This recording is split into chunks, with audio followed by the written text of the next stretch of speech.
So, Hallöchen! Erneut zu einem Emotional Sunday. Nachdem wir letztens Science of Vega durchgespielt haben, kommt jetzt The Wrack. Ich platziere mich mal ein bisschen weiter unten, ja? So, das ist vielleicht ein bisschen sinnvoller.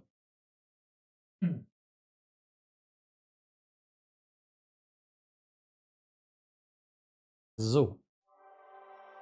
Hat man jetzt was lesen können? Das habe ich jetzt gar nicht gelesen. Cool.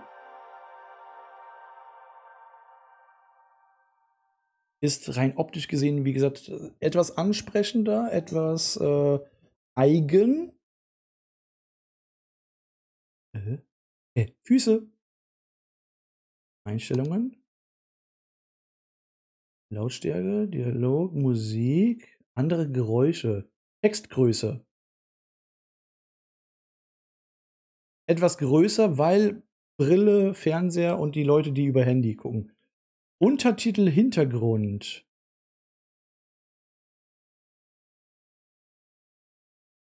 Nochmal. Manchmal so. Oftmals ist das halt, ja, wegen auf weißen Hintergrund. Streaming-Modus. Oh. Oh. Streaming-Modus. Wegen Musik oder ist das wegen Entscheidungen? Reduktion der Motion Sickness. Ich hasse Motion Sickness.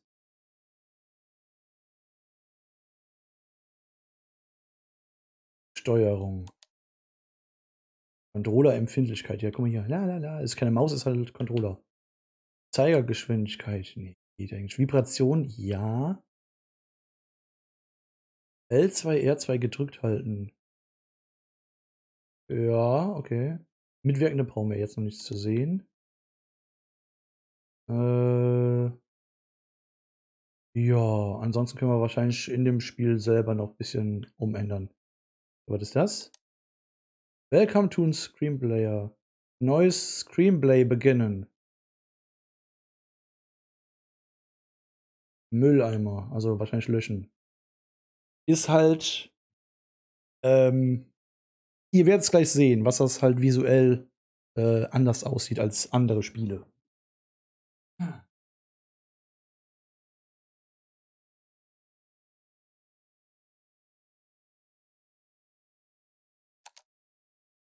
Gib deinem Screenplay einen Namen.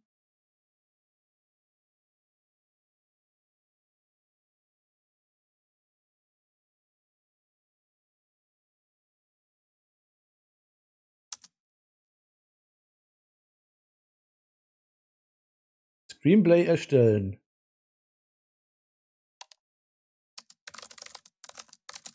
Außenlandschaft. Tag. Ein altes, ramponiertes Auto rast durch die Landschaft an.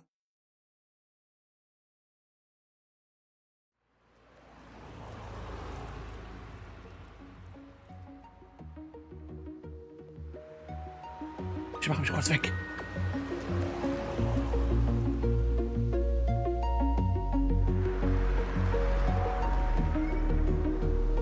Hetzi!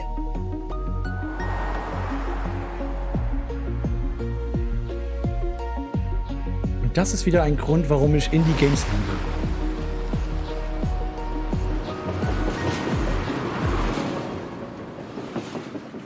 The Wrack. X drücken, um das Spiel zu starten. Nee, wir bleiben einfach da, wo wir sind. So, Hallöchen!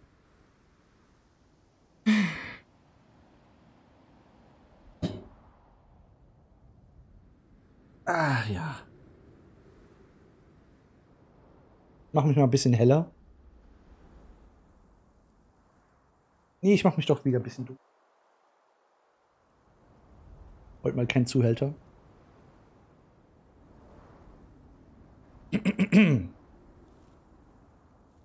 Da bewegt sich diesmal auch alles. Wart mal ab. Kam, wie gesagt, erst vor kurzem raus. Vor 5 Tagen.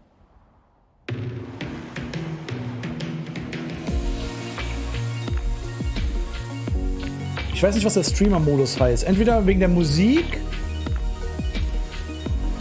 Kann sein, dass es halt eine andere Musik hat. Bisschen laut vielleicht.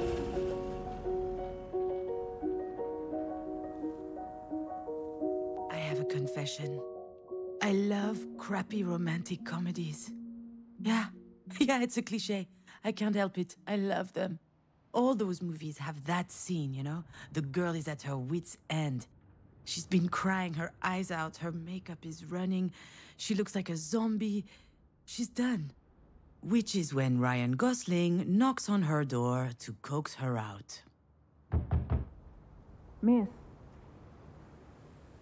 Scheiße. Scheiße. Scheiße. Scheiße. Ah, shit.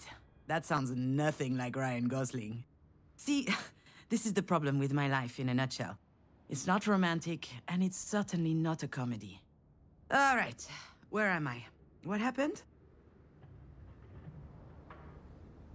Okay, wo bin ich?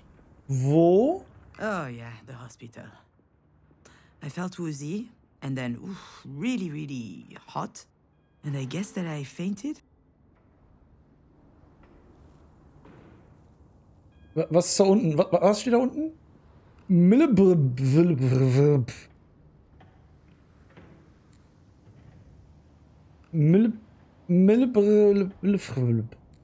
Ohnmächtig. Ah, well, dropped to the restroom floor like a sack of potatoes. No better place for a nap. Are you okay, miss? Oh shit, the doctor. Ehrlich oder wir müssen es tut mir leid, wir müssen das wählen. And that's putting it mildly. I'll be alright though. Are you sure? Sicher? Kann man hier noch irgendwas anderes machen? Sicher. Sicher. Aha, as if I could be sure of anything. Still, I should probably update my guardian angel. Ich hoffe, man kann alles Now lesen. that I think about it, maybe there's something I know for sure. If I have to spend one more second lying on this filthy floor. Ja, ich bin mir sicher, mir geht's gut. Dreckigen. I'm pretty sure that I'm going to vomit. Vomit again, I guess. Mir ist nur ein bisschen übel, das ist alles. I'm just a little nauseous, is all. I just had a little bit of a moment. A big moment. But it's over now. Sorry, I ducked out. I'm already feeling much, much better.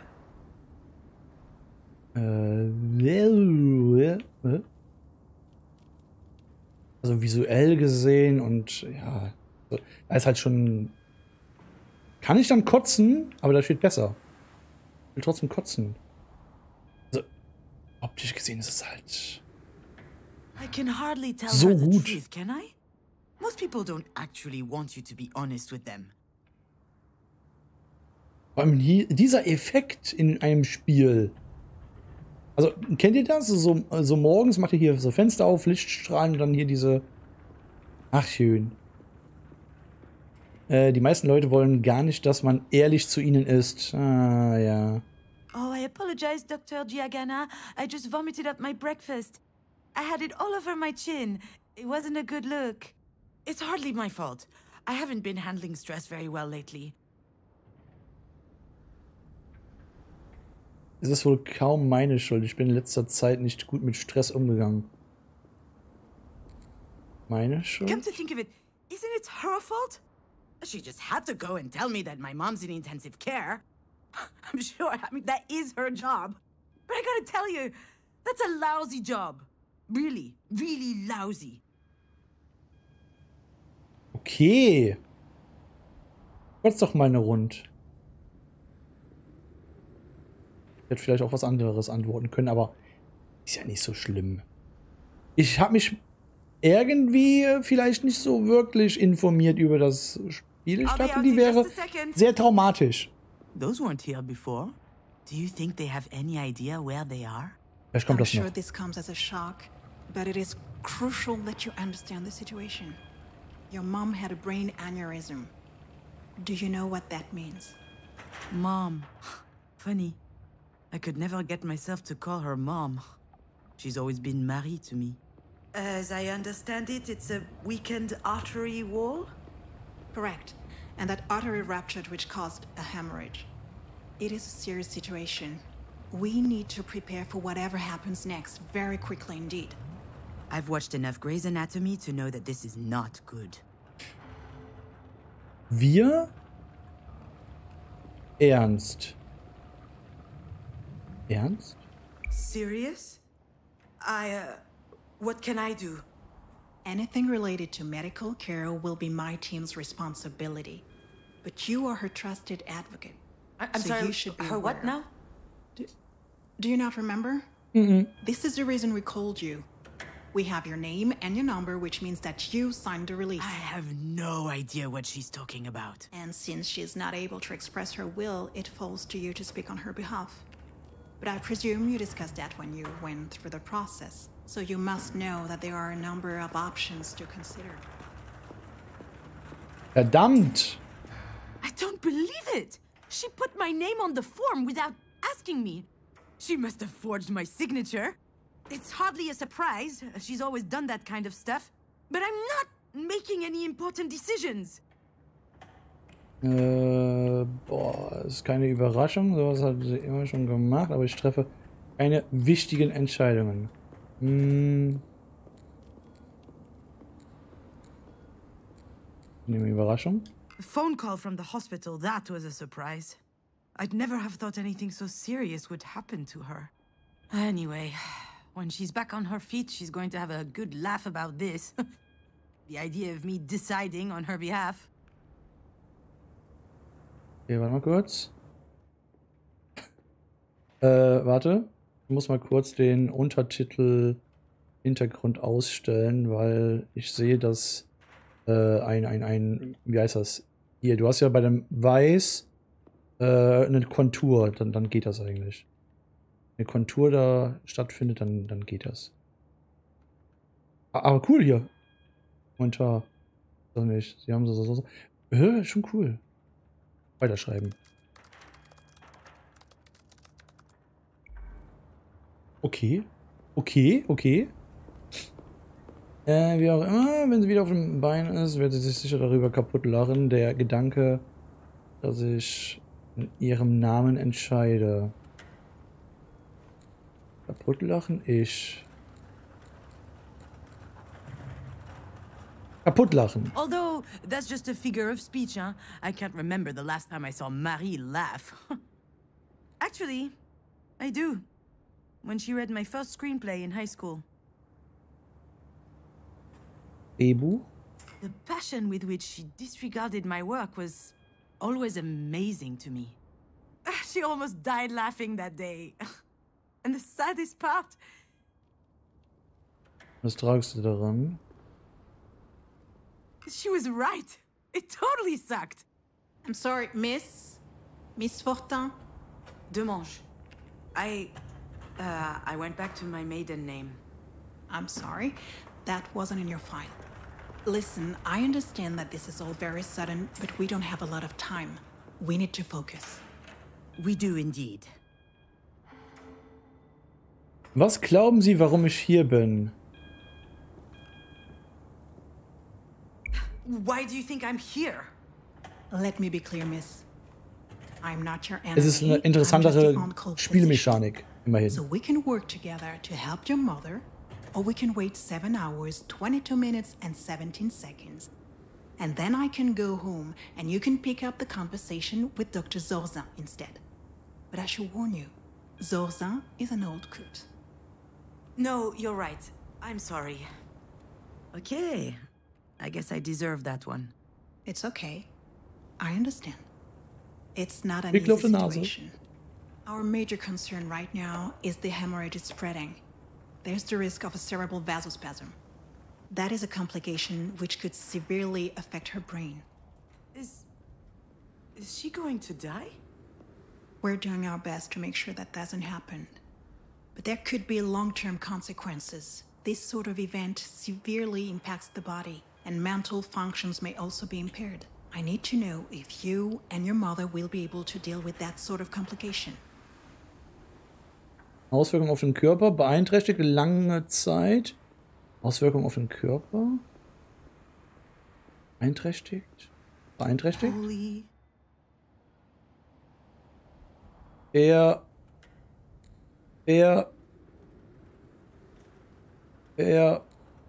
Fucking. Verdammte. Shit. Scheiße, ja. Auswirkungen auf den Körper? I'm not ready for this. Doch, du bist bereit dafür. Langzeit? No, it can't be.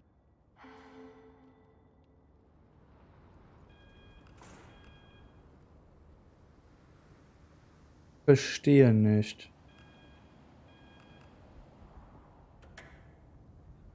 I don't understand. To be completely frank, if we're able to pull your mother through this, there's only a small chance she'll be like she was before. Small? How small? Smaller than that. In all probability, she will never be quite the same. Some people would prefer not to keep living under such circumstances. That rather their medical care were geared more around letting go as gracefully as possible. What I need to know is, what would your mother want? I don't know how to answer that. Last time she told me she wanted something, it was... Im MoMA zu sein. Ich glaube, die meint Koma. Ich glaube, das sollte Koma heißen, nicht im MoMA. Alles oder nichts. Was? Das ist weg jetzt, alles oder nichts.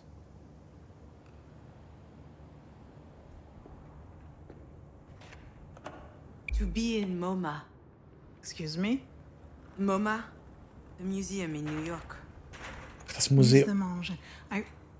Wait, your mother's that Marie de Mange? The artist? Künstlerin. Ah, there it is. Works every time. Once people figure out who Marie is, snap! Their whole demeanor changes. They feel like they know her somehow. Einen. Of course, they're completely wrong. Oh, she takes them in with her dog and pony show, but there's a world of difference between who she is in public and in private. And if this doctor knew Marie, the real her, she would realize how ridiculous her question is. Ich glaube, sie haben den Verstand verloren. Ja, genau. Beleidigen wir einfach mal sie. Genau, machen wir I think you're mal. out of your mind. Excuse me? Your question. How am I supposed to decide whether my mom lives or dies? That's not exactly. You're not. Not a doctor? You're right. You should be making this decision, not me. I'm sorry, I gotta go. Ja, sowas kenne ich nämlich wegen, ja, Patientenverfügung.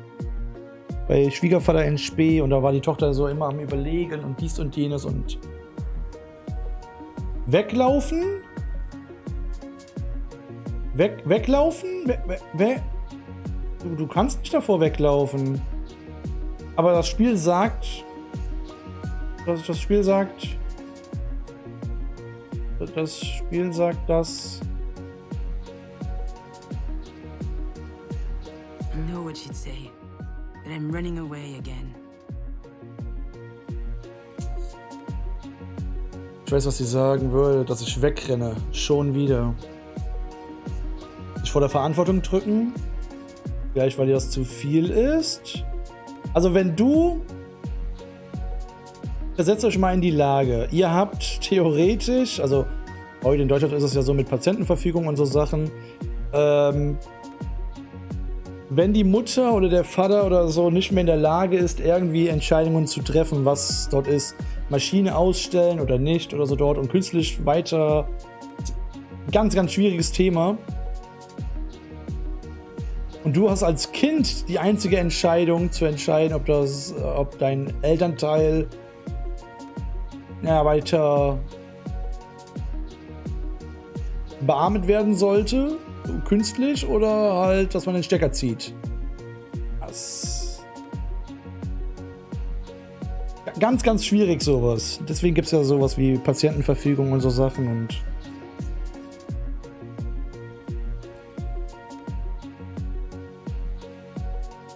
dass dann halt der Vater oder die Mutter schreiben kann, in der Not, falls das und das passiert, haben sie die Befugnis, so und so, oder meine Tochter hat die Entscheidungsmacht, das und das zu entscheiden oder sowas. Ganz, ganz schwierig sowas. Ich glaube, bei uns hat man uns kein einziges Mal irgendwie gefragt, wenn sowas wäre, weil das halt selbst bei einer schweren Operation, da hat man uns halt nur gesagt, dass halt ja, so wie Folgeschäden oder sowas halt passieren könnten. Aber ich glaube, das haben dann halt eher ja, der Vater oder so.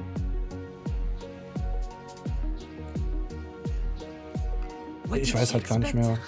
That I just show up and what? Decide whether she lives or she dies. Jetzt hauen wir einfach ab. Was ist denn der Streamer-Modus?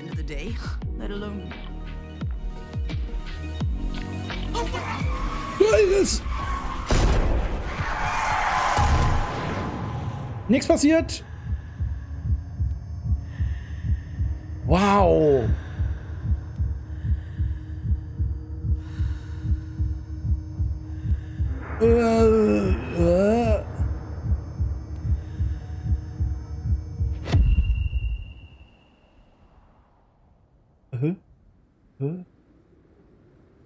Ich habe das noch anwählen können.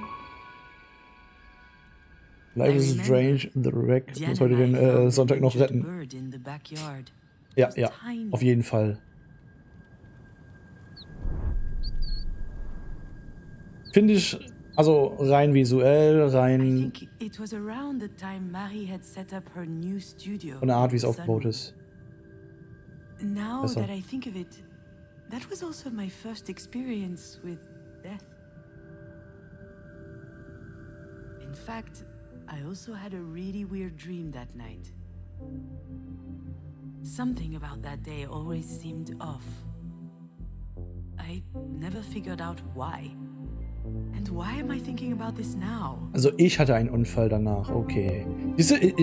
Also ich habe halt komplett das falsch. Also die Mutter hatte irgendwie ein Hirnaneurysma oder so dort. Zum Zurückspulen. Zum Weitergehen. Um uns halt umzuentscheiden? Nee, wir versuchen mal mit der Situation halt immer hier so zu entscheiden, was halt ist egal.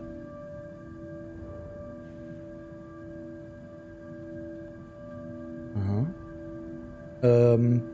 Und die Tochter, ja, die ist halt in dieser Verantwortung oder so dort zu entscheiden, ob Mutter lebt oder nicht. Und hat sich der Verantwortung zurückgezogen. Und hatte halt einen Autounfall. Also wir hatten einen Autounfall, okay.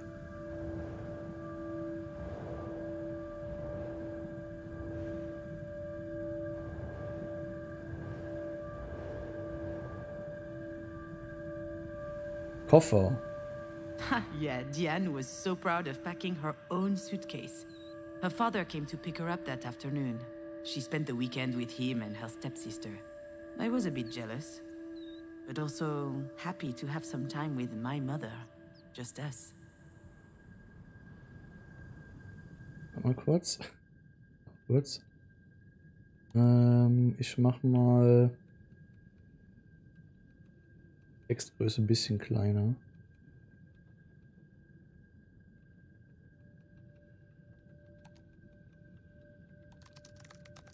So. Ich bin auch immer auf der Seite, dass der Patient nicht mehr leiden muss. Hab genau so bei Kira, meinem Hund, gehandelt. Ja.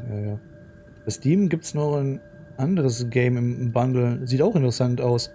Bei dem Bundle? Okay. Oder was meinst du? Also, ich weiß nicht, ob es den Titel halt auch auf dem PS Store gibt oder im PS Store. Zurückspulen? Warte, ich kann nur leicht zurückspulen. Vielleicht habe ich da irgendwas übersehen. Ah, okay. Ich dachte, das wäre mit Entscheidung oder sowas Ähnliches. Ich hab vielleicht irgendwas hier übersehen.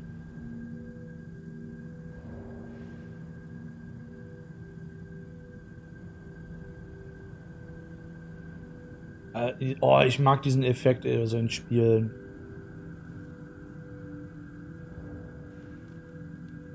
Auch wenn das vielleicht optisch nicht wirklich grandios ist, aber es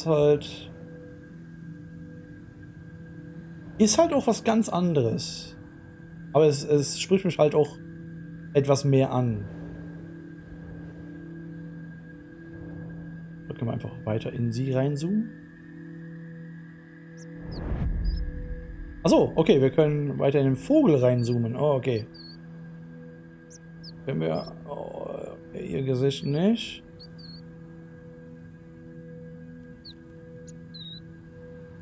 Hi, Vögelchen.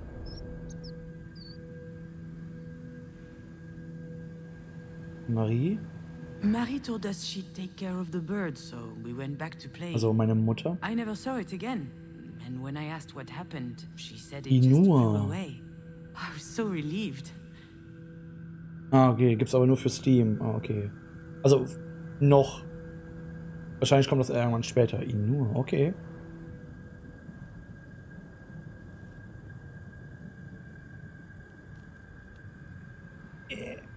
Noch weiter rauszoomen. Okay, das ist halt reinzoomen. Okay.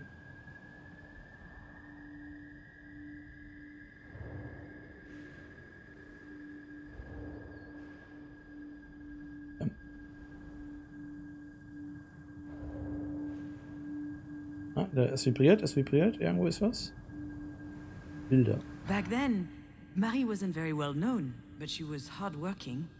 She had just started a series on birds, actually. They were all over the house. She considered them a symbol. Vögeln?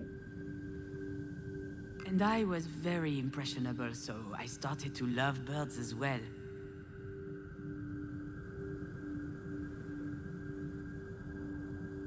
Ja, durch die Vibration bekommst du immerhin mit, dass da irgendwas ist zum Anklicken. R2.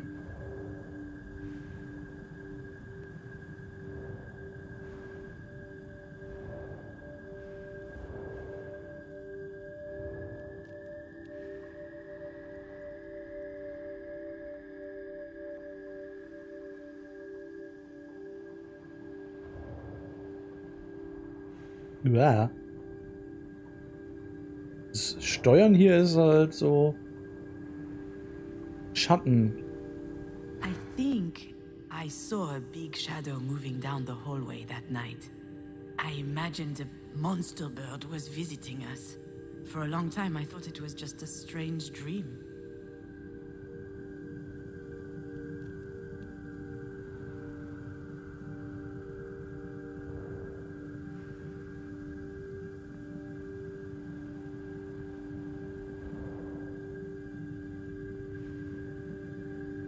Mhm.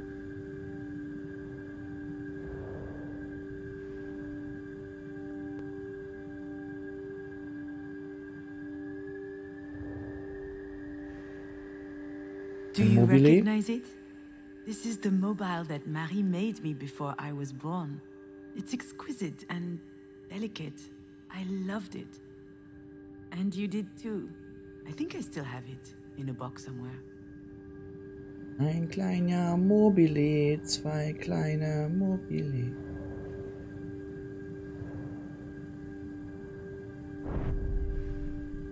Dieser Effekt in rein und rauszoomen. Warte. Gartentür und Nest. Gartentür. Now I know for certain that someone was in the backyard that night. And since Diane was at her father's, it must have been Marie. What was she doing out there? Maybe Nest. the nest was high up in the tree, but the wind blew it down. The bird was obviously young. It was a big fall. It must have been badly hurt.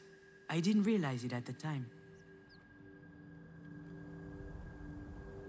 Also das hier spricht mich halt schon eher noch an als das Spiel davor.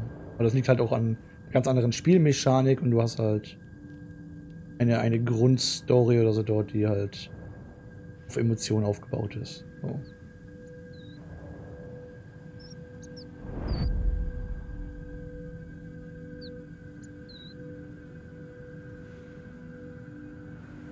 Ögel.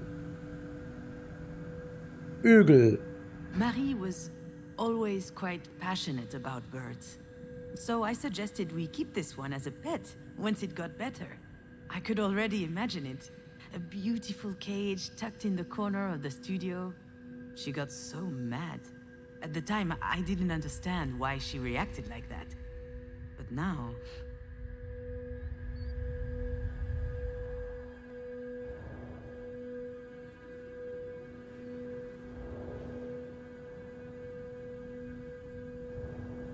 Ja. Töten?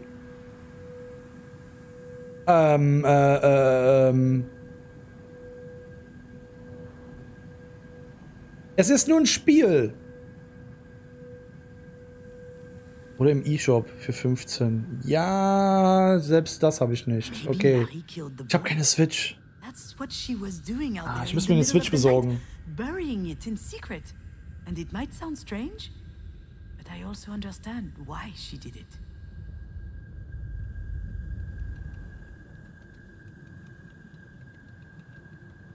Hätte ich eine Switch? Okay, ja.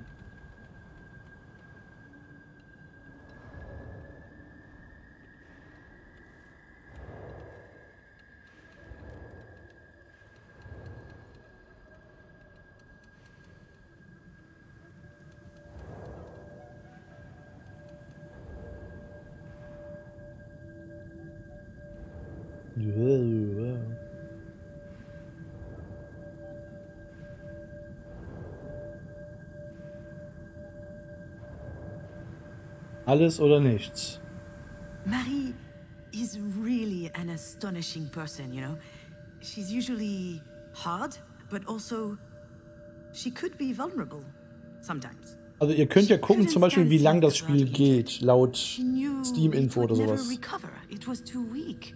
I remember she said, not being able to fly, that's no life for a bird. She thought it would be better off dead.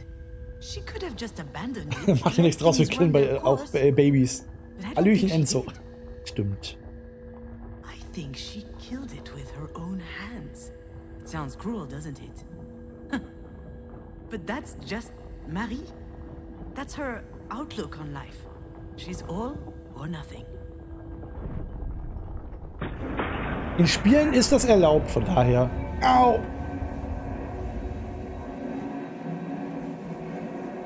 Es lädt. What I need to know is, what would your mother want? Alles oder nichts. I'm not ducking out. Not this time. After all, isn't this what Marie Hat so ein bisschen wanted? was von Life is Strange so. Okay.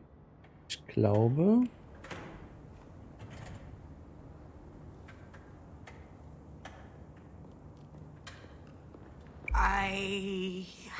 I think...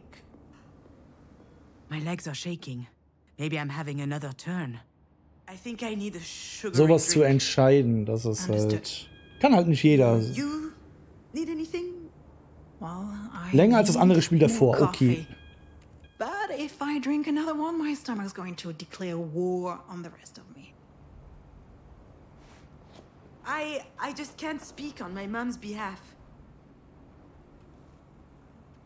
One thing's for sure, she's a radical. She's all or nothing, all the time. I understand. It's hard to contemplate the idea of living with a disability. It's not that, not at all. If we were talking about me or someone else, I would say it's gonna be fine. You adapt, people do it all the time. They have to. Life's too important. I would say that. She wouldn't. I'm not sure that answers your question. She certainly comes across as rather forthright. You don't say. I've seen her on TV a couple of times.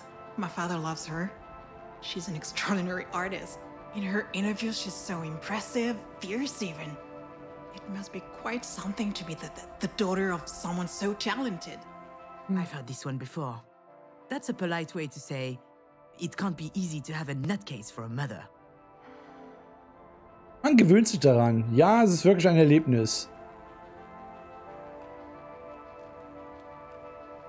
Yes, it's quite an experience.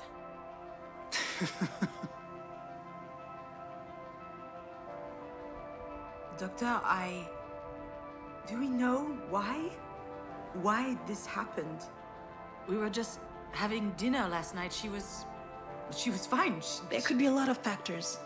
Family history, hypertension, alcohol consumption. I did have a pretty severe hangover this morning. Even past trauma, like a historic head injury. It's hard to say right now. Ah.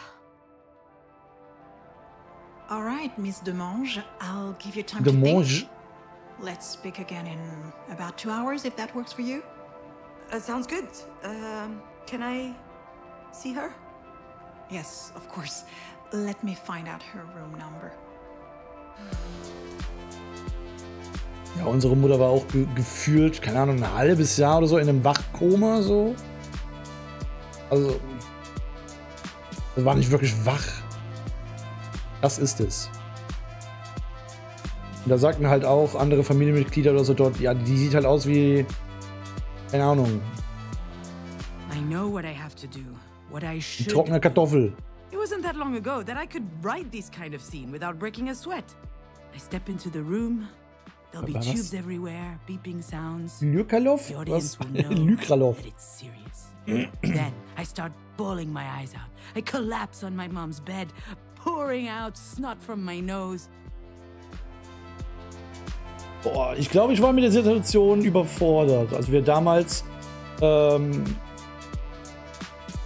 mitbekamen oder so, hier, da eure Mutter oder so, die letzten Stunden haben geschlagen, so, kommt ins Krankenhaus oder so und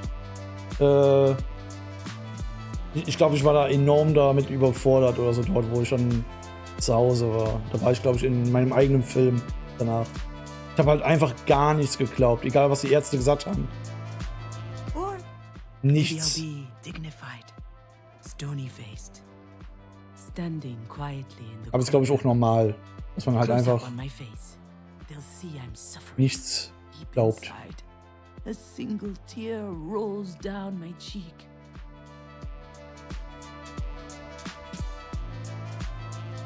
That's exactly how it will happen. Or what should happen. There's just one problem. Was da wäre? Ich muss da rein. I really must. She probably needs me. Aber ich kann nicht. Doch, du kannst. Geh rein. Geh rein. I don't know why, but I can't open that door. Geh. Mach. Geh. Geh. Oh. Ich konnte nicht anders entscheiden. It's always stressful to share an elevator with a stranger. Still, it could be worse. Hey, June. I could have to share it with my sister. Die Eiskönigin, meine Schwester. Diane. Okay, I'm kidding. We love each other. Wir lieben uns. Lieben. Love giving each other a hard time. Okay, I love giving her a hard time. For instance. Hey, dit ja.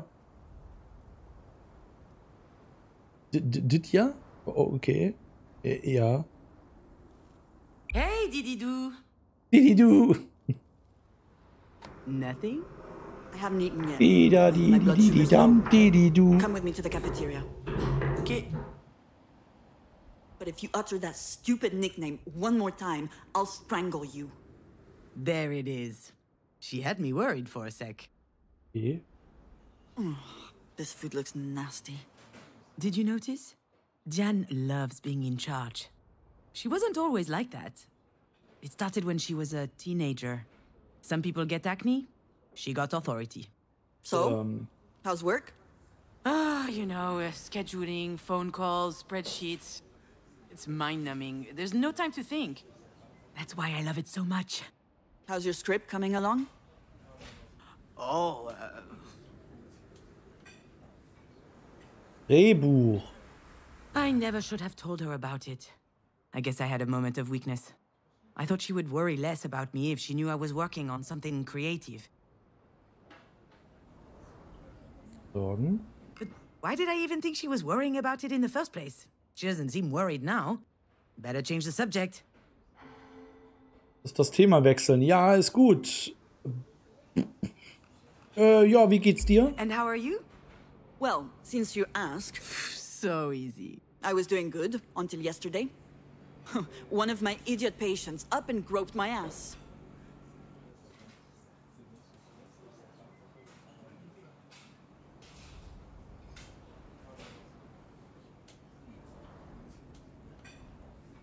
So ein bisschen größer. Diane's Job. She's a physical therapist, working with professional athletes. Ja. Eine Physiotherapeutin ist sie. She spends her days massaging pretty boys with 2 brain cells and 0 self-control. She's the best in her field, I've heard. All the major soccer clubs are fighting over her. Probably because she has her own story. Geschichte. She almost became a tennis pro at 17 years old. She was really strong. And then there was some kerfuffle, I don't know what happened, but the league didn't have her back, so she just gave it all up. I've never seen her so angry. Though today's a close second. I wonder what happened to that guy who was stupid enough to grope her.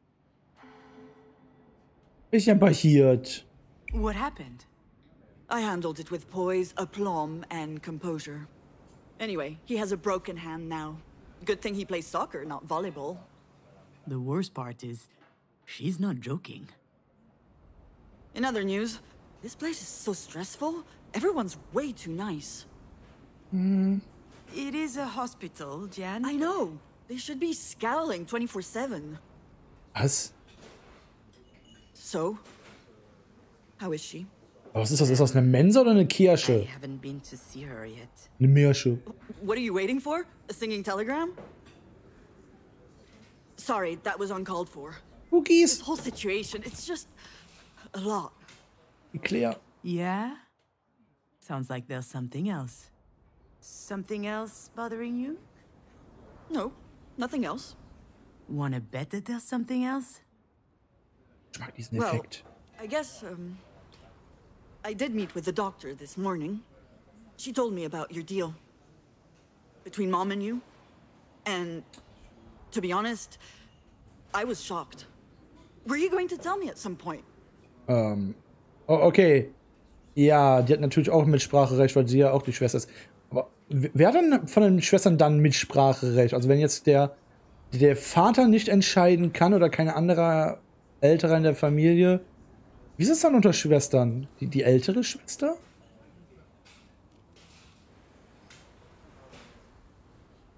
Keine Ahnung, ich stelle mir das halt so... Ja. Ugh, see? I knew that this whole trusted advocate thing would never fly. The only question is, will she believe me when I tell her I didn't know? Given the state she's in, I wouldn't bet on it. Hör mal, ich bin sicher, du bist verärgert. Bist du jetzt verbittert? Nein. Bleib lieb. Look, I'm sure you're upset. Of course I'm upset. We just found out that Mom might die. Does that mean nothing to you? It does. Of course it does. But it's okay. I'm handling it. You know, I'm perfectly capable of making this decision. Just leave it to me this time. What's going on, June? Gar nichts. I'm sorry? Something's wrong. Auge brennt. Could be the grapefruit. I read somewhere that it's really toxic. And, No, it's not the grapefruit. I don't recognize you. You're different. Und ich glaube auch, was dieser Streamer-Modus ist, weil im Normalfall hätten wir nicht eine lange Zeit oder so, das hier zu wählen. Aber hier haben wir, glaube ich, alle Zeit der Welt oder so, dann halt die Entscheidungen zu wählen. Nicht auf Zeit. Also ohne she Zeitdruck. wants to talk. Seriously. Ernsthaft. That's just her way to cope with stress.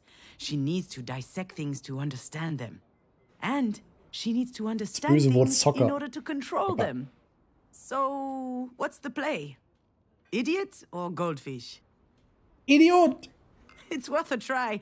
Jan is defenseless against my fine brand of humor.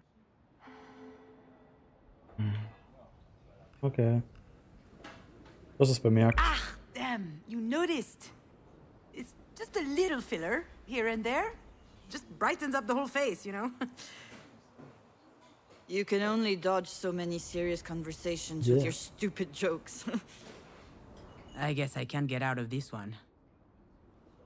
You're acting like some kind of robot. You're all closed off. And you clearly aren't considering how I feel about all this.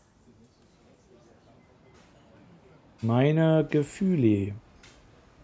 What's the game here? Where's the Jan I know? She's got some nerve lecturing me as though nothing happened. I'm not gonna lie, she's not entirely wrong. Nicht ganz unrecht. I haven't exactly been brimming over with empathy recently. It's not my fault, you know, it just makes it easier to get through the day. For me, at least. I'm not sure how anyone else manages. Vielleicht bin ich ein bisschen, ein wenig distanziert. Ganz wenig. Okay, maybe ganz I wenig. am a little bit distant, but have you thought about my situation? See? That's exactly the problem. And, okay, this is going to make me sound like a huge asshole yet again, but I'm used to that. I've been meaning to talk to you about this, so why not do it now? We're here for Mom, and you can see how hard this is on me. And yet, here we are, yet again, talking about you. What happened to you was awful. It really was. Absolutely horrible. But that was 5 years ago. Ja, aber was genau? 5 Jahre. Was genau? Can't be 5 years? Was hat Mutter mir angetan alles? Can be 5 years. 5 Can't be 5 years. Jahre. It was only yesterday. Why the hell is she bringing this up anyway? Worauf willst du hinaus?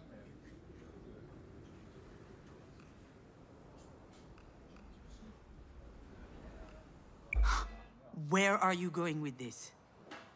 I don't really know. I guess I'm a little worried about you.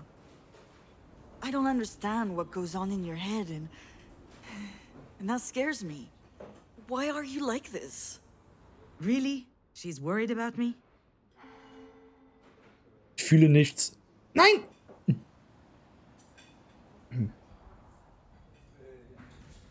Ich kann das jetzt. Ich habe das nicht ansprechen können. Ich fühle nichts. Wahrscheinlich hätte man das aber auch machen können. You had to go there, didn't you? You really, you can't help yourself. Whenever you can't control something, you just hate it, don't you? And so, pow, you attack. You're wrong, June. I'm just trying to help. You can't really tell me that everything's fine, can you? Do you think that throwing my little problems back in my face is going to help? Oh, wonderful, wow. Oh, it's a miracle, I'm cured. Thanks for the therapy session, but I really have to go. Okay. Obviously, you can handle everything just fine on your own, so go ahead and take care of Marie. Wait, June! Don't leave, please! I'm sorry. I really need you. I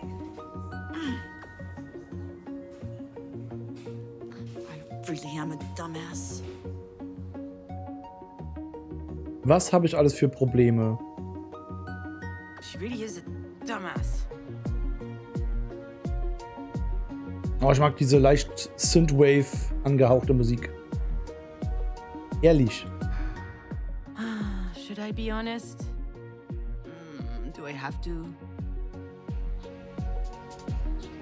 I just grabbed the first opportunity to put up a stink so I could get the hell out of there. Of course I'm weird. And I can see how that might freak her out.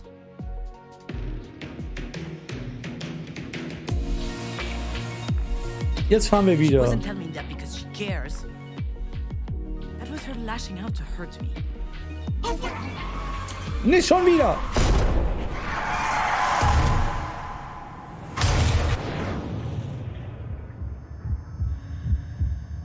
Tabletten. Ah.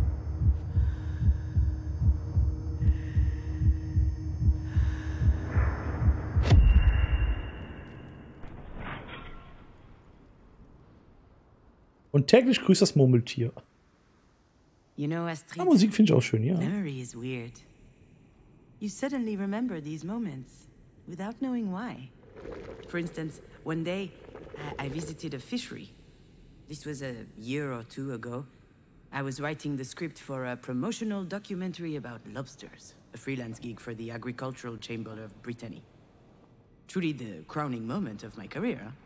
Although for real, I loved writing it.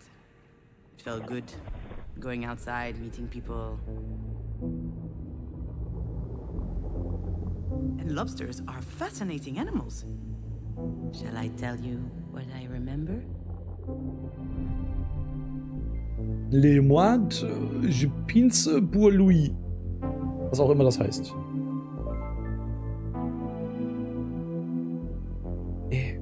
Da können wir nichts machen. Da können wir auch nichts machen.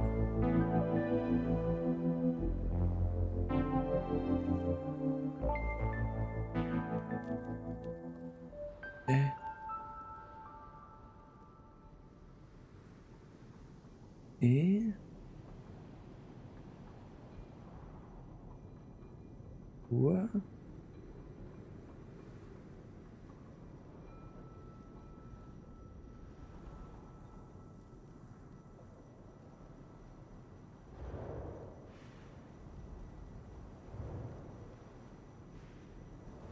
Beliebt. Everyone loves lobsters.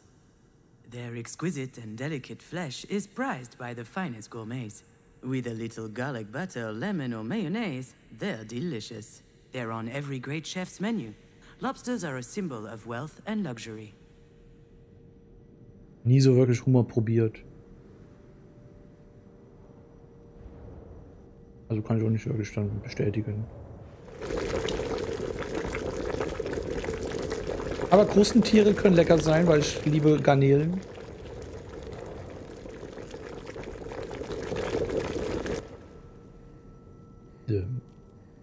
Da ist was am Vibrieren. Da vibriert was. Unsterblich. Lobsters are a mystery to science because they don't age. Their cells replace themselves perfectly, which allows them to never stop growing throughout their lives. Die altern nicht? Okay.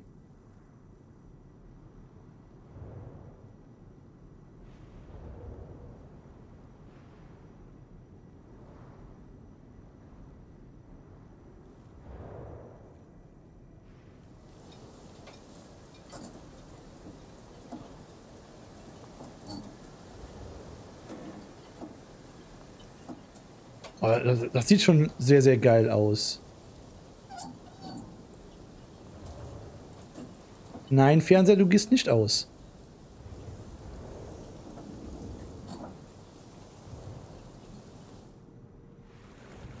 Ich fliege.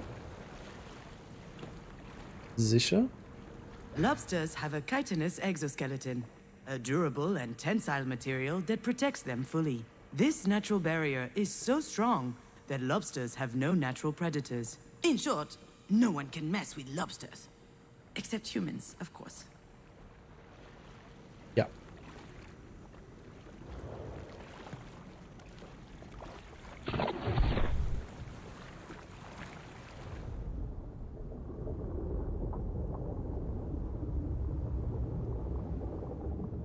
Ein bisschen vorspulen. Man kann auch alles ablaufen lassen, aber mit Vorspulen geht es natürlich ein bisschen schneller. Bis halt anfängt zu vibrieren und dann weiß ich, aha, hier ist irgendwo ein Wort. Fruchtbar. Female lobsters may lay over 100,000 eggs in their lifetime. They keep each clutch underneath their tails for several months. And when the eggs finally hatch, out come a profusion of larvae just a few millimeters long. Can you imagine? Over 100,000 tiny little Astrids. Lidlas Drieds. 100.000.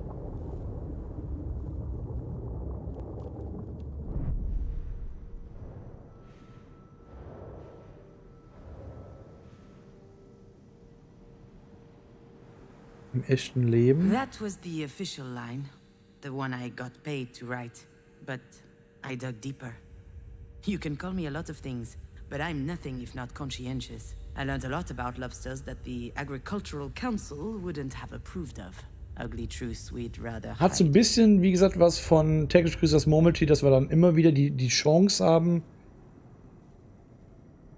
uns etwas anders zu entscheiden.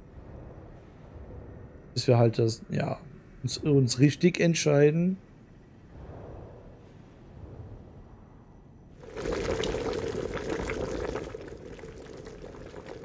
Gekocht. Everyone loves lobsters. But to truly love them, first you have to cook them. And to cook them, you have to kill them. There are two ways. Traditional or modern. Traditionell. The traditional way is to chuck lobsters into boiling water. Alive. Oh. And wait, their flesh burns. The air bubbles beneath their shell expand and burst their organs. It's horrible. Lobsters don't want to die. Ja. But the people who love them don't care about that. Also die traditionelle Art. Nee. Hallöchen, Mia, Hallöchen. Man merkt hier steckt Liebe im Spiel drin. Ja, ja. Was hast das den Dirki gekostet? Im Play Store stand 15, glaube ich. 15 Euro? Oder 20? Ja, 20, glaube ich. So, ist halt neu. Das ist erst gerade 5 Tage alt. Hallöchen, Micha. Ich hoffe, dir geht's gut. Wir spielen unser zweites Emotional Sunday Game. Etwas visuell schöner. Audiovisuell auch schöner.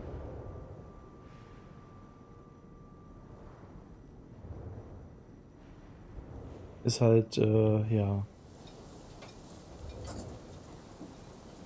Wenn du die Entscheidung hast über Tod oder Leben in der Familie. Lobsters have a chitinous exoskeleton.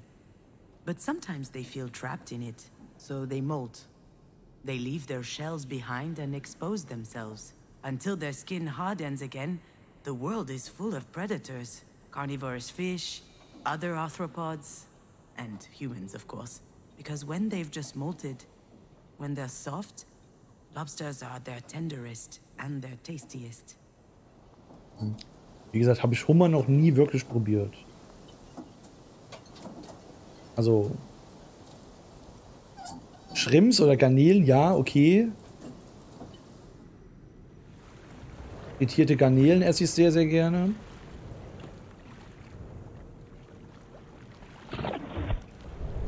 Oder so Scampi-Pizza oder sowas, ja. Oder in einem Salat. Verdammt. Female lobsters may lay over 100,000 eggs in their lifetime, but few will reach adulthood. The larvae will be gobbled up by passing wildlife. The young ones will be poisoned by water pollution. Their livers filled with heavy metals and microplastics. Heavy and those metal. who grow big enough will be plucked out of the sea by humans to end up on a Es fishmonger's geht stall. um euch. Dann musst du ablenken dich hier so mit uns. Wenn es dir nicht so wirklich so, dann greif in den Kühlschrank was schön Leckeres. Setz dich hin, leg die Füße hoch. Vielleicht nackt. Und genieße Dirki. So macht das der Rest hier. Der genießt nackt auf dem Sofa Dirki. Hoffe ich doch mal. Du hast zur richtigen Zeit hier eingeschaltet. Wenn man so überlegt, ja. Also du hast nicht wirklich viel verpasst. Ist halt...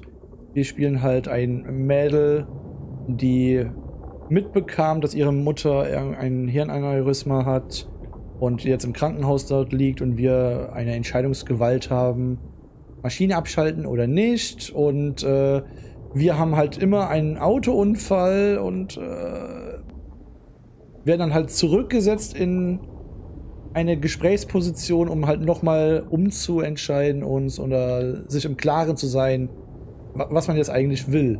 So, oder über was man sich entscheidet. Oder um wen es eigentlich geht bei dieser Sache. Weil, ja. Ist keine einfache Entscheidung. Alles andere als einfach sowas. Mhm. Das sind wir, wie gesagt. Beziehungsweise Moody. Jetzt können wir noch mehr rausfinden. Bei Krabi. Reise Nummer 3. Immer im Kreis. Okay. Entweder fehlt hier was, oder...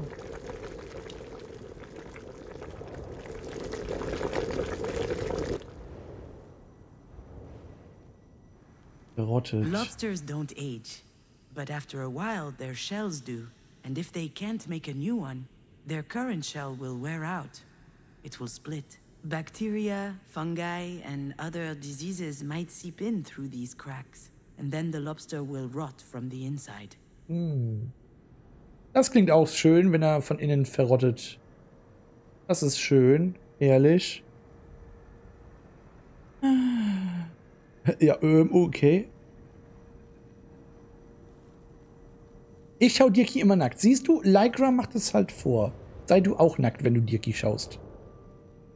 Ich will das nicht, dass mein Bruder das macht oder so dort, aber der Rest kann das gerne machen.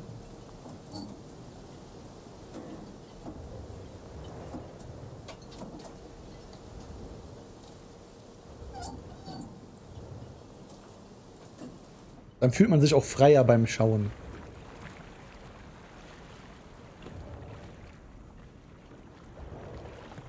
Das war jetzt bisher die dritte Runde. Entweder habe ich was übersehen oder ich weiß nicht.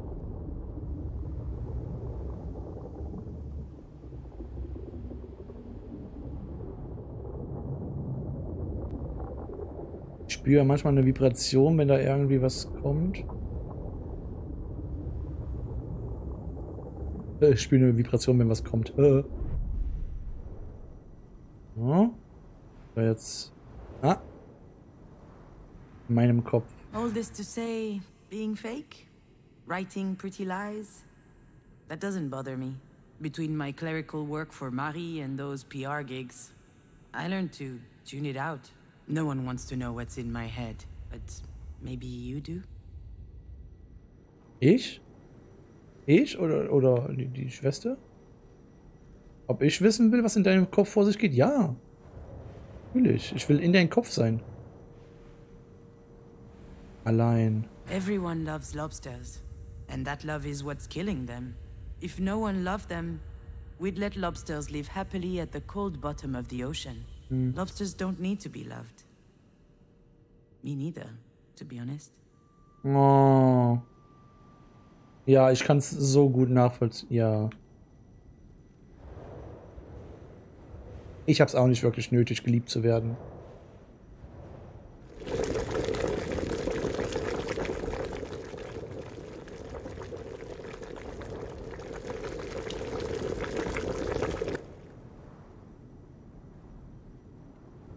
Ich hoffe, hier die Reise da drin machen. Wow. Allein. Lobsters don't age. In fact, they could never die at all. If they just stayed in their holes, they'd never get sick. They'd never get harvested or trapped. Unfortunately, lobsters grow. Maybe that's the big difference between them and me. Schöne Metaphern. Claudia geht zwar am Handy, auch im Bett, ja, aber nie nackt. Warum nicht? Ja, wieso nicht? Diese Unverschämtheit. Nee, ist alles gut. Will nur ablenken.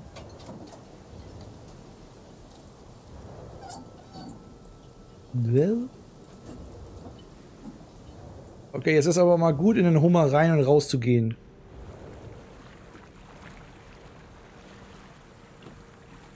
Lobsters have a chitinous exoskeleton that limits their growth. As soon as they shed it, they're in danger. Their enemies notice their weakness. They can smell it, like sharks smell blood.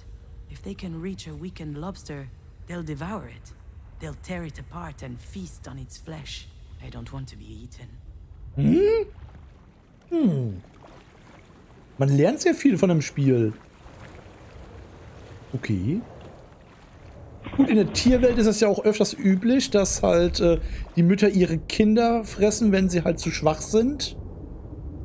Es ist vollkommen normal. Warte, gab's hier nicht irgendwas? Nee.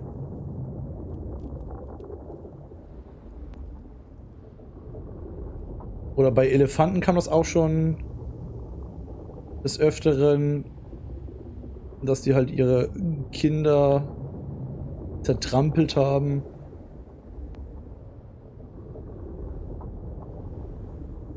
Also sonst gibt es halt verschiedene Tiere, die halt ihr schwächeres Kind fressen. And they'll never watch them grow up. You might think that the sea is salty from all the tears shed by lobster mothers, but they don't cry.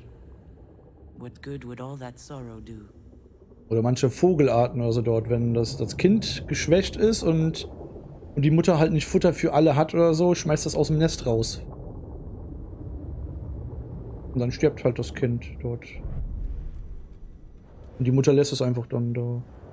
Das ist grausam, aber ist halt das Tierreich manchmal. Ich fühle nichts. You know, Astrid, memory is weird.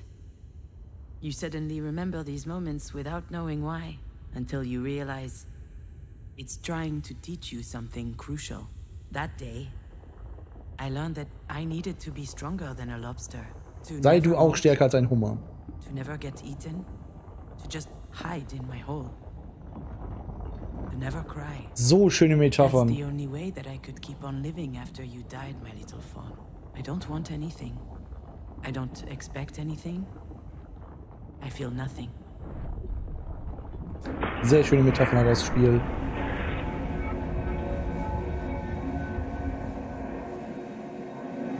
Und nochmal zurückgespult. Und Jegi, du wirst geliebt. Auch wenn ihr Freundschaft dich und Brüder. Ja, ich fühle nichts. Bei Affen ist das so, sie töten die Kinder der anderen. Ja. Also wie gesagt, im Tierreich ist das halt völlig normal. She's right. I have been weird lately. So grausam es klingt. Honestly, I'm glad she noticed. You're right. I am? Because I was starting to think that I was just being a dumbass. Oh, you're totally a dumbass. You can't just bring up Astrid's death out of the blue and throw it in my face. But you are right. With her gone, something inside me is broken. I just don't feel anything. Everything just slides off me. I'm Teflon. Oh. Sealed off. Like a damn lobster. A lobster? And you're right. It's been 5 years already. But I'm still trying to figure out how the hell I'm meant to reconnect with my life. I understand. I mean, I know I can't understand, but I think I get it. Is there anything I can do to help? I don't think so. Well, you can keep on beating up idiots, but that's more of a public service than for me specifically. I will. Die Schwester meint's ja nur gut. You know, I admire you. Sure you do. You've always been the sensitive one. Sensibel. Wo ist das? Hier. That's classic Marie right there. I'm sensitive. By which he means weak. Not strong enough for the world. Obviously, I pale in comparison to the formidable Diane.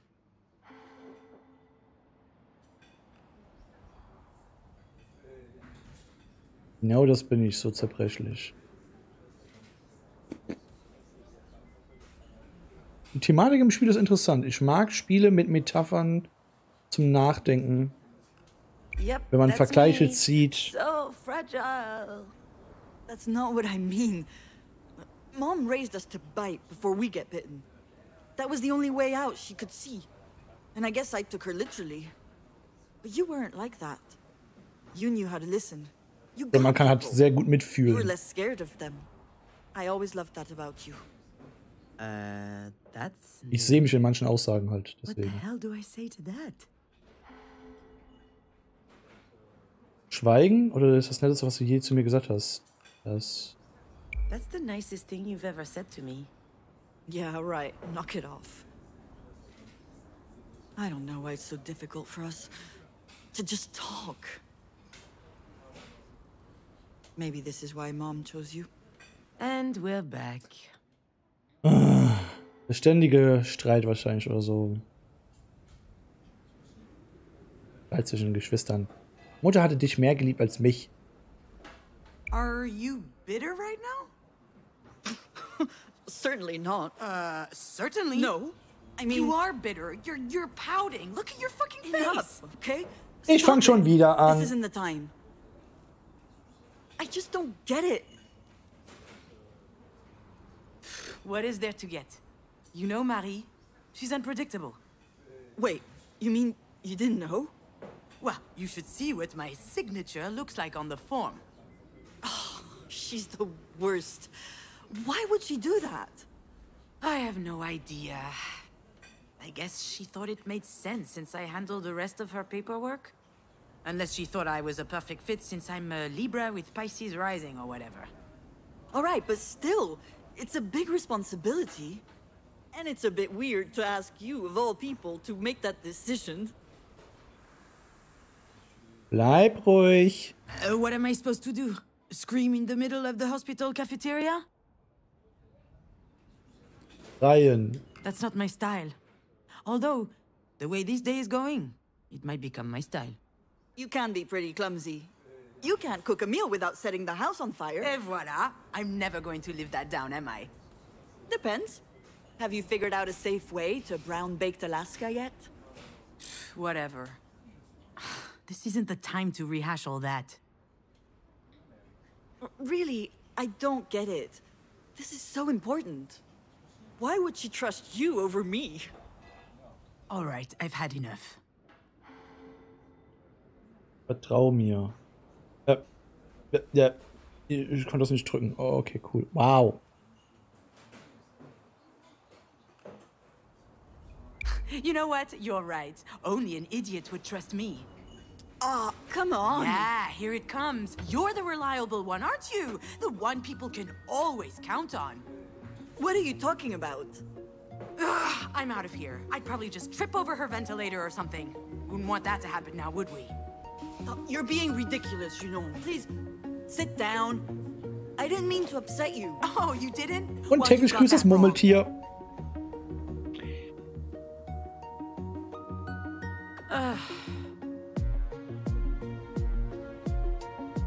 Dumm. Well, that was embarrassing, wasn't it? I just can't help it. Nicht anders. So Mom wrote my name instead of hers on a worthless paper. What does it matter?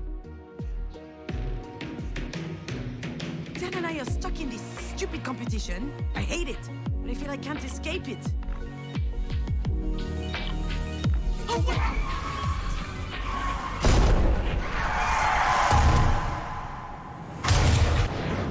No, nicht schon wieder. Oh, Pillen. Ja, die nehme ich. Was kann ich noch? Habe ich noch irgendwas?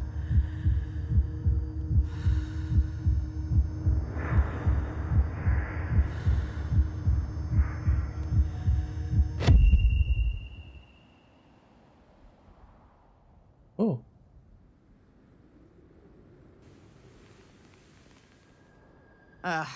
Of course I'd remember that day. My infamous 25th birthday. The day we met Jan's girlfriend.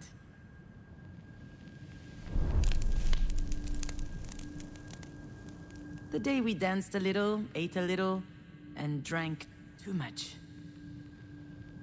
But most of all, the day everyone went home early because I set the kitchen on fire while making dessert. There's plenty about that night I never told Jan. Okay, cool. Aus Versehen wahrscheinlich die Küche abgefackelt. Aus Versehen.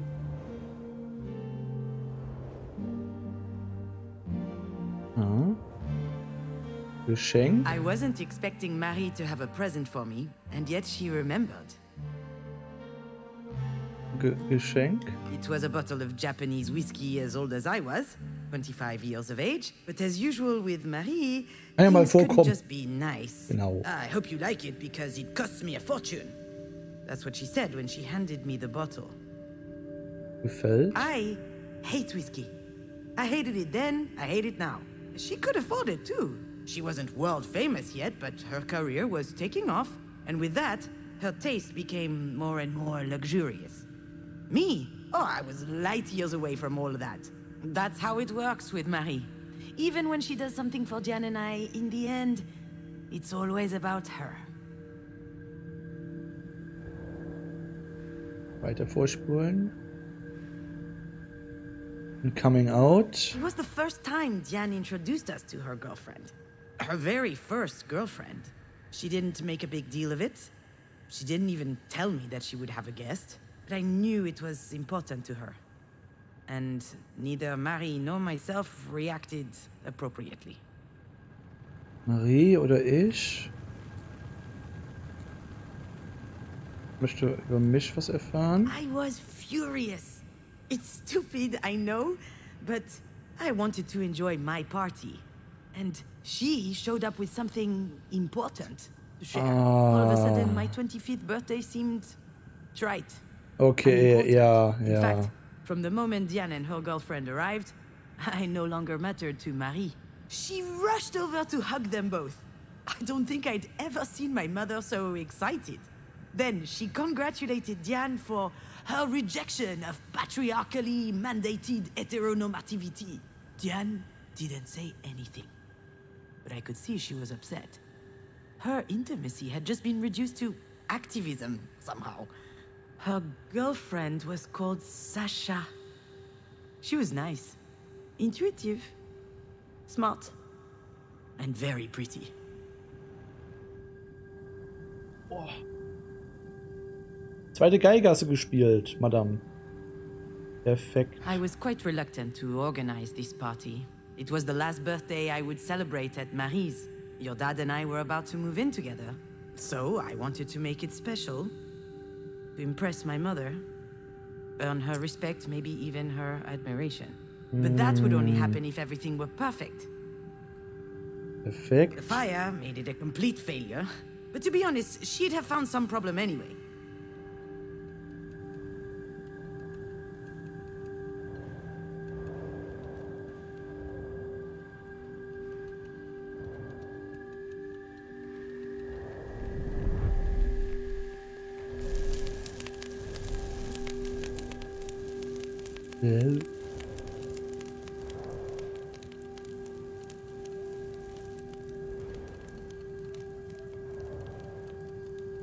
Ausgelassen. Jan always loved being the center of attention. But when she showed up with her hair cut short and dyed green, I almost didn't recognize her. 19 years strong on this earth, and she couldn't care less about people's opinions. She was amazing to me. But I wonder if she was, at least unconsciously, trying to please Marie. It worked, by the way. Marie always had a soft spot for the rebels, and contempt for the rest. Rebell? I don't think it made Jan any happier, though.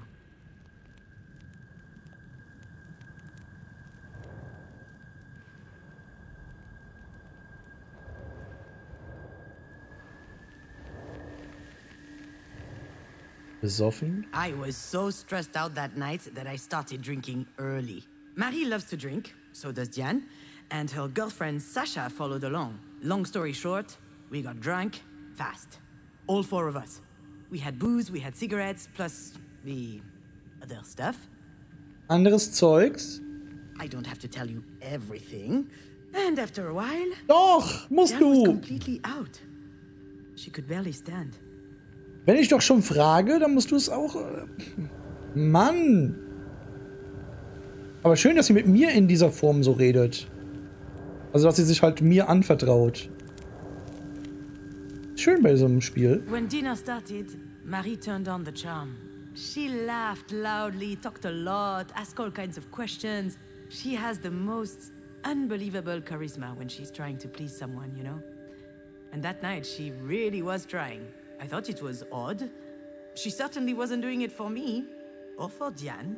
And then I noticed the way she was looking at Sasha. I saw the glimmer in her eyes. The same as when she talks about Japanese whiskey. And I got worried.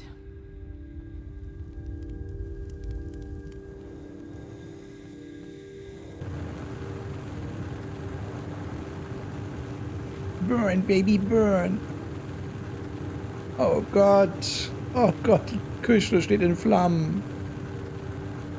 Ich war's nicht. Bin unschuldig.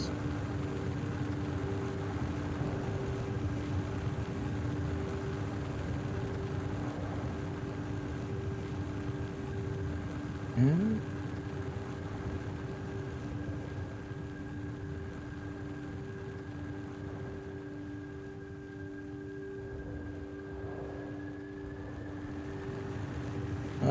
Secret. Alex called several times that night. He wanted to know how things were going. He had a hunch things would be tense, and he wanted to be my emotional hotline. I didn't answer. I wanted to fend for myself. It's why I didn't invite him in the first place. I'll admit, sometimes his support was stifling.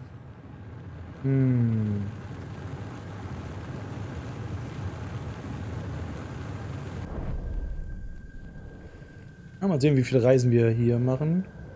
Mit dem Hummer waren es 4. Aber es ist schön, wie das aufgebaut ist. Ein bisschen mehr über eine Sache herauszufinden. Wir sterben zwar immer 3-mal so jetzt, oder keine Ahnung wie oft.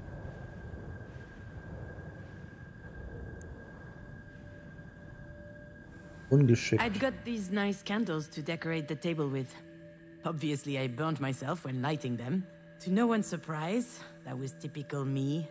Scaevus, they called me. It means clumsy in Latin. Marie coined that one. I didn't mind.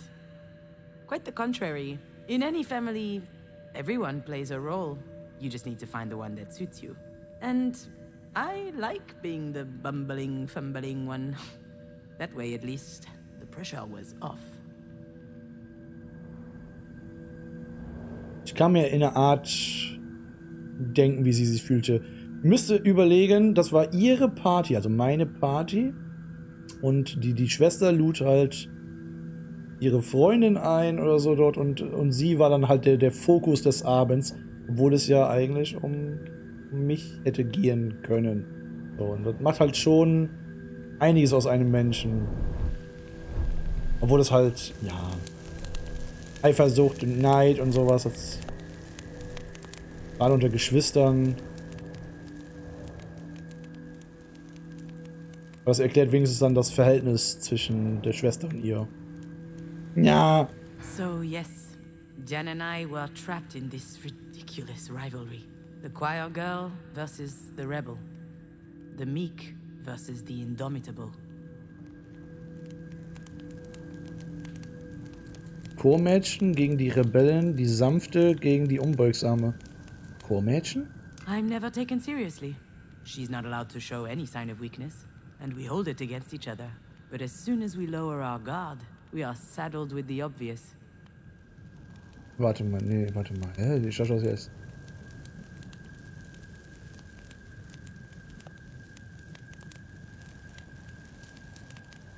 Leichtsinnig? Marie forgot Jan's birthday once. Jan didn't say anything. She was convinced there'd be a surprise for her after dinner. But then it was time to go to bed, and she broke down, crying. Oh, I did everything I could to comfort her. Weinend? It never happened again, by the way. Afterward, she became hardened, withdrawn. Just like Marie. But that night, we could still hug. So I played some music on the living room stereo and I invited her to dance. And since then, for each of our birthdays, she and I always end up dancing. It's become more intense as we grew in Marie's shadow. We care about each other more than anyone else.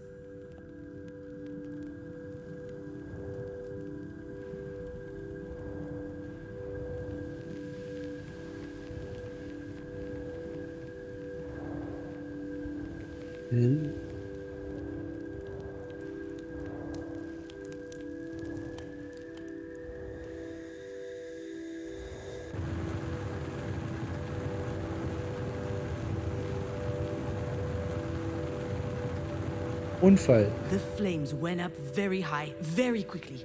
Everyone ran into the kitchen. Marie, Diane, and Sasha.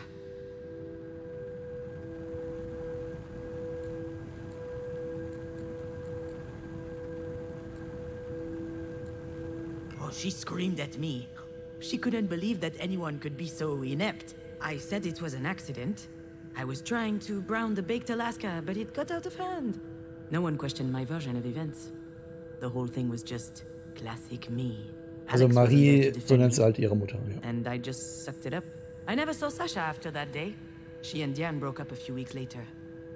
Oh. Sie trennten sich ein paar Wochen später.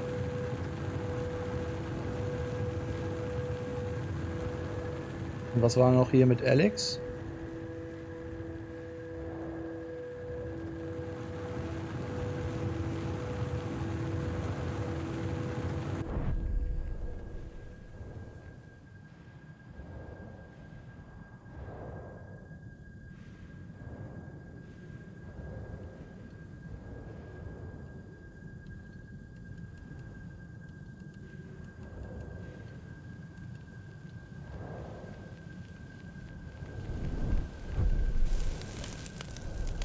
Okay, da war jetzt nichts.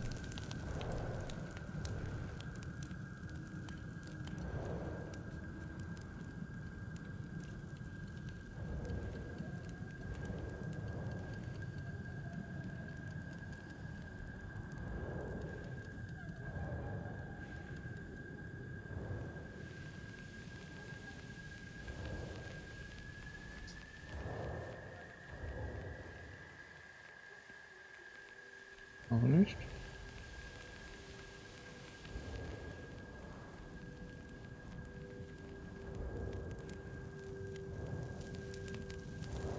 Irgendwo was vergessen wahrscheinlich? Ah.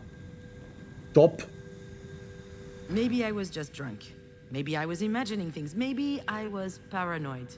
But when Marie invited Sasha to her studio to see the paintings and more, ooh, that raised a flag. She was up to something. She was trying to seduce her. And maybe she could have. I tried to warn Diane, told her to watch out. She was too far gone. Die war wie weggetreten. I had to do something, but I couldn't face Marie head on. I wasn't strong enough, so I improvised. Inwiefern? Indem ich die Küche abfackelte.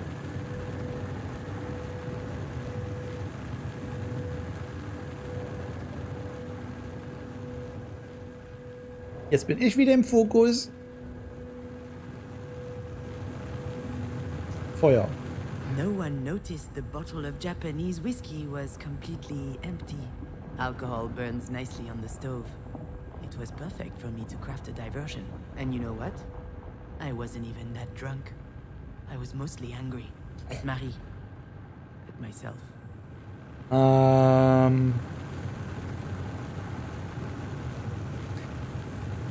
At my inability to confront her face to face. Maybe nothing happened after all. Maybe Marie didn't try anything. I'll never know. But I was scared enough for Diane's relationship that I set the kitchen on fire. Ich dachte, ich wäre pyromanisch veranlagt. Aber das ist, ja.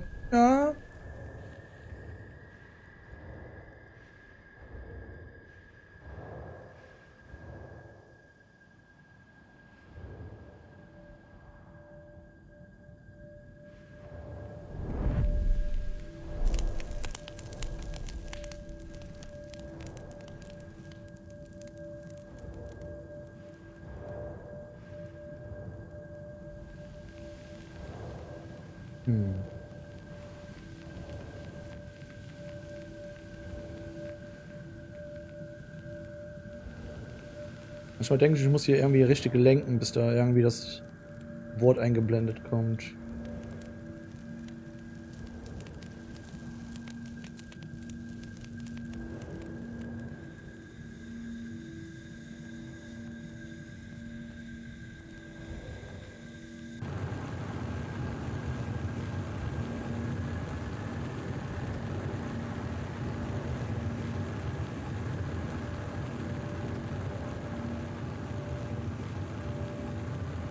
Also bestimmt habe ich da irgendwas übersehen. Ah, da vibriert's. Vertrau mir. I never told Diane what happened. She still thinks I'm a bumbling idiot. I can't tell her the truth, and she wouldn't want to hear it anyway. But what I did that night, I did out of love. Marie always said that you can't trust anyone in life. Well, in that moment, whether she knew it or not, Diane could trust me. Au! Ja!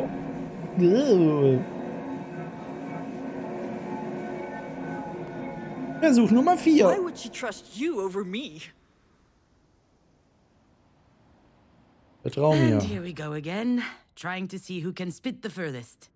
But you know what? I'm not playing this game. She needs her sister today, not a fight. You know, I get it. Get what? Why you think of me this way. The chump who keeps screwing things up. I never... I understand because that's my little routine, you know? What are you saying? Geheimnis. What's wrong with me?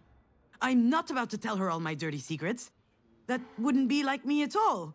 Although I guess this is a pretty good day for confessions. Es ist nicht einfach zwischen Marie und dir zu existieren. Vielleicht sollte ich das halt sagen. It's not easy existing between Marie and you. Between the overbearing artist and her gifted little go-getter. So I figured if I played the klutzy ditz, I wouldn't need to compete with either of you. If I'm so gifted, why the hell did I choose this grapefruit? This thing's disgusting. That's my Didi-Doo. Didi-Doo. Open your heart a tiny bit and she gets all uncomfortable. I told you it's toxic. Understand this. We both know things can be tense between us. Und? It would be easier if I could act like this is all her fault. Schuld. Jan's competitive spirit is unmatched. She has to be the first in everything. You can make her a little stupid sometimes. Oh, just like when she was training for tennis, or when we did hamster races. Hamster! Yeah, exactly. Racing hamsters. Pretty cool, huh? We had these hamsters for a while. We won them at the village fair. Marie hated them, but we were allowed to keep them as long as they were out of her sight. Dr. Doolittle! Jan always wanted to race them. Also du hast halt hier so viele verschiedene Möglichkeiten, weil du musst dich halt zwischen eines dieser Wörter halt immer entscheiden. Das ist... Da entstehen ganz, ganz merkwürdige Dialoge. Aber ich mag das halt, dass sie mit mir darüber redet. Every race. It was an embarrassment. Racing Hamsters. She had this whole training regimen, but it wasn't enough. So she brought out the big guns. And one day, her hamster was hyped to the max. Absolutely smoked mine. And that night, he died. Torben? It wasn't hard to get the truth out of her. She'd fed him coffee drops. She was kind of sad, but not really. At least he went out on a win, she said. I could act like I wasn't anything like her. But that's not true. I just pretended that I didn't care. Hat Kaffeebonbons gegeben? Truthfully, I also wanted to be the best. At the very least, I wanted to best her. As if we were always competing with each other, and it was exhausting. Es gab Tage, da war es schwer. Du hast mir manchmal Angst gemacht. Manchmal wollte ich dich einfach nur schlagen. Some days it was hard. But whatever happened, I've always tried to protect you. I don't need anyone's protection. Yeah, it sounds weird when I say it out loud. You're the strongest person I know. And you're built like a sea cucumber. Look, all I'm saying is, I was always on your side when it mattered. Are you talking about Mom right now? Not just her. Yeah, I'm totally talking about Marie. I'm talking about the fact that you're my sister, and that's special to me. And I know it's the same to you. Listen, Diane, I have no idea how things are going to play out with Marie.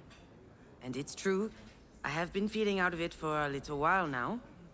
But I do know one thing that's going to help us. What do you mean? I mean that being a psychopathic robot has its perks. Cool heads prevail. And I think this is going to help us make the right choice. The best choice for Marie. Ich sterb doch eh gleich wieder. But for you and me, too. Maybe. Why are you looking at me like that? It's just... I'm not used to seeing you like this. You sound confident. It suits you. Okay. All right. So, what do we do? I have no idea. But I'm not going to tell her that right now. I need to find a different tack. Du kennst deine Mutter. Im Moment gibt es nicht viel, was wir tun können. You know your mother. She's stubborn. A real trooper. So, I think we will have to wait and see.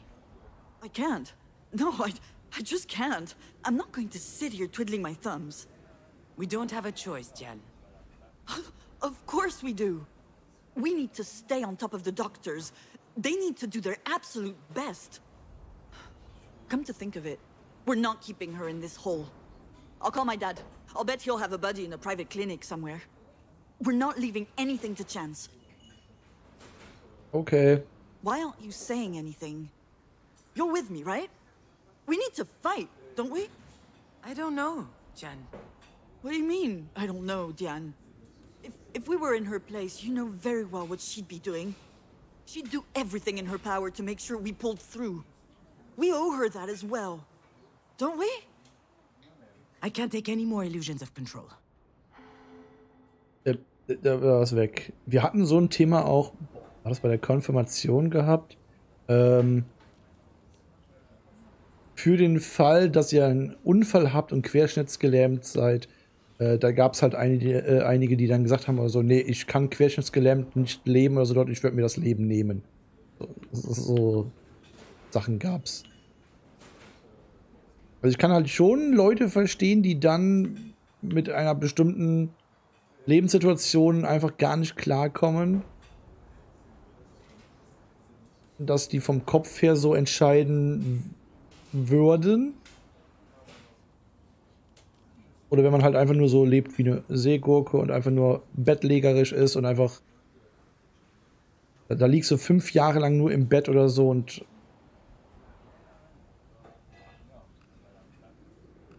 Keine Ahnung, wie ich da so entscheiden würde. Ich wäre mit so einer Situation eh überfordert. Dann kann ich immer etwas tun, verstehst du? You can't always do something, you know? Running around all over the place, yelling at doctors won't help her just because we think it will. It doesn't work that way. It never does. Sometimes you just need to let go. Es gibt Leute, die können das nicht. Let go of what? See, Diane, maybe this is why Marie chose me. Andere können das halt sehr, sehr gut loslassen. Cool head, that I don't let my emotions take over. Bullshit. You think this isn't your emotions doing the talking? You go on and on saying that Mom is the worst mother ever. Do you seriously not think you share some of the blame? What? What do you mean? You know very well what I mean. She could have died in that car. Fast gestorben. Marie was also in the car that day. You remember, my little phone? Erinnerst du dich, ein kleines Rehkitz, an dem Tag? I can't remember why. She was going to town for an errand, I think. I parked in front of her house. She sat in the front, and then she was by my Man side. muss auch oft genug loslassen, leider, ja. Gehört halt auch zum Leben dazu, dass man halt auch mal loslässt. Aber du musst es halt erstmal begreifen. Und ich habe als Anfang 20-Jähriger so oft loslassen müssen. So, weil du hast das halt null begriffen. Weil du es halt einfach nicht realisiert hast. Da können dir 1000 Leute sagen, du musst. Als ob das mein Kopf konnte. Ging gar nicht. Daher hatte ich ja auch diese Hallos gehabt und hatte halt Stimmen gehört. Ich habe Gesichter gesehen meiner Eltern oder so in andere Gesichter. Das kann man sich nicht vorstellen. Einfach nur, weil ich nicht loslassen konnte. Und überall Stimmen zu hören, das hat mich verrückt gemacht. So, keine Ahnung, andere hätten gesagt oder so, lass dich einweisen. Ich habe es aber von außen niemandem wirklich gezeigt oder gesagt. So, selbst Jahre später. So meinen jüngeren Bruder oder so, oder ich weiß nicht, ob der Marco das wusste. Ob ich denen das damals erzählt hatte. John's right. Aber das war ein sehr, sehr unangenehmer Moment damals. So eine wildfremde Person, da war ich in der Stadt irgendwie so ein bisschen bummeln, wollte so ein bisschen ablenken. Und dann sah ich eine Person oder so dort, augenscheinlich wie meine Mutter aussah, ging zu ihr hin oder so dort. Hab sie mit Mama angesprochen oder so dort und sie dreht sich um so, was? Und ich so, oh, tut mir leid. Ultra unangenehm oder so dort und ja. Und dann musste ich halt erstmal wieder so klaren Kopf und ich hörte ja auch Stimmen öfters oder so dort. Wenn ich erst irgendwo entlang gegangen bin oder so, hörte ich öfters oder so meinen Vater und ich habe halt den Geruch immer noch wahrgenommen oder so. So ein paar Wochen oder so nach seinem Tod. Also es ist halt. So, it's all my fault then. Are you saying gehört that? zum Leben halt leider All auch of this is dazu. happening because of me? Of course not. But since the accident, she's given you work. She's done her best to help you. And you just want to let her die? Shit, I'm not going to give up on her. If you hate her, that's your problem. You're out of your damn mind. Come on. You're so transparent. Shut up! I don't want to hear any more of this. I'm leaving. Boah, diese Situation, die habe ich selbst am eigenen Leib erfahren. Beim Schwiegervater in Spee. Die Mutter war ja sehr, sehr krank. Und die Tochter, auch wenn es weh tut, hätte sie gehen gelassen, natürlich, gell? Damit sie halt auch nicht Schmerzen hat oder sowas. Dem Vater sowas zu...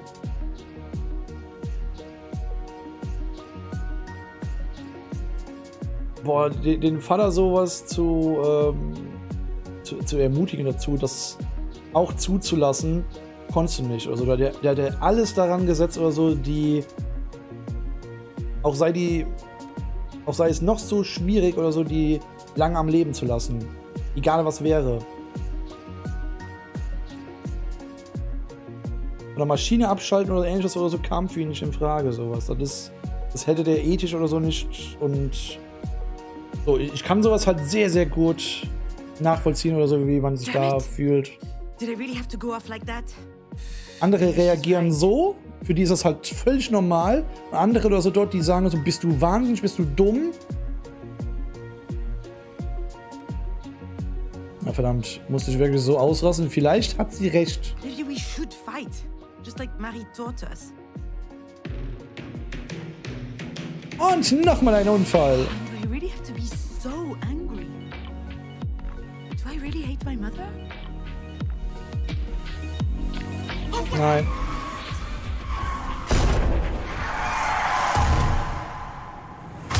Was greifen wir uns diesmal?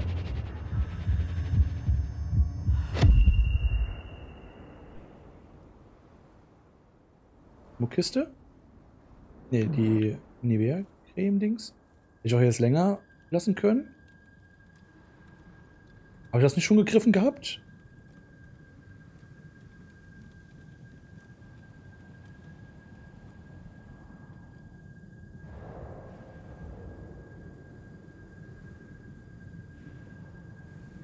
Familie. When will Dad get here? He'll get here when he gets here. Soon. Don't worry. I can't wait. Tomorrow we're visiting Buckingham Palace, and Lizzie says I'll get to taste real fish and chips and... Oh, sorry, Junon. I've never really been jealous of Diane's family. I was too fascinated by the concept of a family. That was an incredible discovery for me, and so beautiful to see. Das klingt halt so, dass ich halt adoptiert war. She had a dad and a stepsister. She had something to lose. Ja. I only had Marie. And Marie's immortal. So I was safe.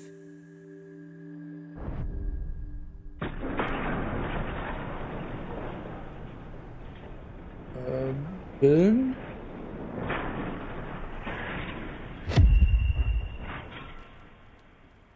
Nochmal die Muschel.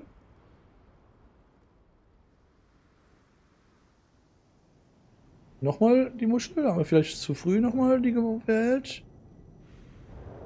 Haben wir die nochmal gewählt aus Versehen? Oder musste das jetzt?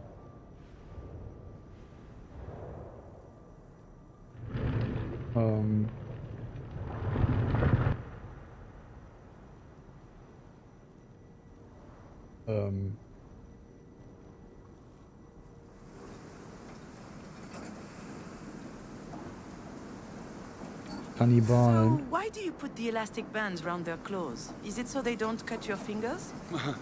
I appreciate the concern, but no, Oder es muss so. without the bands, they would just eat each other. When the guy said that, my mind jumped to my mother. She used to warn me about people and how dangerous they could be. Even me, she said. Don't trust me. Trust no one but yourself. Oh, it was exhausting.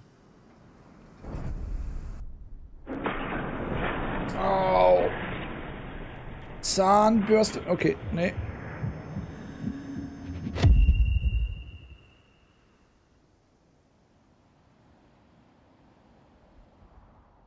Doch immer wieder die Maschinen abschalten oder die Ritze geben, um ihren letzten Wunsch zu erfüllen.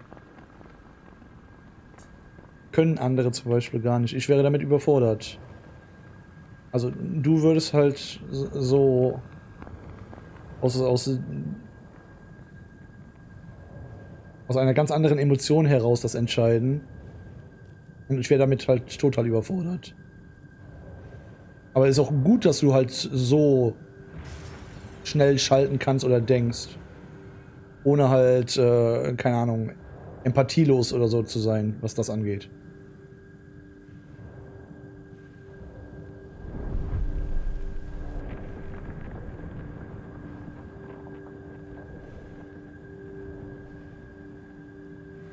Aber ich habe halt einfach ein Problem loszulassen. Das ist halt die Psyche von mir. Are you jealous?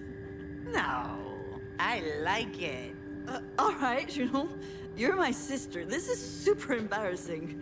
Especially since you're drunk off your ass.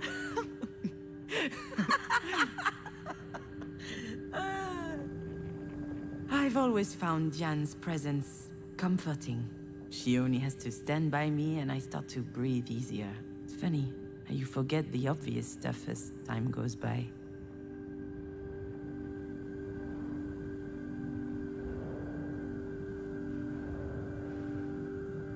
Wichtig. You see, my little dear, there are some things I'd have loved the chance to tell you. For starters, growing up means figuring out what you really care about and what you're better off without. I never understood why the whole world was such a threat to Marie. It damaged me, growing up that way. Now, I've had enough.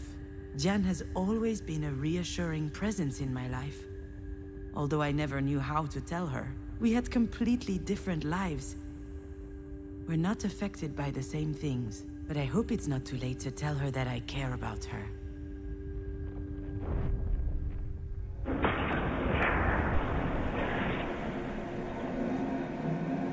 Okay, das nimmt eine ganz andere Wendung noch. Ja, weil ich eben schon so viel mitmachen musste. Ja, We owe her that as well, don't we? Wichtig. She's terrified, actually. My little sister. I need to comfort her. Show her that I'm here for her. That she's not alone. You know what? Right about now, there's nothing we can do for Marie. Nothing at all. But I know this bothers you, and I understand. But that's how it is. It's out of our control. So I'd rather pay attention to what matters the most. Family. And that's what exactly? It's you. You're my family, Jan. What about Mom? Marie is different. That's just how she is. She's... Sure, we're part of her life, but we can't expect much more than that. Marie She's alone against the world. Marie? I think she'd be furious if she knew she was surrounded with Jesus stuff. Jesus-Kram? This is a former charity hospital. It's not holy ground anymore, but the new owners apparently thought it wouldn't hurt to keep a few statues around. I guess this is as good a place as any to hope for miracles. Damals habe ich wahrscheinlich anders gedacht, aber das könnte ich nicht mehr. Ja, ist ja auch alles in Ordnung bei sowas. Also so für meine Psyche, ich habe halt Probleme damit oder so loszulassen, wegen der Vergangenheit oder so dort. Aber ich musste halt loslassen. Das ist normal. Dann lernt man es halt. Mom has one thing in common with the biblical Mary. Both of them had a child whose father was shrouded Und irgendwann lernst du es halt so und dann ist das für dich. Makes me baby Jesus? I'd prefer not to end up dead on a cross, though. Well, considering what she's been through. As a kid, I mean. What is she talking about? Dann redet sie da. Wovon redest du da? What are you talking about? How do you know what she went through as a kid? Did she talk to you? Once. One night. I didn't really understand. Her dad left when she was like 12 years old. She basically raised her brothers and sisters on her own. Hold on, what? She has brothers and sisters? I guess so. And she's the oldest. And at some point, she burned bridges with everyone.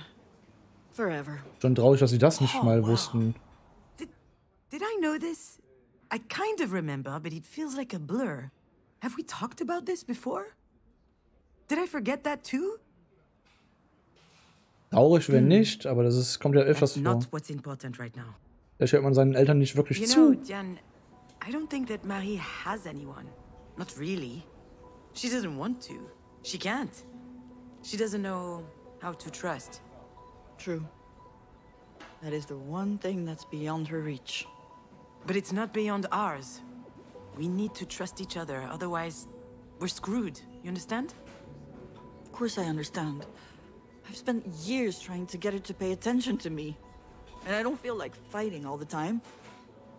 Not against you, anyway. We don't have to anymore. What? You mean, now that she's fucking dying? No, I mean, we can decide to do things differently. We don't have to play by her rules, where everyone's out for everyone. Kill or be killed. I think that's... I don't know. It might be her history, but it doesn't have to be ours. I'm not even sure she even believes it herself, actually. I'd rather believe that there are people I can always count on. And that they can count on me because I love them and I care for them. People like you, Dididu. Dididu. Is she crying? Nee. Sorry. I don't know what's going on with me. Meine Augen regnen. I'm scared, you know? For Mom. I don't want her to die. Well, right now, she's still alive. And you know her, she's not going down easy. Ah. I don't think you're anything like a lobster. I think lobsters are disgusting. Is that right? Me too, come to think of it. Ugh, crap. What? Is it the doctors? No, look. Alex? You should answer. Are you sure? Are you gonna be okay? Ask me again and I'll slap you. Of course I'll be okay. You're coming right back, aren't you? You bet I am, Did. Little sis. Alex. I don't know what would have happened between your dad and I if you were still here. Would we have agreed on how to raise you? The kind of values to impart? Werden. Respect others, be curious and open-minded, and try to beautify the world. Verschönern? At your age, that mostly meant avoid picking your nose in public. Ah, okay, I don't think we would have had any trouble getting along in the end. We were on the same wavelength. I trusted him 100% from the first day I met him. He's got that little something in his eyes. This uncanny kindness that's always there. God damn it, Junon. Okay, pretend I didn't say anything, huh? Hello, Alex. How are you doing, Alex? I'm Five. so glad to hear from you, Alex. Did you take it? I have no idea what you're talking about. I know exactly what he's talking about. I Aber just ich have no nicht. desire to talk about it right now. Okay. The house. Astrid's dollhouse. It used to be in my office and now it isn't. And I need it for work. I'm using it as a reference for level design. Can I call you later? Hold on. Where am I right now? I guess I wandered into a decommissioned part of the hospital. Ooh, it's kind of spooky. No, you cannot call me later. It's easy. Just tell me if you have it. It will take 2 seconds. Your dad is getting on my nerves. I'm sorry, but it's true. All right, Alex, listen. Okay, come on, keep your cool. Try and be mindful. Ich habe keine Ahnung, wo dieses Haus ist. I have no idea where that house is. And since we're talking about last week, actually, I'm sorry. I shouldn't have showed up unannounced. I Einfach don't know what came auflegen. over me. What does that mean? Wasn't it nice to see each other again? Gut. You and I never got to talk about some stuff. The birds and bees, how grown-ups cuddle. Although we did have the chance. But I was never comfortable with the idea. Die Gelegenheit. One time, you were maybe 3.5, and Alex's parents came over for lunch. We didn't see them much. Alex and them weren't very close. Anyway, we were having an aperitif, and you barged into the room shouting, "I am the knight of the purple sword!" Your sword came from a closet in our bedroom. You liked it because it vibrated when you pressed a button. Alex's mom spit out her martini, and I was riven with shame. I should have seized the opportunity as a teachable moment, you know, positive reinforcement. Gut, vielleicht war das kein lila Schwert. Aber Kinder halt, wenn die da irgendwie so den Dildonator in der Hand haben und dann irgendwie. Gott, Kinder. Hab ein Laserschwert. Macht vibrierende Geräusche. Und komm, wir Männer sind dann auch kindisch. Wenn da irgendwie ein Kumpel dort ist oder so, und der hat das halt auch oder so, dann haben wir die Chance oder so, dann würden wir so Star Wars Max so. Okay. Vielleicht bin ich nur so.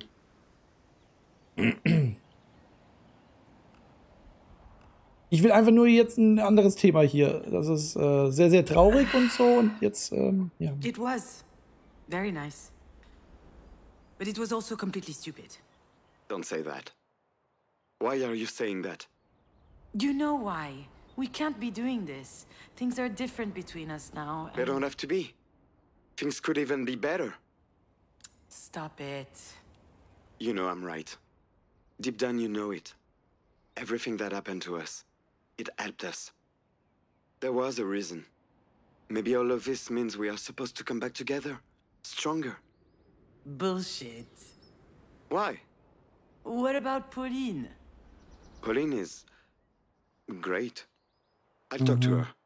It will be hard, but she'll understand. What will she understand? That your crazy ex has suddenly decided to return after dumping you, after she killed your... Don't even go there. That's a really stupid idea, Alex. People don't change. And you know how I am. I do. I've known since day one. Als wir uns We met in high trafen. school, as juniors. Jetzt lernen wir mehr über It Alex feels like a kennen. lifetime ago. We only had one class in common. Film studies. And we had completely opposite tastes. But I immediately liked something about him. Etwas gefiel mir sofort an ihm. Oder verschiedene Geschmäcker? Was war dann das? Alex loved big US blockbusters. I, on the other hand, swore by art house movies like Tarkovsky, Bellatar, Kieslowski. Ja. I Weiter. lived by these little nuggets which tickle your brain. Also, Marie's cultural snobbery had imprinted on me. I was trying to impress her. But one day, your dad dragged me to the movies to see The Notebook. My whole world changed. Wie ein einziger I had a Tag. newfound passion for critiquing romantic comedies.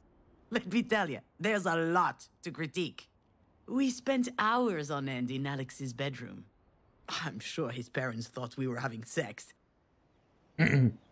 Sex? Alex made an attempt once, but I wasn't interested at all at the time. I think that it scared me. Your dad didn't insist.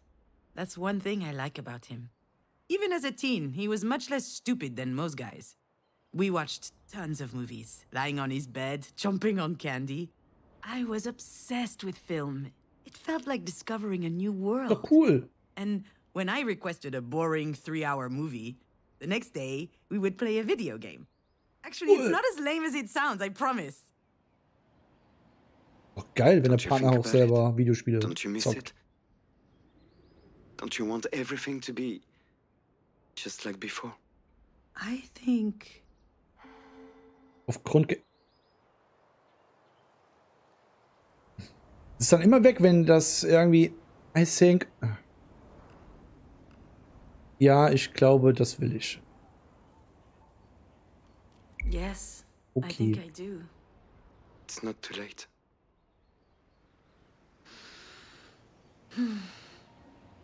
You really think so?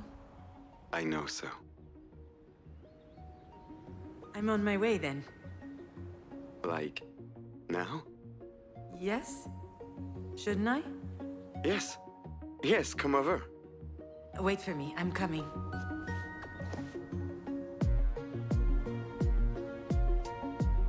Und nochmal. Warum nicht? After all, why not? Maybe he's right. Echt?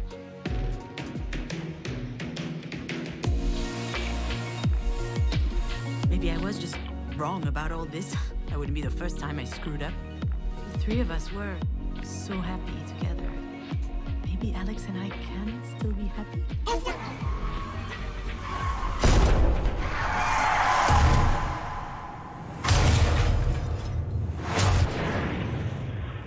Nein.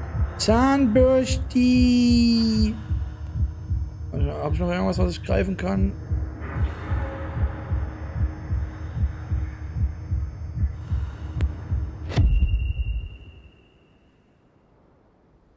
Buch? Also die Aufmachung vom Spiel, die gefällt mir halt sehr, sehr gut.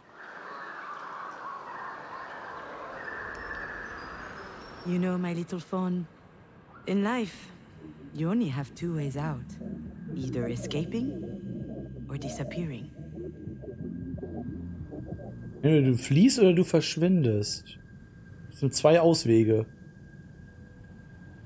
Und But sehr, sehr schöne sometimes Metaphern. You're unable to disappear. And escaping from yourself, well, that sure ain't easy. Ja.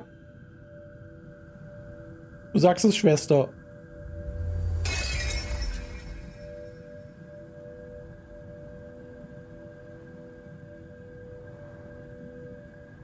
So, when that happens, in your opinion, what's left to do?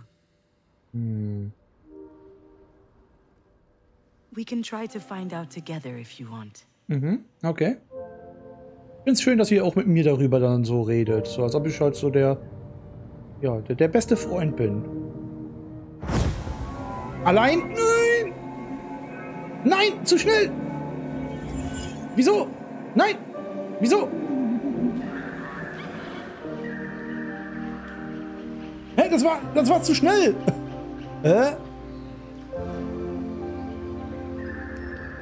Okay, wow. Man könnte denken, mit einer 3D-Brille schauen. Also hier das? Ja, wahrscheinlich könnte man das. Hat einer zufällig eine 3D-Brille? Wäre das möglich? Rein vom Effekt her? Wahrscheinlich ja. Also ich habe hier eine 3D-Brille gehabt, so von damals vom Kino. Im Kino gegangen, sowas.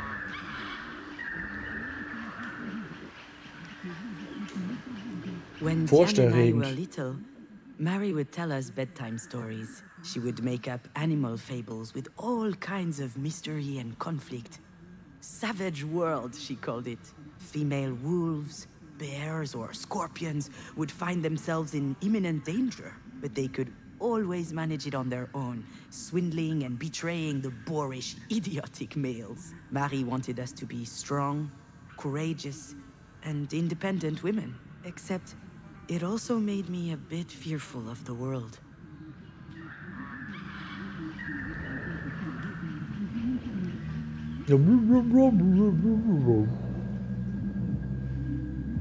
Also gerade hier dieser Effekt, der ist halt... Oh, dieser schöne Regenbogeneffekt ist halt wirklich wie eine 3D-Brille. Also irgendwie eine Eule. Mir zufällig mal aufgefallen. Blau, grün, rot, ja, ja. In diesen RGB-Farben halt, ja. Rot, grün, blau.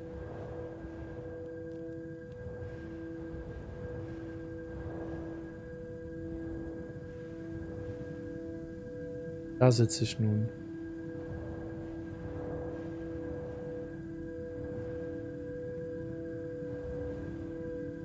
Ich glaube, ich brate mir nach dem Stream die Nudeln noch an.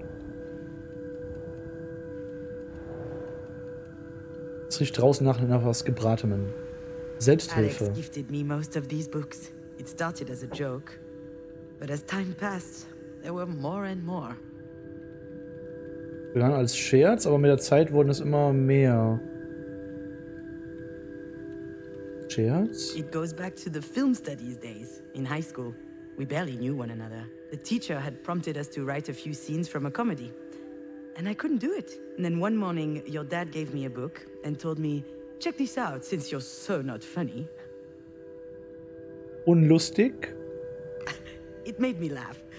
And, well, truth be told, I was charmed that he cared about me. So I read his dumb book, and believe it or not, the next few scenes I wrote were really funny.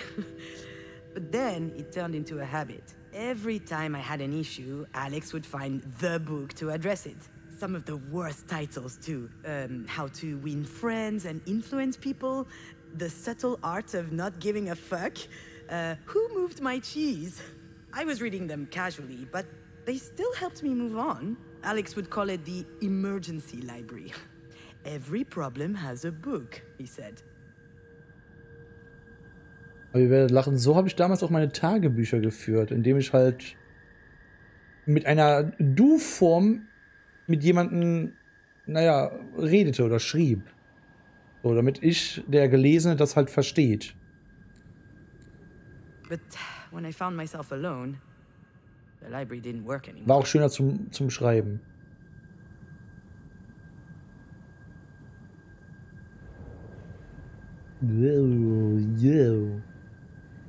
Ach ja, ja. Da bekommt man Hunger. Ja, ja, ja.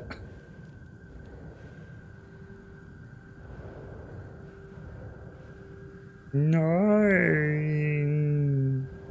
Wie geht's? Oh, dieser Effekt.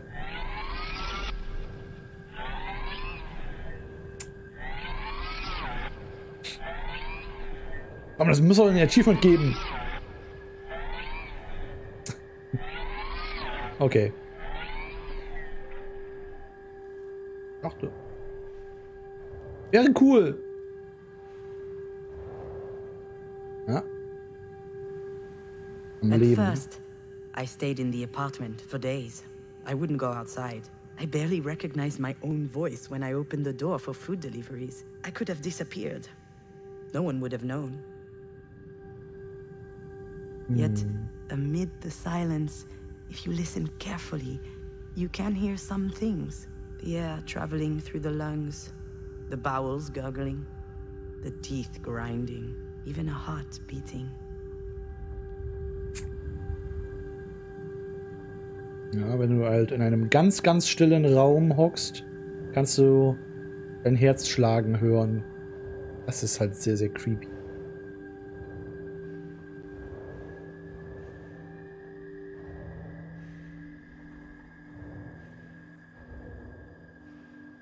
War ja auch so eine Folterungsmethode. Abhängig. That much is clear now.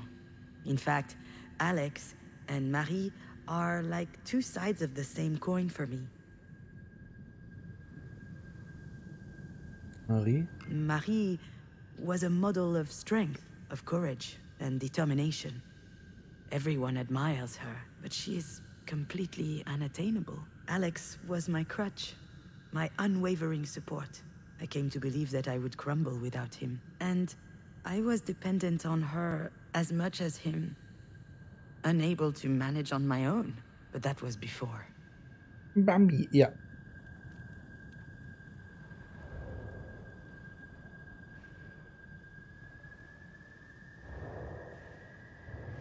Wow. Wiggle-Wiggle-Haus. Wackelpudding-Haus. Oh, also wenn du was eingeworfen hast, ist das wahrscheinlich der Hit.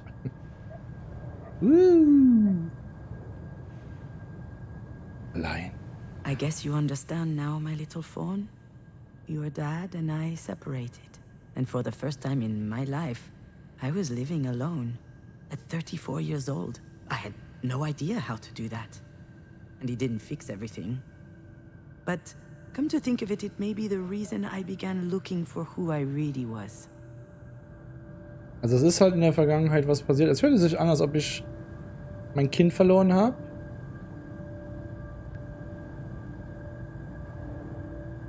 Wenn immer die Rede von Rehkids ist, dass sie halt mit ihrer verstorbenen Tochter redet.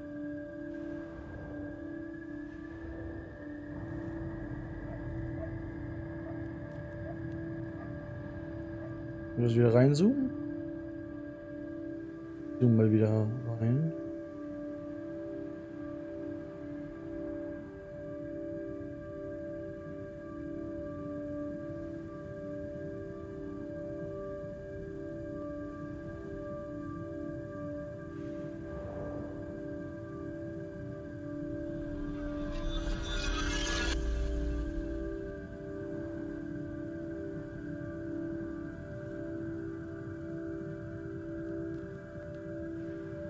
Aha.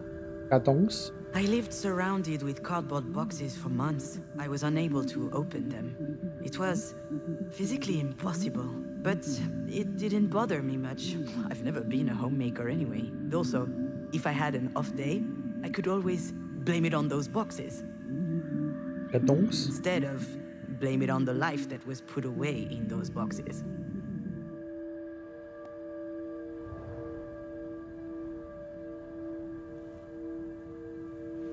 Fiktion. I think I just figured out why I love movies so much. When I was a teenager, my life didn't seem real. I couldn't say for sure that I existed, but in movies, people had pure and intense emotions. I loved that. Any fiction was a documentary to me. When I found myself alone, I fell back into that zone. I watched hundreds of movies, obscure comedies, blockbusters, absurd schlock. I was looking for a template that would explain to me how to feel. Except it didn't work this time. I needed more.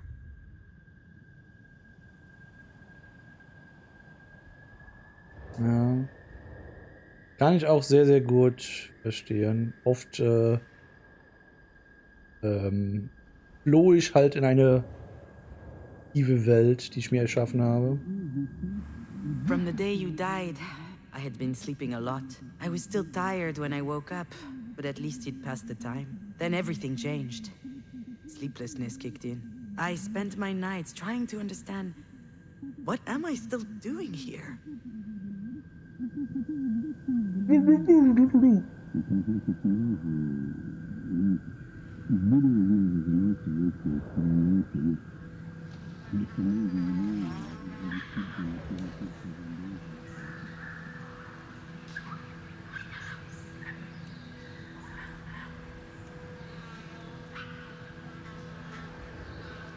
Okay, also. So. Noch näher geht nicht. Dann zoomen wir wieder raus. Habe ich vielleicht irgendwo noch was vergessen?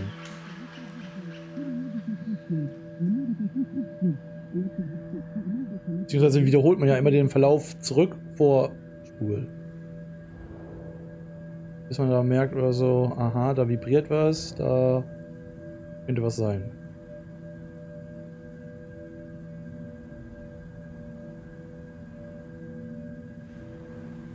Tasse. Do you remember this cup?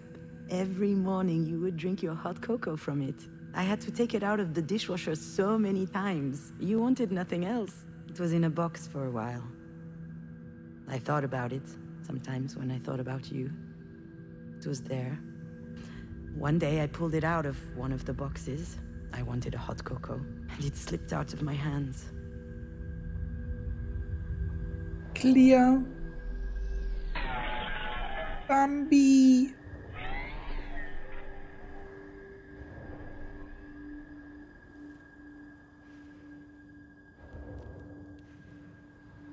Zusammenbruch. My heart skipped a beat in that moment.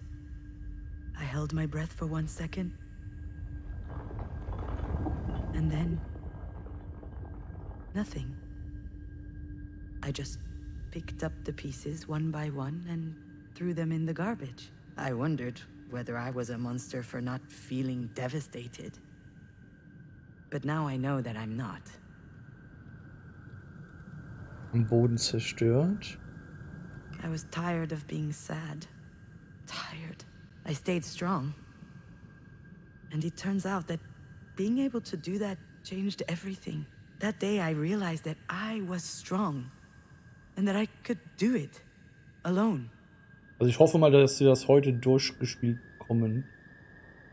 Und gerade auf die Uhr. Ah. Ich gehe von aus. Ja, das Spiel, das geht 17 Stunden. I turned on my computer and I started typing. Not a soap opera episode like I was writing before you died. It was something personal. And I think it was important. Persönliches? A movie script. A beautiful, kind of sad story. It could be a nice feature if I ever finish it one day.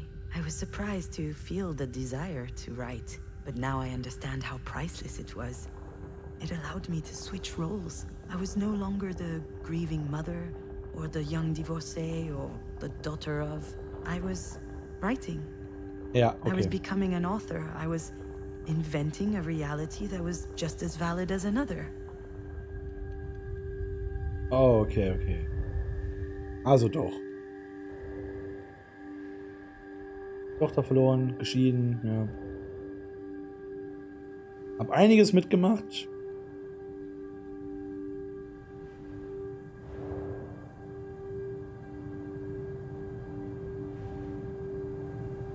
Von Grund auf. I was telling the truth earlier when I said that there were only 2 ways out in life. But whether you escape or disappear, in the end you're doing the same thing. Now I understand that I had to find another way.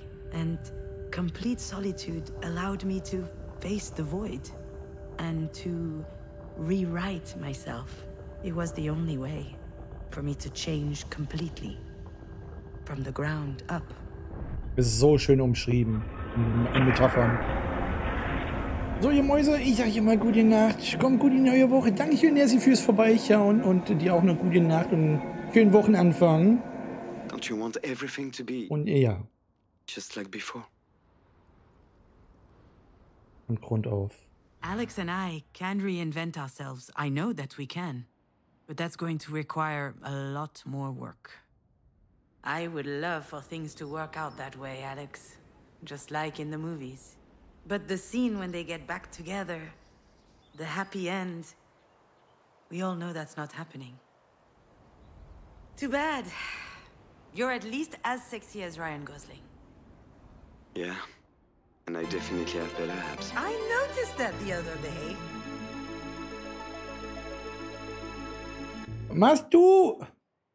Xnesix just gifted 10 subs.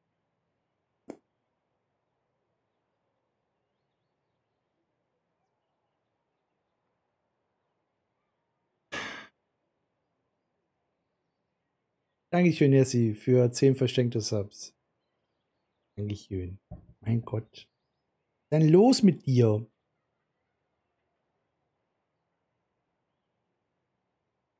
Du Olle, du. Vielen, vielen Dank. Dankeschön. Subkampf gegen Lycra. Nee, das nicht. Das ist halt, weil ich ihr heute 10 Subs geschenkt habe und sie dann dachte, du doof, warum machst du? Und das war jetzt einfach die Retourkutsche. Falscher Knopf. Ah. Ja, ich verstehe schon. Ja. Ja, ich verstehe schon. Vielen, vielen Dank. Wollte auf das X drücken. Ja, ist gut. Ich verstehe es. Ja, naja, passiert. Ja, das ist blöd. Das ist ja. Ach, scheiße. Ja. Nee, vielen, vielen Dank. Dankeschön. Danke. Die Frau, ey, was ist denn da los?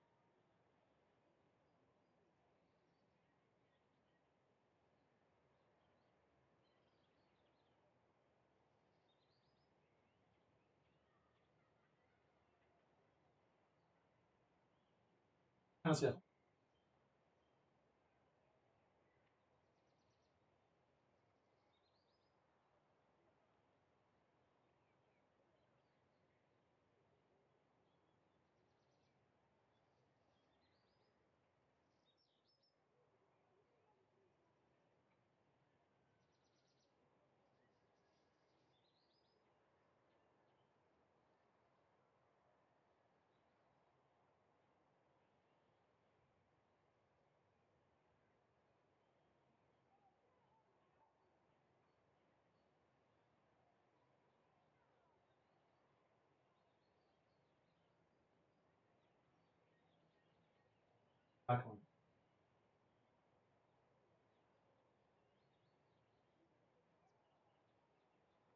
So.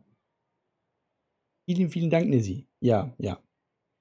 Dann, ja, gute Nacht und schlaf gut und ja, danke nochmal. Schlaf schön. Ja. Ich mache hier weiter. Wen hat sie überhaupt getroffen?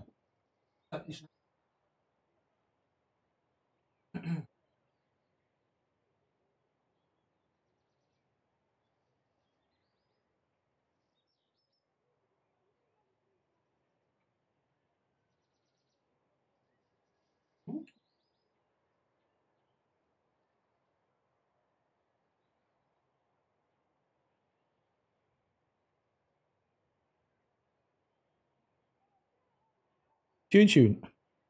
Okay. So, jetzt weiter. Jetzt kommt ja keine Störung. Ich muss halt immer das Ziel im Auge behalten. So, eigentlich mache ich das nicht so und es ist halt.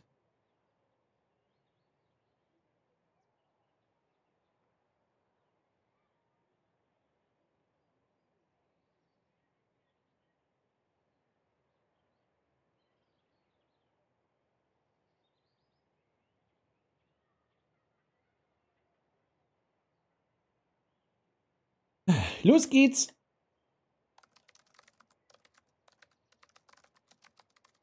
Is that new? See? Ja, weil ich zu You're weit missing weg war. out. Sorry. Ich war vom Mikrofon weg. I'm Ist der sorry things Filter, ended the weil. way they did between us. Hallo? I Hallo? left because I was losing my bearings. And I felt like you were also going off track. You know, trying to convince us that we would be okay. I was trying to help you. That's the problem. Ich habe keine Hilfe gebraucht, das hättest du nicht tun können. Wir sind eine starke Frau, wir sagen das. I didn't need help. I needed to come to terms with what happened, not help erasing it. I couldn't keep leaning so much on you. I couldn't stand it. I had reached a breaking point. If I didn't make a big change, I would have... But Wir hatten I was aber eine not gemeinsame allowed to Tochter, die. glaube ich, und die ist gestorben. I had no right.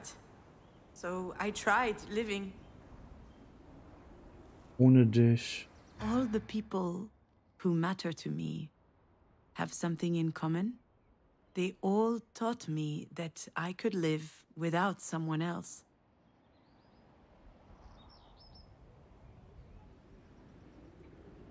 Alle haben mich gelehrt, dass ich ohne andere Leute leben kann. Marie taught me that I could live without a father, that I could exist as a woman in a world created for men. But she never taught me what it was like to be loved. Sie hat mir nie gezeigt, wie es ist, geliebt zu werden. Oh, ich fühle das so. Alex taught me that I could live without Marie. All of a sudden, I was worth more than I thought, and she much less than I thought. But what he loved the most about me was that he could be there for me. I don't hold it against him. We are who we are. He loved me, but he didn't help me love myself. Mich selbst zu lieben. And then you were there. And you taught me the most important thing. You taught me that I could live, even without Marie, even without Alex.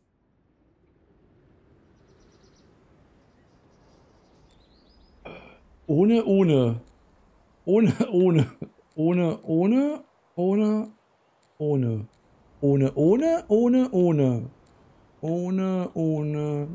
Ohne. Ohne. Even without you. Ohne. Without you. You know, I changed too. I believe you, Alex. So don't you think it may be a Entweder good ohne time to try Marie again? oder ohne. We can't try again if we're strangers to each other. Wow, that's a Nobel Wisdom Prize right there. That's not even a thing. Exactly. You know...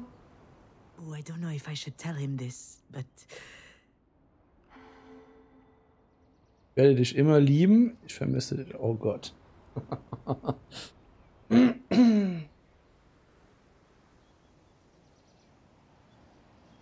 Ich glaube, vermissen klingt halt noch normaler.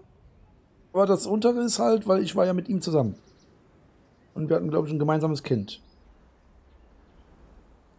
Und dann sind wir geschieden.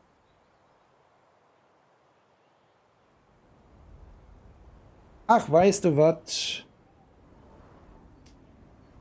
Wir verteilen Liebe. I will always love you. And oftentimes I think to myself that we could start something new. We'd hop in the car and road trip through Ardèche. I would take off my flip-flops and rest my bare feet on the dashboard.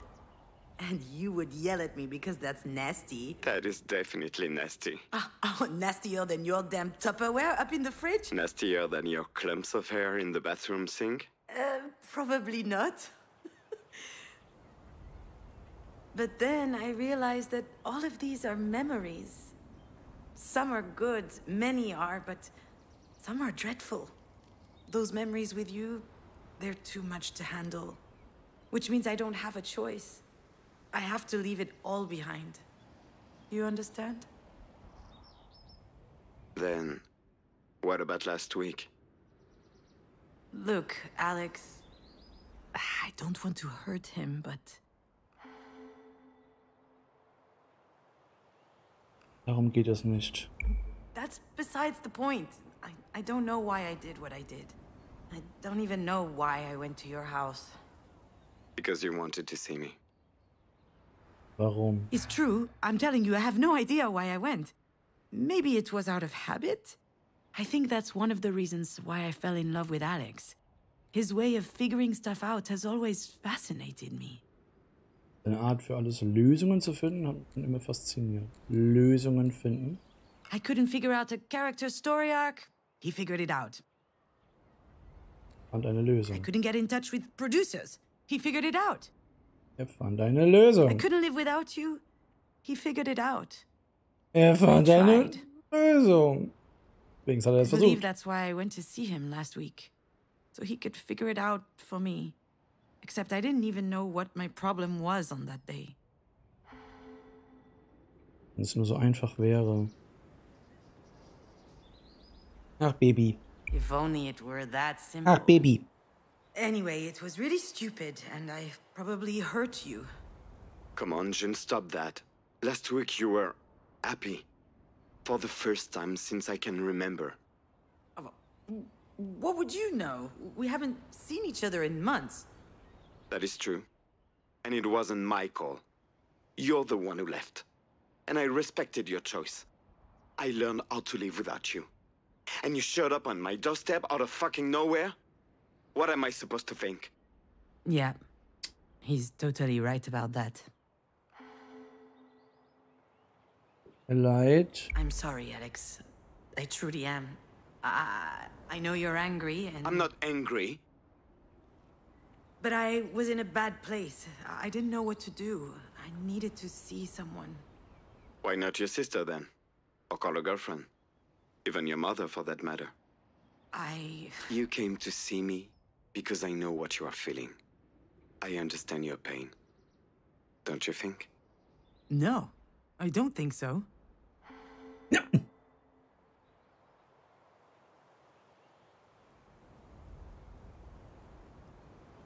Du verstehst gar nichts. You don't understand anything. Well, if you really understand, then why do I...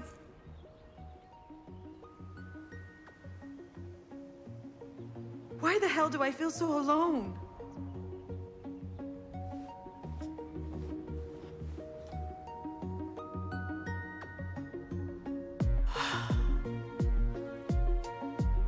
Allein.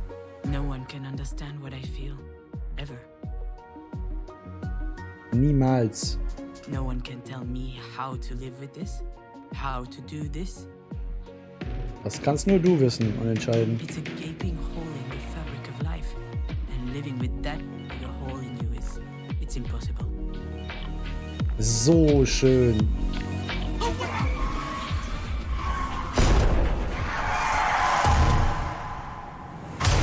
Das ist weniger schön. Aber es gehört dazu, zu dem Spiel. So, was haben wir jetzt für... Zahnbürste nicht. Nein.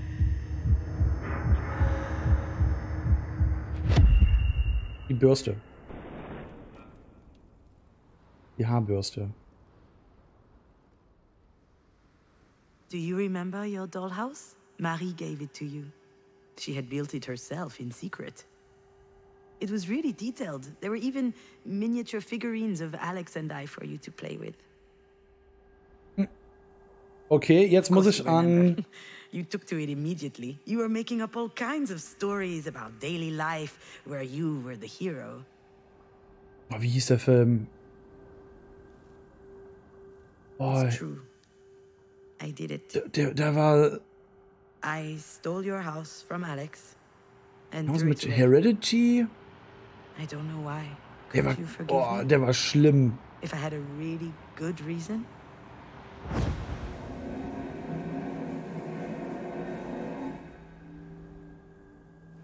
Pauline. This is Pauline, your father's new girlfriend. Actually, we've known her since high school, but I haven't seen her in a while. Seit der Schule? She's a great girl, you know. I'm sure your dad will be happy with her. Alles glücklich. To be honest, I always wondered why he picked me over her back then.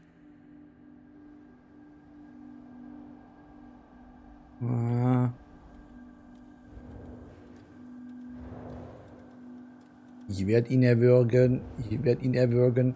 Arbeit. Your dad is still making video games, but he quit the big company he used to work for. Now he's making a game on his own. I don't know much about it. I think it's about you. In a way, every game he ever worked on talked about you.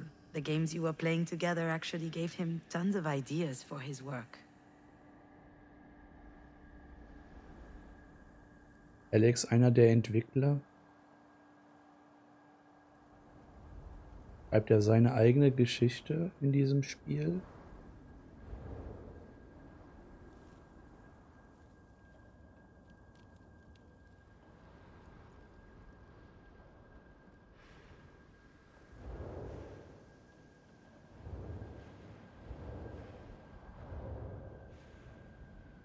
Da hat's vibriert.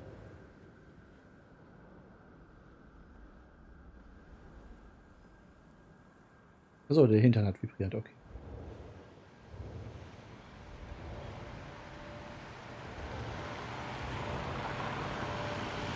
Puppenhaus. Haus.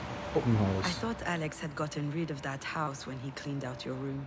After you passed, I never wondered where it was. I just forgot about it. Nachdem du gestorben bist, habe ich mich nie gefragt, wo es ist. Ich habe es einfach vergessen.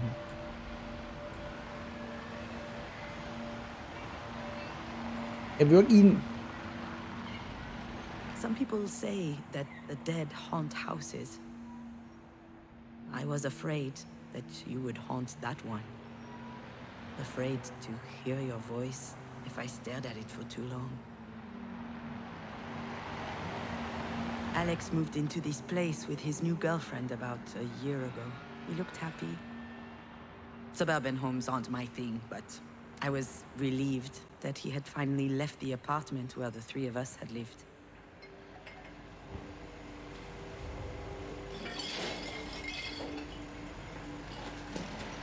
Okay, dann muss ich, glaube ich, wieder reinzoomen.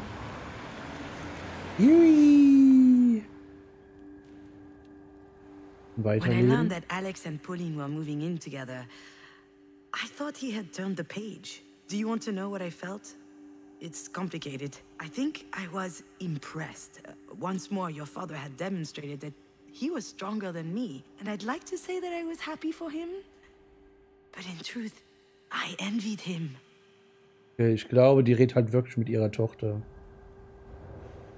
Also wenn ich halt in der Du-Form, dann redet sie mit mir als Tochter. Das macht halt natürlich mehr Sinn. Melancholie oder aber irgendwas anderes. I pictured Alex alone in his office, using his job as an excuse to play with your house. I found that pitiful. That didn't fit at all with the idea I had of him, always moving forward, never moping around. And then I realized that maybe he wasn't telling me everything about his feelings. Ja, manche können das auch nicht so wirklich. Prost. Your father had everything. A new girlfriend, a nice house, his life on track. Meanwhile, I was over here, toiling, slowly crawling out of the hole. And I needed to see him, so he could comfort me. Just like before, I thought he owed me that.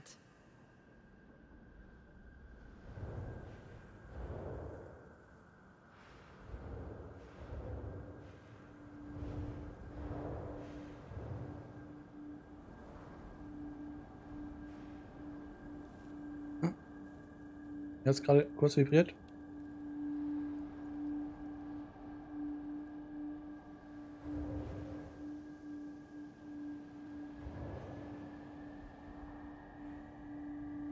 He started doing it at work, cocaine. just so that he could meet his deadlines. Sometimes we did it together, at parties for fun. Oh, all right, I know it's bad, but when we knew that you were coming, we stopped. And that's why I was surprised to see some at his place last week. Bei ihm sah. He tried to hide it, but I laughed in his face. I'm not his mom. Still, though, I thought to myself it was a bad sign. Eigen. Alex looked gaunt. Not just because of the blow, it was like he'd been crying. I tried to talk to him, ask him how he was doing. He just dodged the question. So I insisted, but he said he wanted to show me something, and he started a video game. Something called Night Call. A murder mystery noir where you play a taxi driver. It was really good, but it's hard to have a conversation with a controller in your hands. Dieses Steamboat-Gedöns.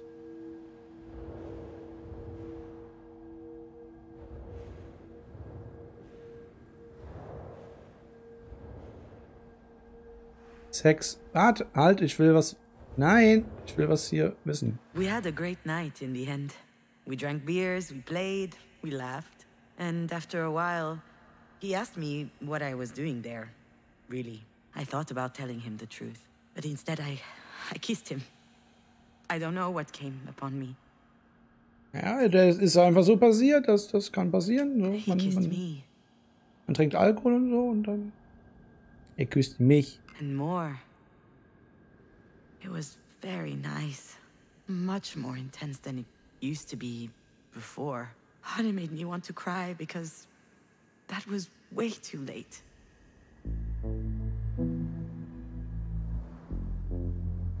Kann ich doch weiter ins Zimmer rein? Okay.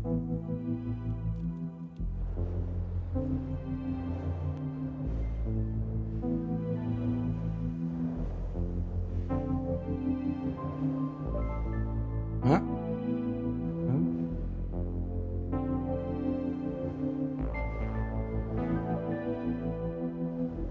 Okay, ich dachte, das wäre hier auch noch am Vibrieren.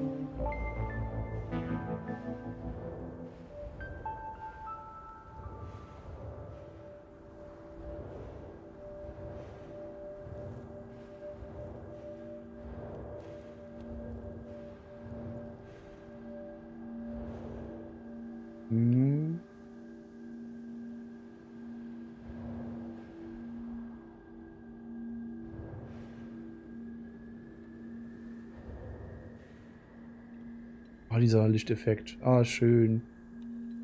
Och, ich liebe das in Spielen.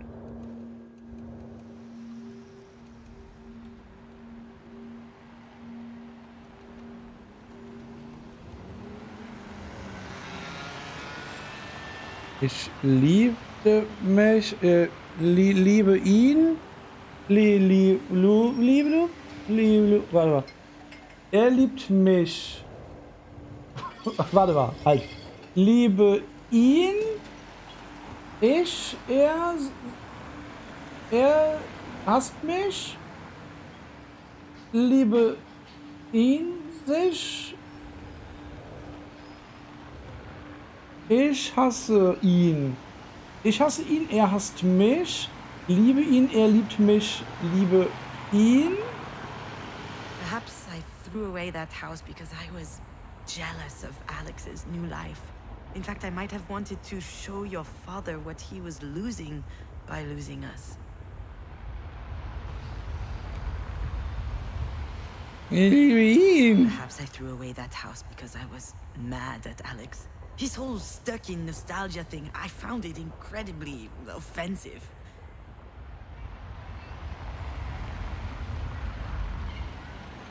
Perhaps I threw away that house because that was my gift to him. Perhaps I thought he needed this old relic out of his life. Like he needed me out of his life. Er hasste mich. Perhaps I threw away the house to shake up Alex, to get a reaction from him, so he could be mad at me, so he could snap out of his Er liebt mich, ja. Ich bin verletzt. Ja. I'm Das bist sure du. all of that contributed to my reaction, to a certain extent. I was jealous, a bit petty, conflicted, and on top of that, I was a dollhouse thief. But there was something else, something that really hurt me, and that I'm only understanding now. I was ashamed. Habe mich geschämt.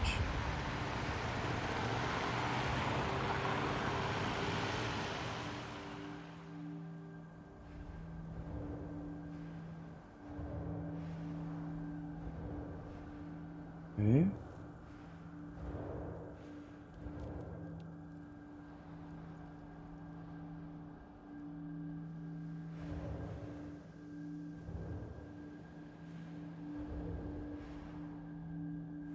Er ist auch verletzt. I came to demand support from Alex. I thought it was unfair that he was already happy again. But when I came across that dollhouse, I realized that he missed you as much as I did, which is actually why I threw it away. That's the reason. The dollhouse was proof that for years I had been blinded. Ja, aber in seinen Augen kommt das halt anders herüber. He too was hurting.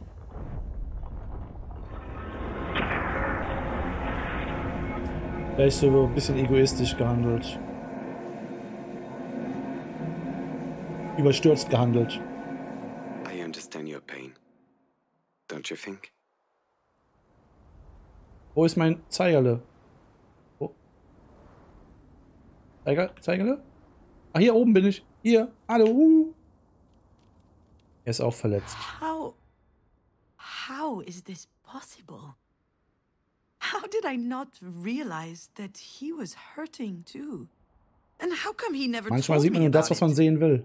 Well, how about you, Alex? Should we talk about that? What? What do you mean? How many times have we talked about Astrid together? About her death? Dozens of times? Hundreds, Jetzt kommt's ein maybe? bisschen näher. That's because we needed to.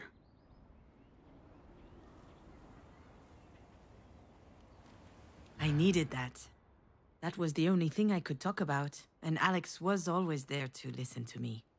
To check how I'm doing,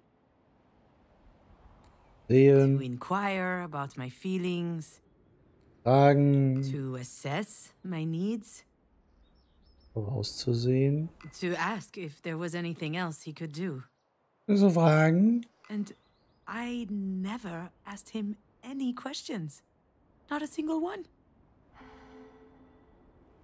Bist du dir sicher? Are you sure about that? What do you mean? Are you sure about that? You were John Cena. devastated. And you? How did you feel? Come on, again with this shit. Pauline is always trying to make me talk to. I don't have anything to say. What am I supposed to say? There's no way you never felt the need to talk about those feelings. That whole time when you finally got me to calm down and fall asleep? How did you feel? What did you think? I don't know. I can't remember. Why are you dragging this up now? Because I never thought to ask you back then. Well, that's all right. I'm okay. I was okay. It's not your fault. He's still doing it. He's still trying to protect me all the time. He needs to understand that things have changed.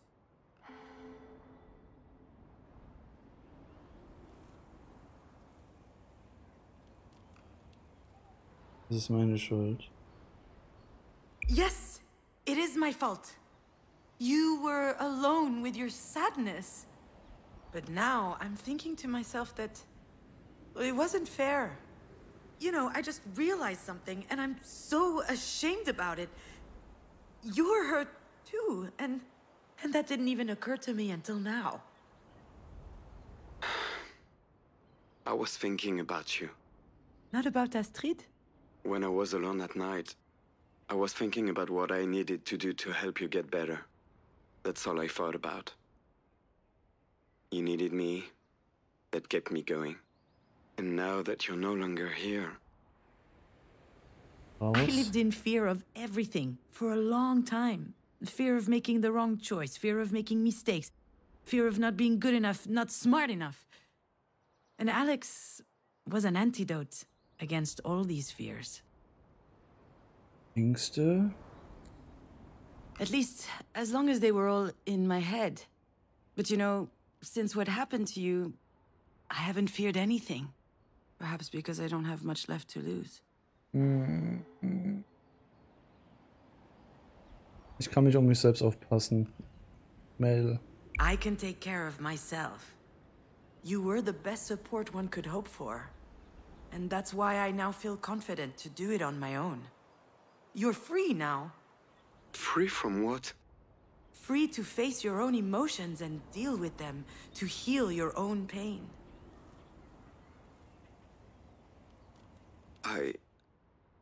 You know, if I ever think too much about her, about how much I miss her, I have to stop. It makes me dizzy, it scares me. I'm pathetic.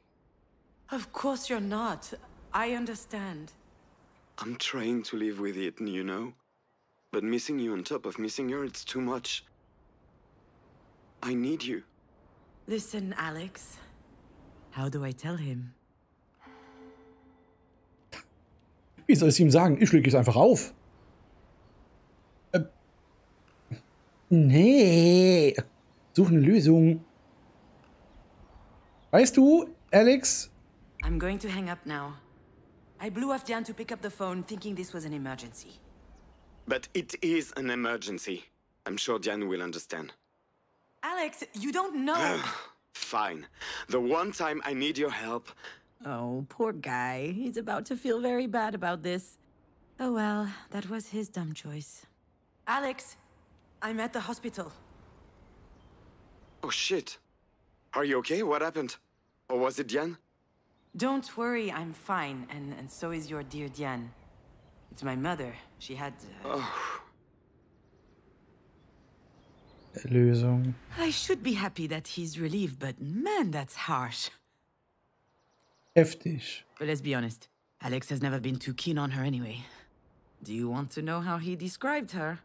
The mug of a James Bond villain, the personality of a public restroom, and the pictorial style of a drunken tardigrade. I'm sure he thought that she was being unfair to me, and that annoyed him. So he avoided her as much as possible. The worst part is that she loved him, but he could see right through her.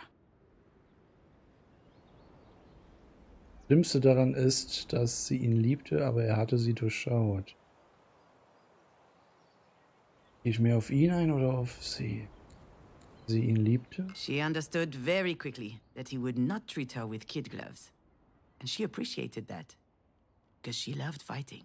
Alex didn't like that I wasn't as critical of Marie as he was. He probably thought that I was a bit masochistic. I wasn't. It's just that I'm her daughter, and she's my only mother. Wir reden hier über meine Mutter. Alex, this is my mother we're talking about. I mean, sure, this is Marie, but still. What happened to Our Lady of the Paintbrush? I know it wasn't her heart. She doesn't have one. Verrückt. That doesn't sound like Alex. Not at all. What's happening to him? Is he drunk? It's a bit early to start drinking. Should I be worried? Or perhaps I shouldn't say anything.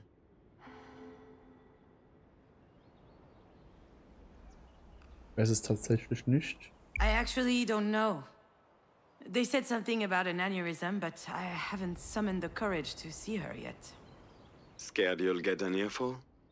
All right, enough. It's not funny, Alex. It's not funny. It's actually pretty insensitive, which is not like you. Are you okay? Come on. It's just a joke. Except nothing is ever just a joke. Anyway, what do you care if I'm okay? I mean, I care about you, and Oh, sorry. Are you doing a stand-up routine now? Hopefully that works out better than movies did. Right, I don't know what's going on, but I have no time for this, okay? So I'm just gonna hang up now. Yeah, you hang up. You can call me anytime, day or night, even show up at my house unannounced. I'm here, no worries. But if it's the reverse, I can go right onto hell. That's unfair, Alex.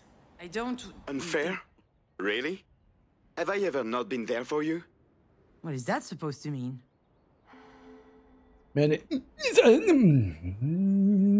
Halten wir irgendwo den Punktestand fest. Are we keeping score? Gott. That's news to Alex. me.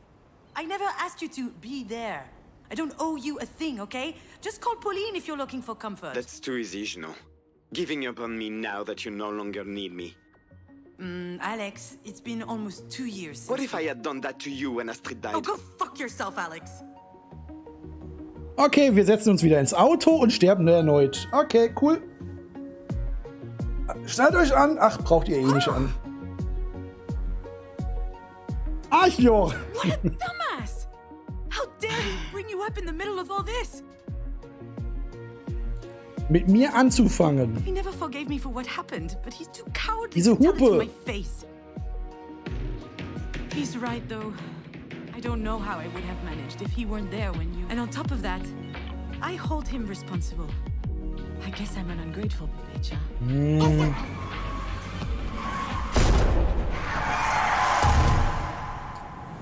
Und erneut.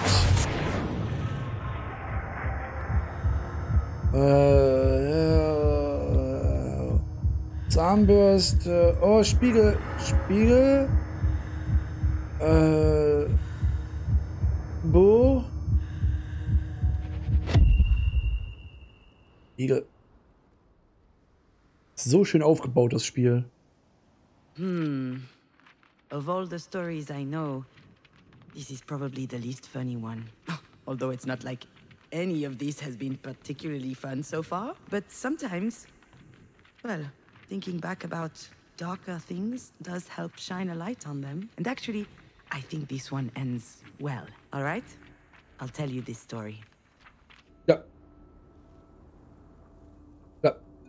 War die jetzt gerade nackt oder sah das nur so aus? Okay. Ich muss jetzt gerade so, hä? Was? Das ging jetzt irgendwie sehr, sehr schnell. Oh Gott, was ist denn das jetzt für eine Art? Oh. Madame ist nackt und sitzt an der Waschmaschine. Ja gut, dann haben wir das auch geklärt. Die Zurückspulen war doch eine beste Option. Ja, cool.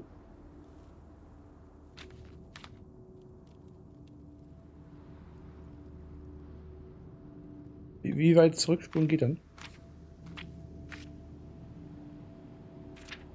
Jetzt ist es halt in Bilderform.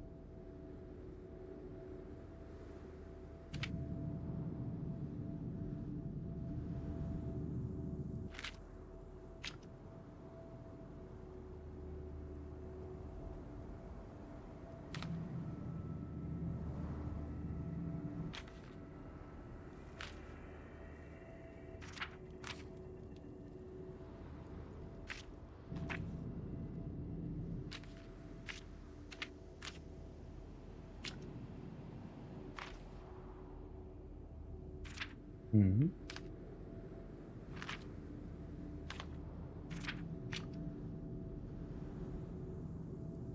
Ich glaube, hier übersieht man einiges, aber hier oder noch eine Vibration bisher.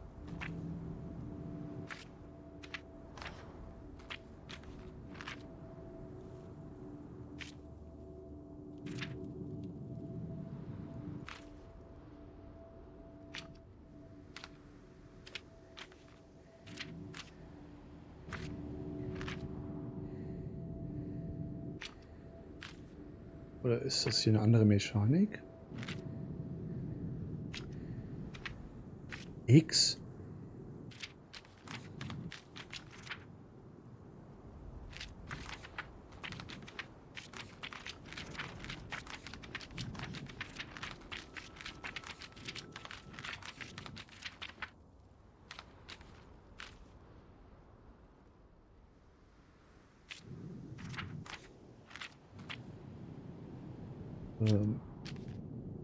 Okay. Alex was a great dad who took good care of his child. He showered her, cooked her food, invented games for her. Anytime the little girl was home, his deep laughter would shake the house's walls. And then, one day, Alex no longer feels like laughing.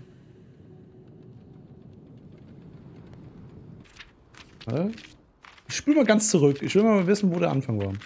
Ob das geht.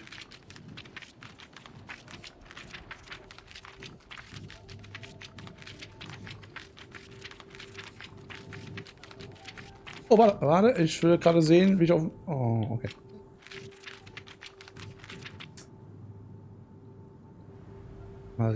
Marie was a grandmother who was often angry. As a result, she and Junon did not talk much. It was too exhausting. And then one day, Marie calls.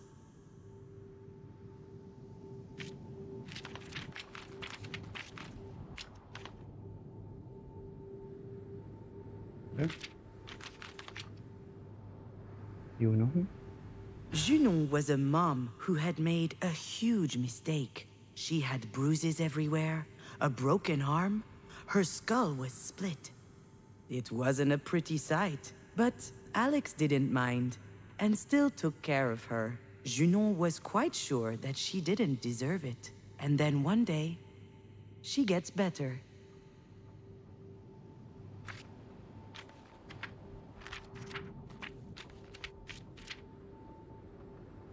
Astrid? Astrid was both a little girl and a very big girl. Unsere Tochter. When she turned 4, she decided she would brush her own teeth. She was so eager to grow up.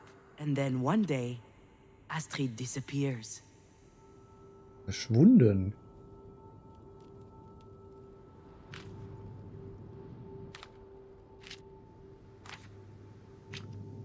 Einfach so urplötzlich.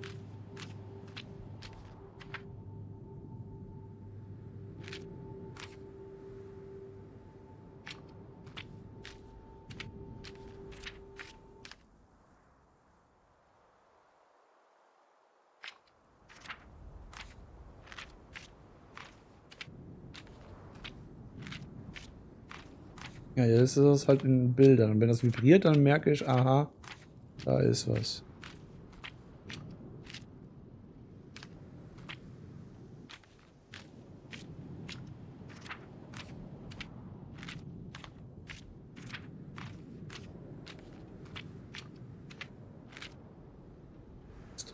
Time passes, but a big little girl doesn't just disappear. She leaves toys and drawings lying around, and all kinds of fist-sized marks, like tiny little clenched fists punching holes into Junons heart. Ich dachte am Anfang erstmal, die ist halt schon bei der Geburt oder sowas gestorben. Das ist jetzt verschwunden?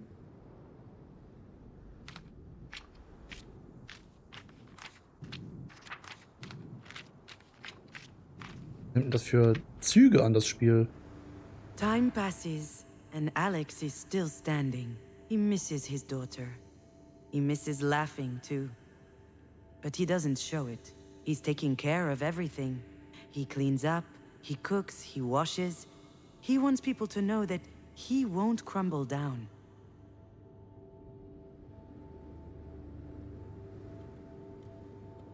Wie das auch immer ausspricht. Astrid. Ja. Weil die hatte so einen leichten Latino Time passes, Akzent. and the phone rings. Again, and again, and again. Junon doesn't know what Marie wants, but she can guess. Marie was there when Junon made her big mistake. And if Junon picks up, they'll have to talk about it. Junon can't forgive herself. So the phone rings, and nobody answers.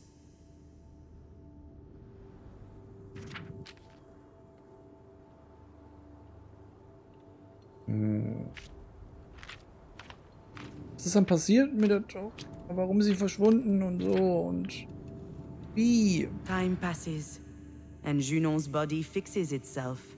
The bones heal, the bruises fade. Doctors call it a miracle. Junon doesn't agree. But these doctors are no good anyway. They didn't even notice that Junon's heart is strewn all around. Blauen Flecken? Mir was angetan oder? Alex hat doch in mir nichts angetan. Und davor aus der Ehe oder aus einer Beziehung. Irgendwie bin ich so leicht verwehrt, woher die blauen Flecken dann auch stammen.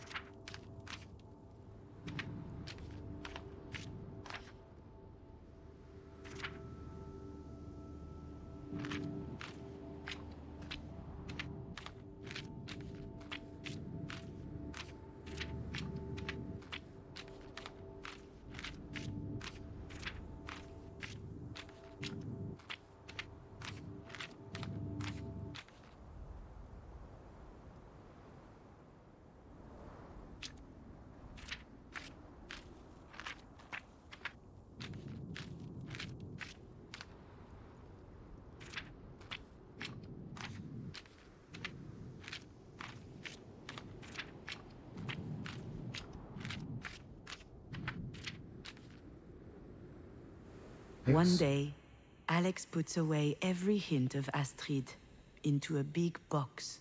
The apartment seems a bit empty all of a sudden. But it is what it is. And Alex isn't crying.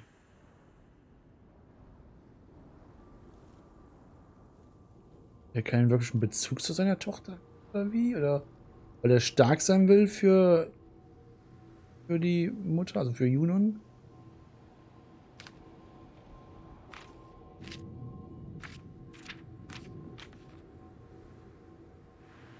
Marie keeps on calling. When the accident happened, Marie knocked her head. She looks like she's better now, but Junon is still thinking that she almost killed her. Her too, she might add, so she's not picking up.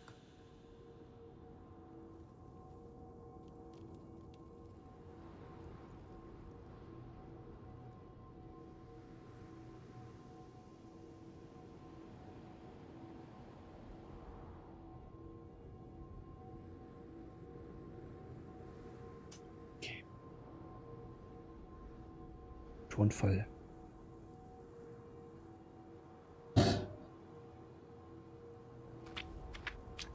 Okay. Ja.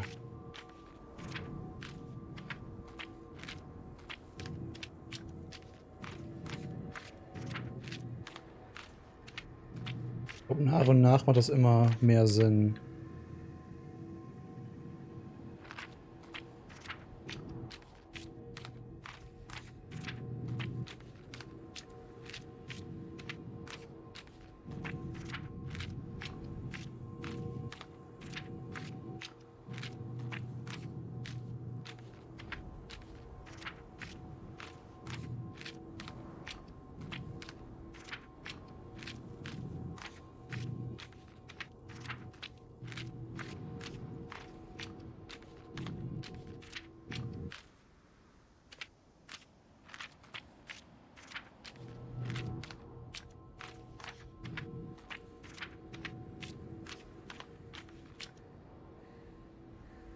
Alex wants to rescue Junon from her sadness, wash her hair, cut her nails, spoon-feed her. He wants to be the guy you can rely on, to walk back home when you're tired.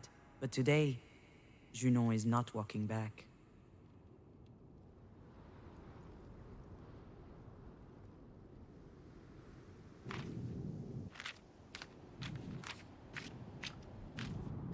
Weil...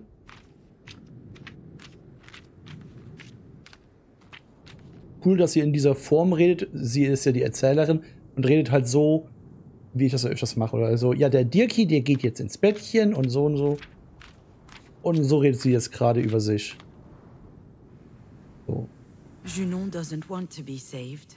Not by Alex. Not by anyone. She puts starke her Persönlichkeit. finger through the candle flame to feel the bite. She wants to hurt. Just like that time. Broken bones and ripped up flesh. She's angry that her heart is still beating.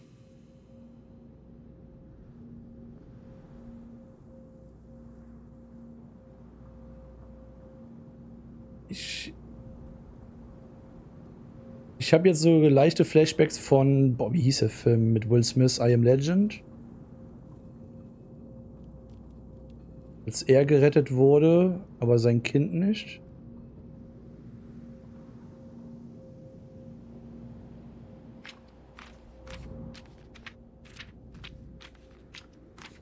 Und im Auto ertrank.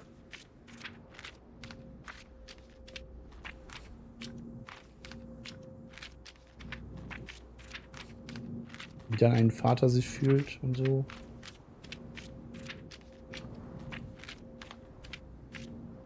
War doch, glaube ich, das Kind.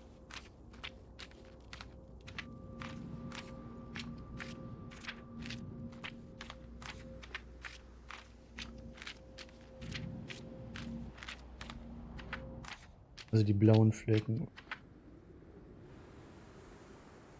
Junon. Ich dachte gerade so, hä, was ist dann hier? Junon. And then one day... Are you sure you want to know the rest of the story, my little fawn? Ja. Also mein kleines Rehkitz, sie spricht halt mit ihrer Tochter, so, weil, wie gesagt, die Tochter, die ist ja tot. Ja, ich will den Rest hören. Also wäre mir lieb, dem Zuschauer bestimmt auch. Anything. I was just going to wash up. I had closed the door, taken off my clothes.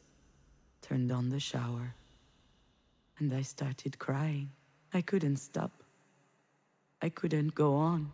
I had medicine for my broken heart, and I decided to swallow it all. Okay. Das Wort, ja. Your toothbrush was on the edge of the bathroom sink, which made me think of my very big little girl. Her smile full of toothpaste. I thought that maybe I too could give it a try, but I had forgotten how to.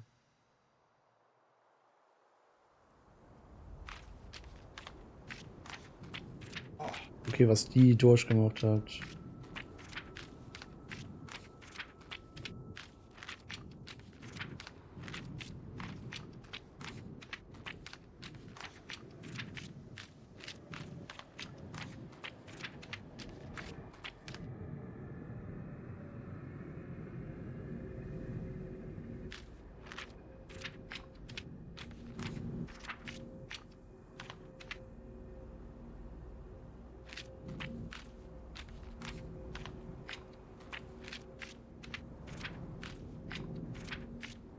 Aber was passierte?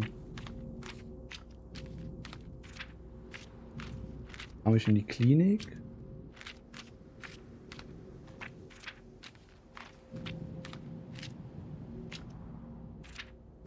Dann habe ich beschlossen zu kämpfen.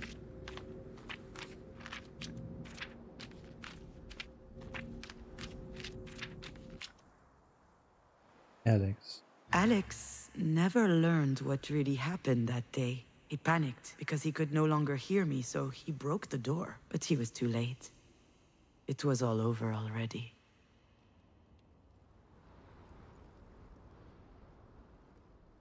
Hat die Tür hier eingeschlagen und sie lag dann dort und hat die Medizin zu sich genommen. Und Marie? I put those little pills in my mouth, and they tasted funny on my tongue. I just needed to swallow them.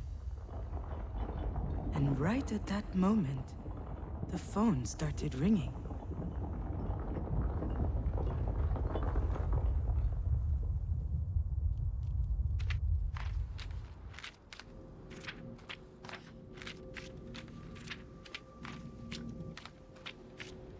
Oh, dieses Spiel.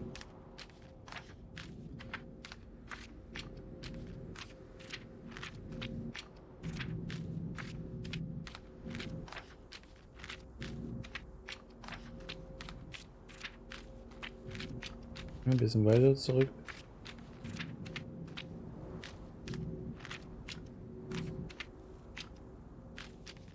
Hätte ich auch vorspulen können.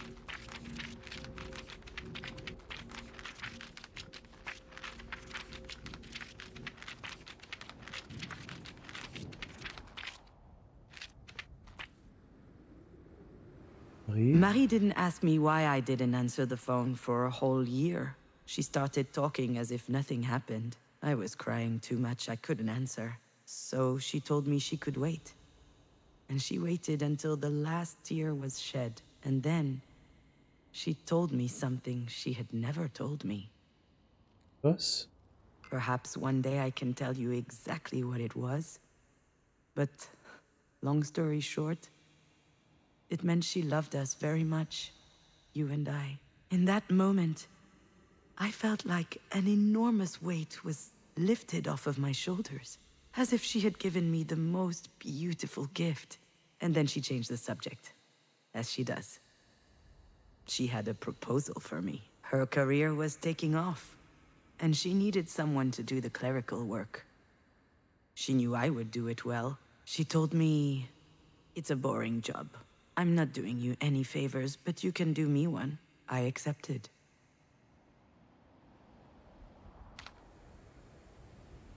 Nicht mehr. Kann ich noch woanders gucken? Ist das Einzige? Bitte noch mehr Infos.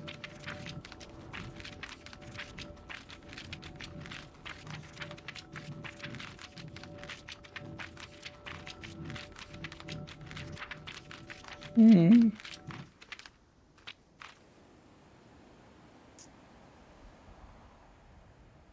Nicht mehr. That's it, my little fawn. That's the end of my story. If it weren't for Marie, I wouldn't be here to tell you, because she gave me more than words that day. She helped me understand that it was time I made my own decisions. That's the thing I figured out that night. And it changed me for the better. I would no longer rely on others to save me. Not on Marie, not Alex, not anyone else. I couldn't live like that. Not anymore. Wow.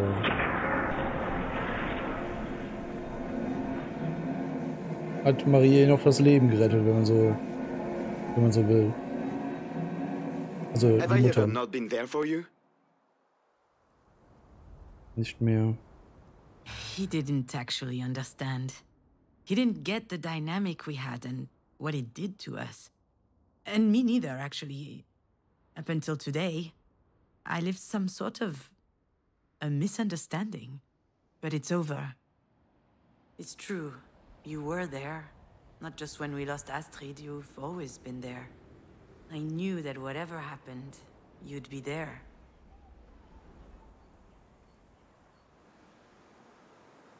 Ich brauchte das. It's not easy to explain why you fall in love with someone. There was no love at first sight between your father and I. We even lost touch after high school. And still. Augen verloren? I went to university in Lyon, and he studied video games in Angoulême, across the country. We found each other again by chance, 3 years later at a friend's party. We talked all night. It was as if we had never been apart. Nie getrennt. At some point that night, we started making out. And I immediately knew that it would last. There was something in his eyes. Dauer. I was really anxious at the time about everything. But when I woke up at his place the next day, for a brief moment, the oppressive feeling had disappeared. Nächsten It Tag. happened again when I saw him the next day, and the day after, and then after that, every time we met, in spite of the distance. I felt like I was taking drugs, and it was really good. Habe es geliebt. And I loved it. I didn't have that growing up with Marie. I felt like you believed in me. You're the only one who made me feel this way. You and Astrid. Yes, you too, my little dear. I believe in you. I know. Being with you was a gift. But it had to stop. After Astrid died. You see, my little fawn? Even when you're gone, you're never very far. Ja, aber ich würde halt schon gerne wissen, wie. Das war der Auslöser. Sogar davor. Das war der That was Auslöser. the trigger, yes. When Astrid died, I did what I always do. I leaned on you. You would have the answer. You would know what to do. But... Rette mich. But now, though, I understand. This whole time, your poor dad was fishing out corpses. Nach Leichengeficht. Not literally. Don't worry, I'm not going crazy. It's just... It reminds me of this story I read while doing research for a screenplay. Drehbuch.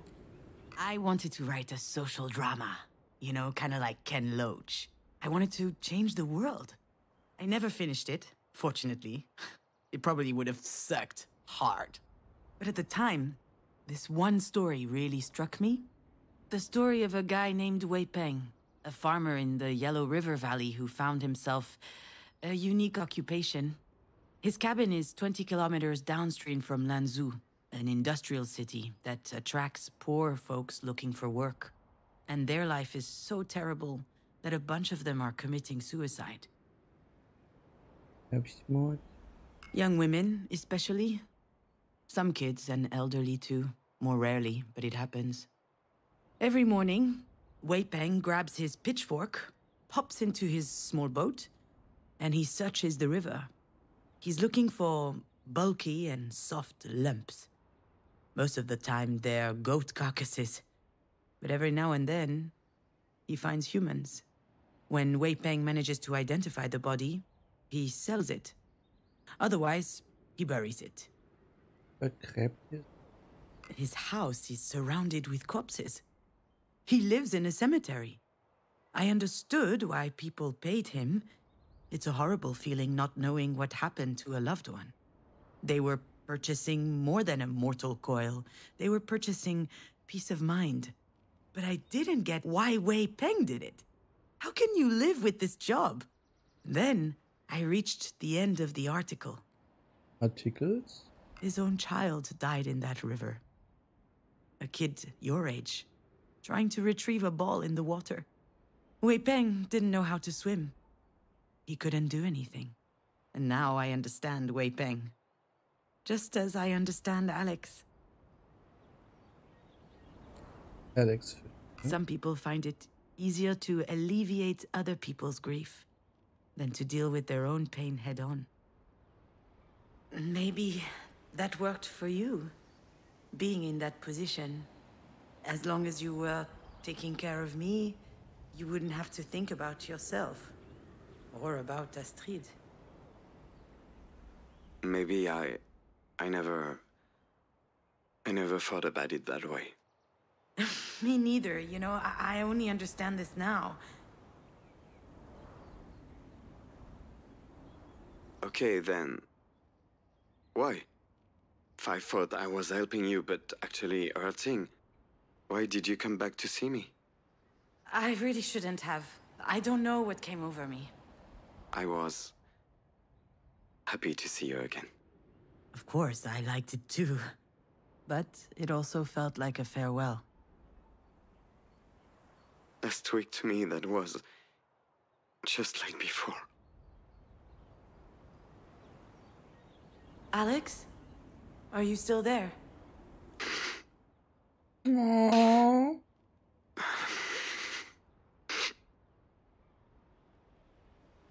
Heulen. Marie had this weird rule back home.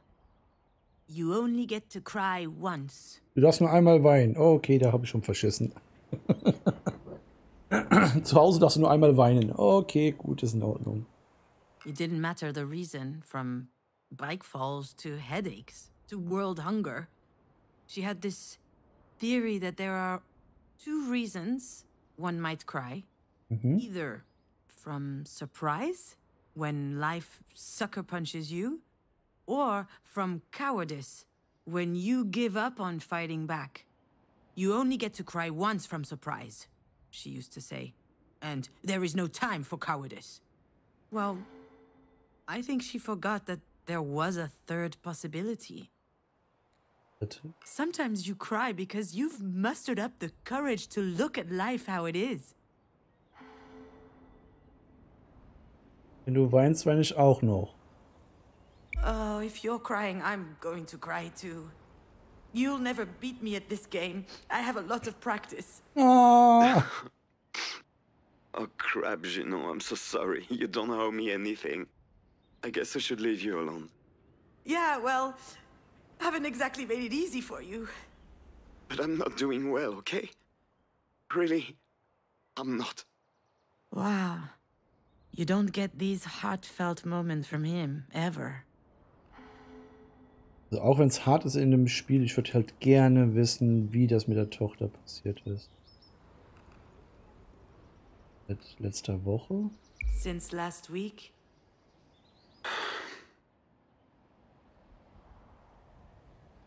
Let me show you something. He wants to video chat. Oh, wow. This is, Der Aussichtspunkt. Did I ever tell you the story of the lookout? It's a very special place for us. We were driving, Alex, you and I. It was a really hot day. Du? You had to be 2.5, maybe a bit more. You were already very bright, and you spoke very well. You were always cracking jokes, too. So when you told me your tummy was hurting, I didn't really believe you. I remember clearly thinking, oh, she's okay. And then hearing the sound, like snow falling from the top of a roof on the first warm day. Except it wasn't snow. It was the worst pile of vomit I had ever smelled. When he saw your face in the rear view, Alex knew he had to stop immediately.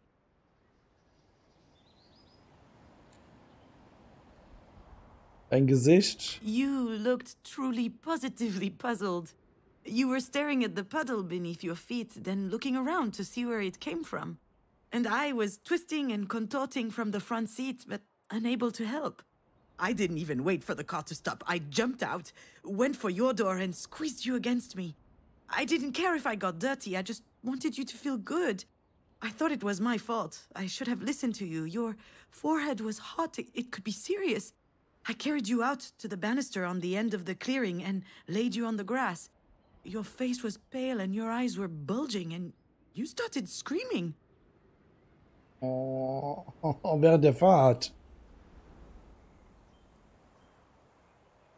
Oh, dear. You were vomiting, looking up, staring in the distance, screaming, oh, dear. Ei weh. Oh dear. Ei weh. Oh, dear. Ja, ei weh. Oh, dear. Ja, ei weh. I didn't understand. I kept Hallöchen, asking you, Starnix. what's wrong, Guten baby? Abend. Patting your back, pulling your hair away from your face to help. And there was a pit growing in my stomach and my eyes were welling up. I was terrified, and your dad was terrified. You were smiling. You pointed in front of you. Oh, dear.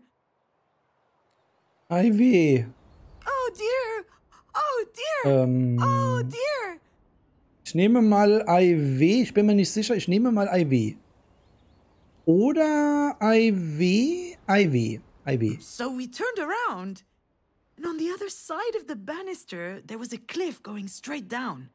And down below, there was a prairie stretching between two leafy bushes. And in the middle of the prairie, there was a deer. A deer. Er muss sein, gell? Traditionen müssen weitergeführt werden. Dankeschön, Like für den Gift-Sub an Stranix. Likra Love 09 gifted der Stranix aan subscription. Likra Love 09 gifted a tier 1 sub to der Stranix. They have given 60 gift subs in the channel. Muss sein, gell? Ein Reh. Niese. Nasenhaare. I could have written this whole scene. He was standing tall beneath the sunset, as if holding it with his antlers. And he was looking at us, completely stunned. He was magnificent. Richtig. Alex took a picture with his cell phone. And you kept repeating, a deer, clapping your hands when he finally jumped out into the bushes. Wow, we were in a daze, you know. We couldn't believe the beauty of what we'd just seen. And then you vomited one last time on your dad's shoes. And that day, you became the world's greatest deer fan. No. My little deer. Och Mann. Aber was ist mit der Tochter passiert? Ich hätte also. Was genau.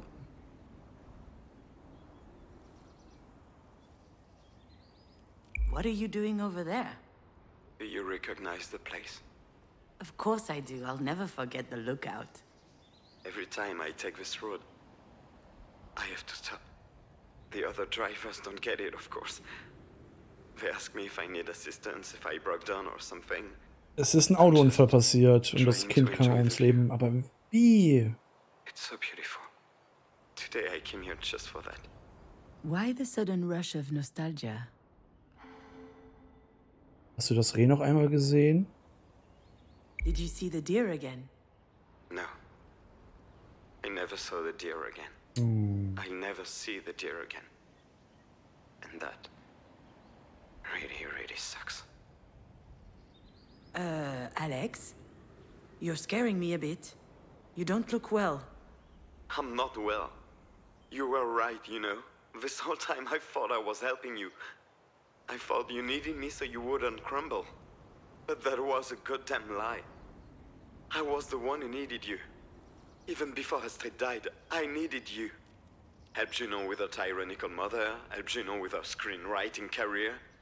Showed Junon how to be happy. A good one. It was easier for me to think you had issues. But I was the goddamn issue. It can't be easy for him to realize this, but he has to. At least I hope so. Du bist kein Problem. Du bist zu hart zu dir.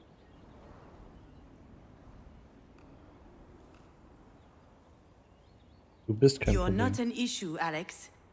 And still, you got out as soon as you had the chance.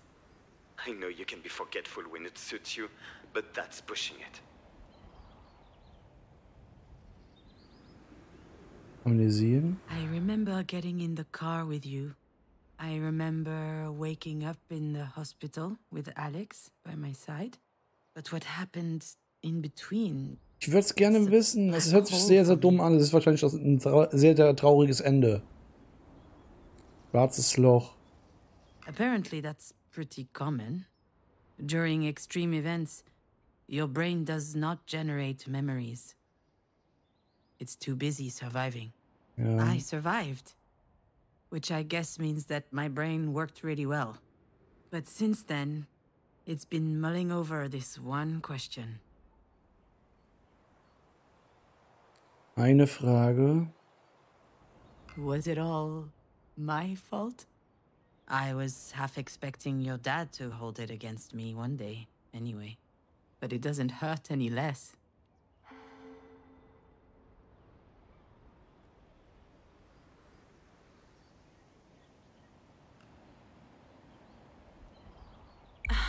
That was really shitty. I'm sorry. I'm just tired and sad. Do you want to know why I don't think about Astrid? The real reason? When I think about her, I say things to myself that hurt too much. That I will never see her again. That I will never hear her voice again. That I will never carry her to bed in my arms. How am I supposed to live with that? If only I had the answer to that question.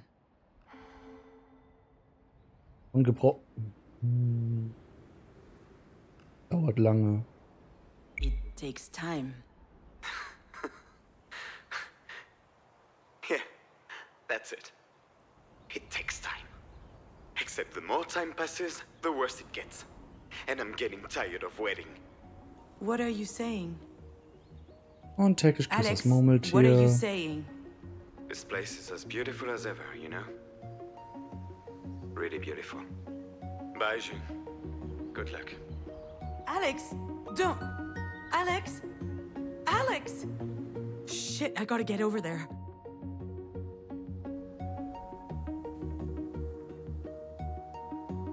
Shit, Alex. Böses Gefühl. I have a really bad feeling about this. Alex is strong, but it didn't look well.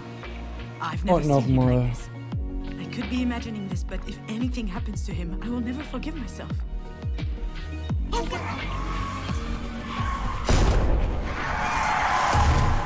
Unfall Nummer 6 oder 7.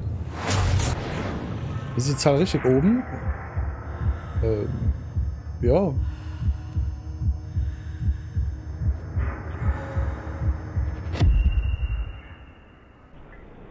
Bürste. Was ist damals passiert beim Autounfall?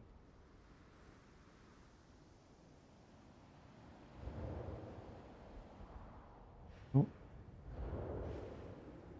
Warte, da war Liebe. Do you remember the first time we made love? How could I forget? Your arm got stuck as you took your shirt off, and you just stood there with your boobs out. That picture is forever etched in my memory. Beautiful. Were you ever gonna come to my help? Certainly not. I had waited so long for that moment. I was relishing it. I will always love your father, you know. Forever. Being able to strip naked, completely naked, and feeling good anyway. That's rare. I hope that I will experience this feeling again one day with someone else. But I'm happy to have known that once in my life already. With him. Nein! Wir hätten noch mehr machen können. Oder? Oder ist das jetzt wieder so eine Zusammenführung im nächsten Kapitel? Wahrscheinlich ja. Ja, wahrscheinlich.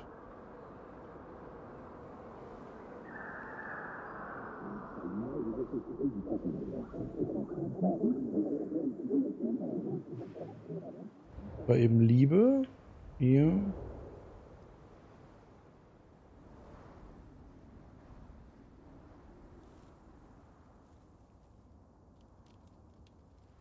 Die Tasse runter. Slow-mo.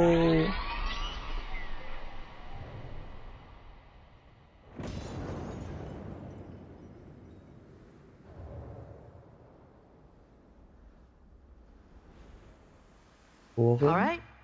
You settled? More or less. And what are you up to? Are you writing again? Shoot, Jan, how did you know? Lady, this isn't rocket science. You're just like Mom. It's in your blood. Why do you think Alex has been pushing you all these years? You're the only one who's unaware that you're an artist. For a long time, I thought Alex was pushing me to write out of mercy, because he thought that it would somehow fill a void in my life. It had never occurred to me that maybe I was actually talented, and that he had figured it out.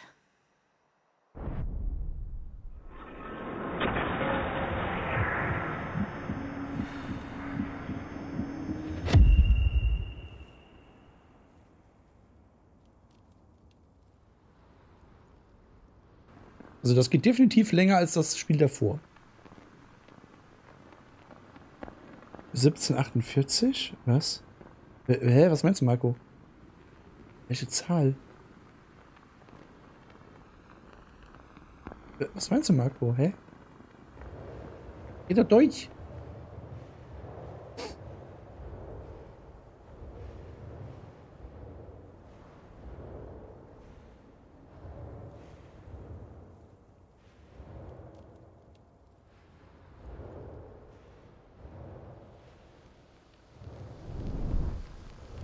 War es hier immer am Vibrieren? Nee, okay. Handy-Uhrzeit sieht man immer. Oder irre ich mich nicht? Welche Handy-Uhrzeit? Was? Eine Handy-Uhrzeit? Du meinst hier im Spiel? Ach so, ja.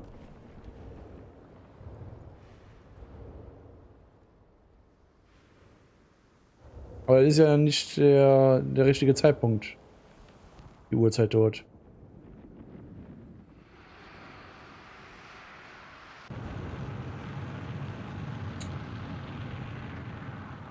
Haus abgefackelt, ja. Wahrheit. You did what? Oh, come on. I panicked. I just felt like something shady was about to happen. Hier 22:39 Uhr. And also, I was drunk as a skunk, so... You're insane? Completely insane? You really think so? Yeah. This is $3,000 whiskey. You could at least have saved me a glass. You're so stupid. I never felt the need to lie to your father. I always told him everything, because I felt like he understood me. I can't just ignore other people's judgment. I'm not strong enough. But with Alex, I never felt judged.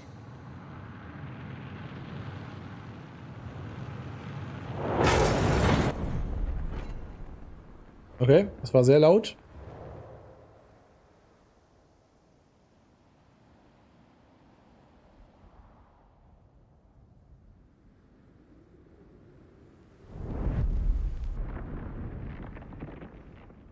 Nochmal im Kreis, gut.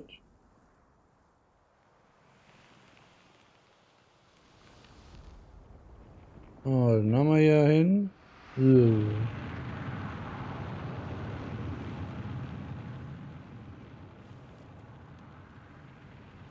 Ungebrochen. It's time to say goodbye to your dad, I guess. I mean, farewell to us. I can no longer be with him because your absence would take up too much space. And also because I realize now that our relationship had something kind of unhealthy. But that doesn't take away from who he is, or from what he gave me. Our story together is ending, but each of us still exists. And we're even stronger than before, because we've grown up, ready for a better rest of our lives. Shaken, transformed, rattled, but unbroken. Oh je.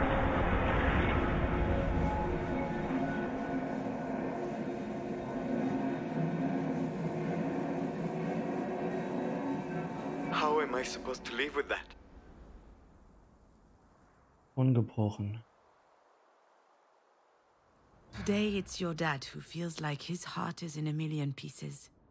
And this time, I'm the one who can help him understand that it's not all broken. I don't know. What happened to us was as unfair as it gets. I understand why it looks impossible to overcome. But I also know that you will find a way. That's who you are, Alex. You always find solutions. I'm actually trying to learn that from him. Erinnerst du dich an meinen Stalker? Erinnerst du dich an den Gare du Nord? Was wissen wir über den Stalker? Do you remember my stalker? What are you talking about? The guy on Facebook who used to send me dick pics throughout the day? Oh, You told okay. me you would take care of it, and I was scared it would end up badly. It did end badly. For him. I still have no idea how you found his mom and his dad's home address. I would have loved to see their faces when they unrolled their kids' dick poster size. It wasn't cheap, but it was worth it. Okay, das ist You'll unangenehm. be all right, Alex. Sometimes you need to let go of things you thought would be forever. But you're still here, unbreakable. And to be honest, Pauline is totally Eva Mendes. Come on, you're stupid. You know I'm not actually Ryan Gosling, right? Just let me live my fantasies, please. Thank you, Junon. Do you think it was damaging, us being together? To each other or to ourselves? Wir haben getan, was wir konnten. Wir haben getan, was wir konnten. Ich weiß, was man sagt. Wir haben getan, was wir We did konnten. what we could. I would have loved to know another way. Yeah, but it makes sense that we can only now understand these things. I think that's called growing up. I'm sorry for what Es I ist, said wie es about ist. Marie. I hope she gets better. It's okay, Alex. Was kütt, das kütt. I'm not going to blame you for always being on my side. You know, you should go see her in our room. Because you never know. Und was Mut, You're was right. Mut. Of course he's right. Then why is it so hard? Junon, I need to tell you something. Ja. I know that you don't remember the accident, and I know you can't help it. And I know it's not fair, but I resent you for that. And it scares me. Macht mir auch Angst. I'd like to believe that knowing what happened that day wouldn't change a thing. But I know that's not true. Because there are only two options. Either my daughter is dead, or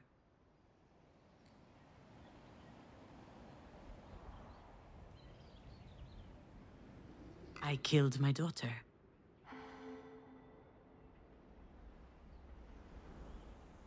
Boah, dieses Spiel, ey. Alter Schwede. Cares? Yeah. Sometimes I feel really angry. I think that not knowing is driving me crazy. So if one day you do remember something, anything really, please tell me. I don't know if I will, but Also hatten wir einen Unfall gehabt. Ich konnte mich nicht daran entsinnen, was passiert ist danach, weil wegen Amnesie oder sowas. Aber die Tochter, die starb dabei. Ich weiß nicht, was da passiert ist dann. Würde ich auch gern wissen. I too would like to know.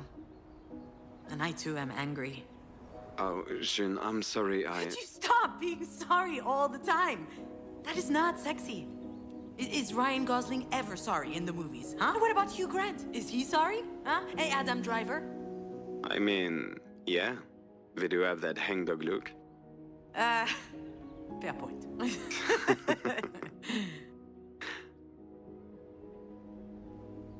I've got to go, June. Don't do anything stupid, okay? What? No way. I would never. Did I sound that depressed to you? A little bit, yeah. But I could be projecting. I just need to... I'm going to call Pauline, actually. Say hi to Diane for me. And... good luck with your mom. It's going to be okay. I think so too. I'll talk to you soon, Alex. Intensiv. What a conversation. But I think it really helped us. Really? Why couldn't we talk like this before? Woher? That depends on what before we're talking about here. Before you were born? Before you died? Or before we split up? Oh Gott.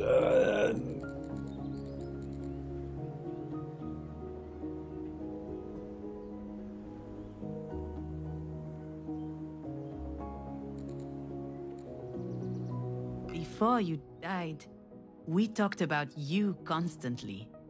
All the time. We stopped navel-gazing. And I think that Alex and I were a great team of parents, weren't we? Oh. I miss you a lot, you know? Ich kann mir vorstellen, dass das Spiel voll schwer ist für, Hey, what are you doing here? Did you follow me? für Eltern, die das durchmachen Forbidden to mussten. be here. Hey, wait! Where are these kids' parents? Come back! That could be dangerous! Oof. I haven't run this much since high school. Hey! Can you hear me? Ja. Hello? This kid, I swear. Warum hat sie diese Zöpfe gehabt wie... War die... Hä? Ich verstehe jetzt irgendwie gar nichts mehr. Ist hier jemand? Anyone here? There she is. What is she up to? Hey, get down from there. It's dangerous. Don't worry, Mom. It's fine. Astrid? Okay, ich halluziniere. Okay. Es ist soweit. No, no, no.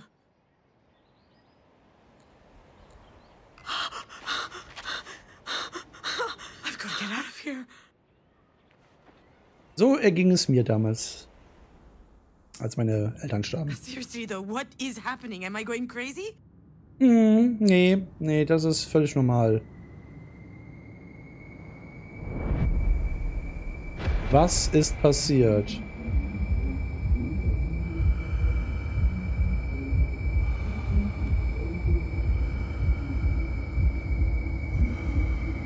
What happened that day? There's no way I forgot everything. It's gotta be there somewhere. It's still such a blur.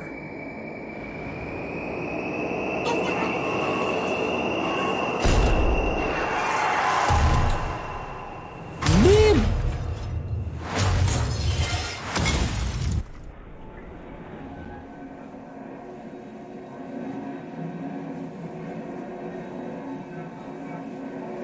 Was ist da vorgefallen? Verdammt! Will you be sticking around this time, or are you gonna run away again?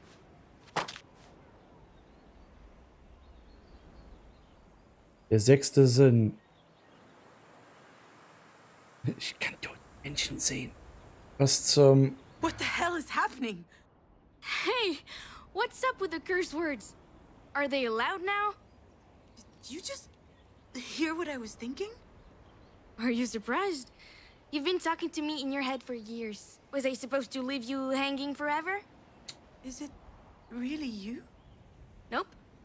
It couldn't possibly be the real me, seeing how I'm, you know, dead. Like Dad used to say, there's nothing wrong with asking questions. Just make sure you think before you ask. Also, was bist du?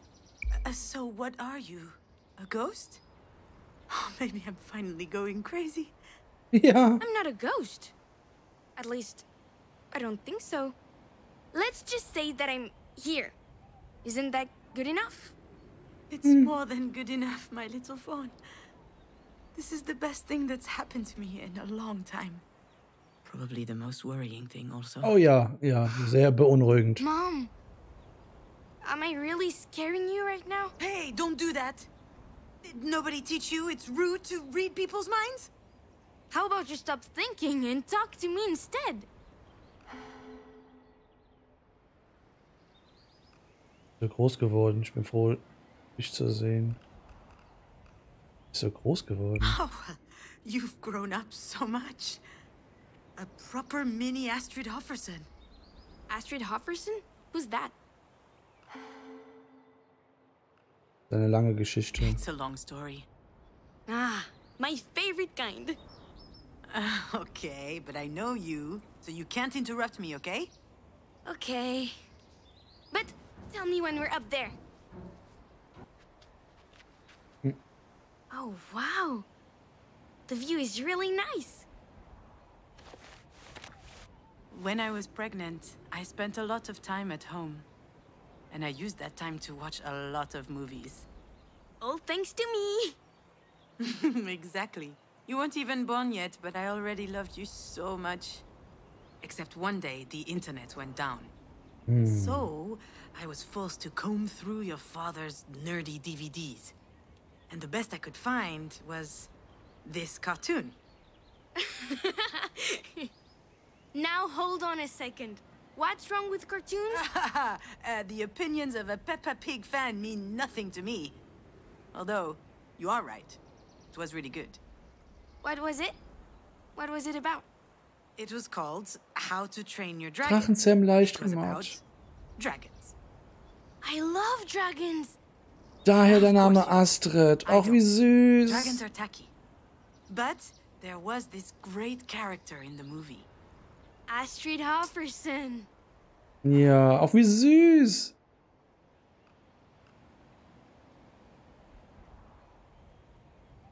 Solange sie ihr nicht vom zweiten Teil erzählt. Der war traurig. Boah, der hat mich so kaputt gemacht. Yes, Astrid Hofferson. She was a young, Oh, ich mochte die. courageous Viking. Her Drachenzähm belt leicht gemacht. was Ich made mochte of Astrid. skulls. So cool. So she's the hero?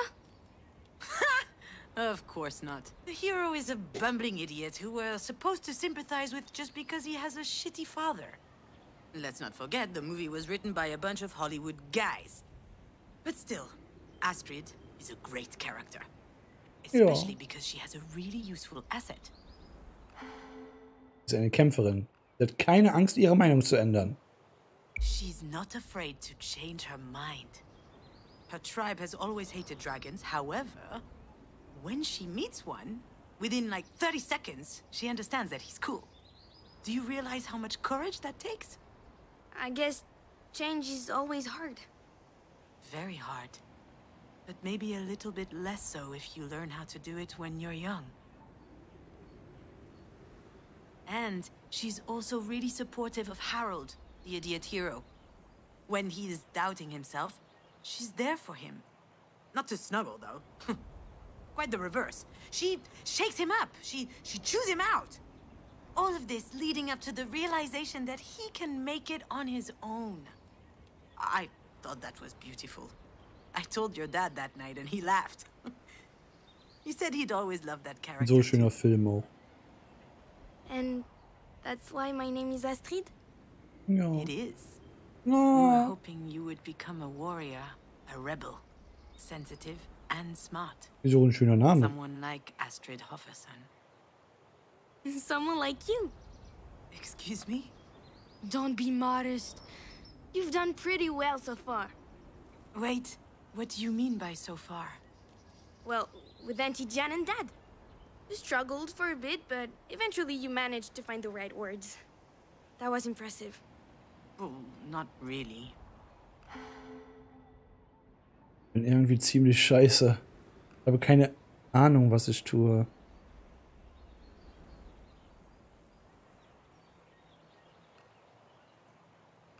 Ich habe keine Ahnung, was ich tue. I'm lost. I'm completely lost. My brain is a mess. I've seen worse. Really? Do you remember my room? Now that was a mess.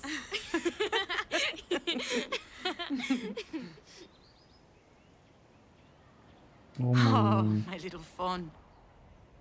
Before you were born.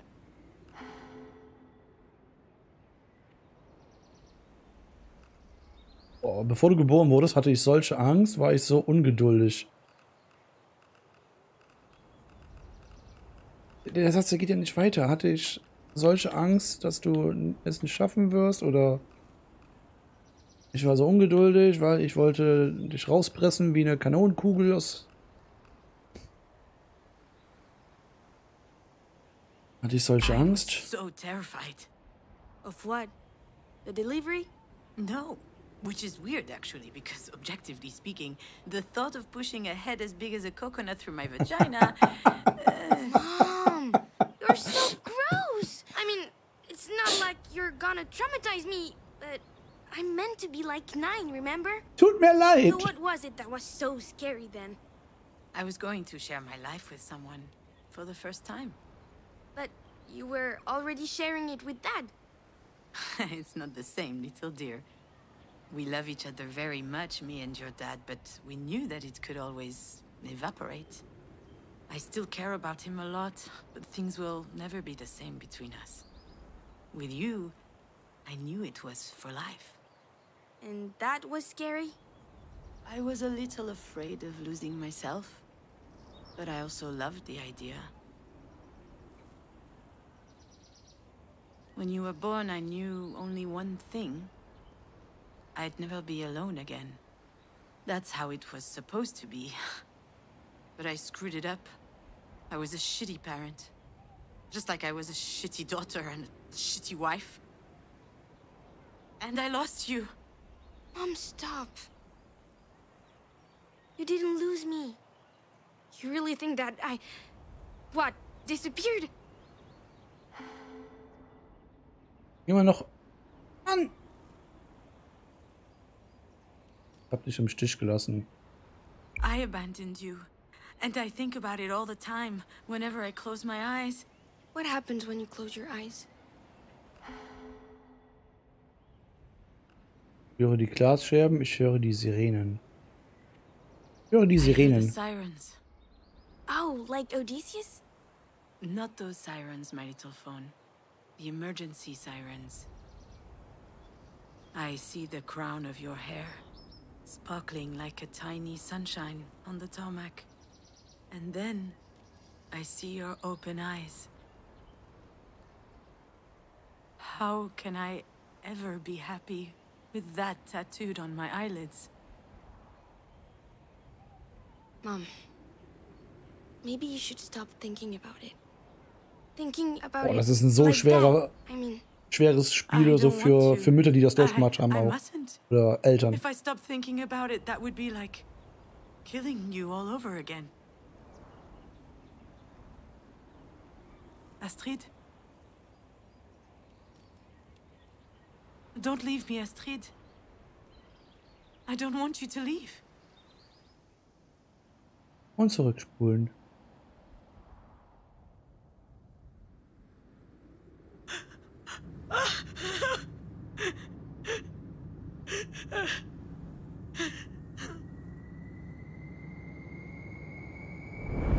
Was ist passiert?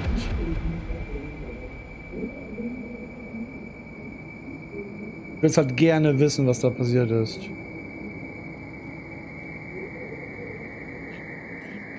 starting to remember, but it's still so blurry. As if I didn't really want, but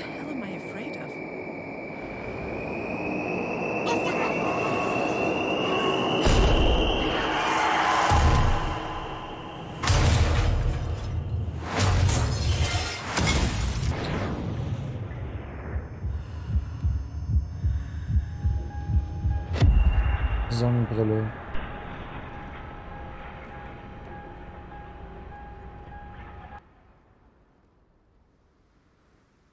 Really? Do I need to recall this particular exhibit of Marie's? It's a nice memory for her, obviously, but for me it's pretty bitter, even though I can't explain why exactly.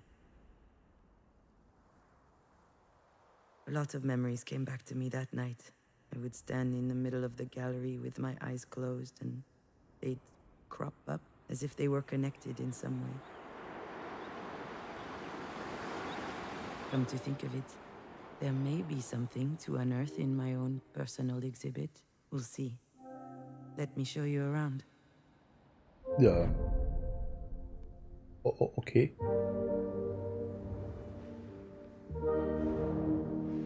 Es ist so gut, das Game. Sehr, sehr schön gemacht und schöne Metaphern auch.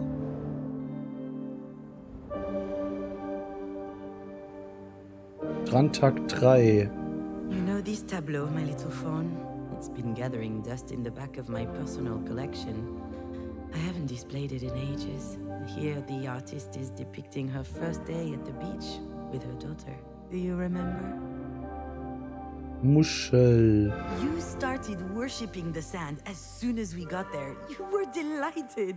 We were already imagining you as a teenager with like 7,933 vials of sand everywhere and a subscription to Sand Fans, the Arenophile Review. Hey, if it was between that or weed, we weren't sure which would be worse. You came up to me with a huge seashell. I never understood where you found it.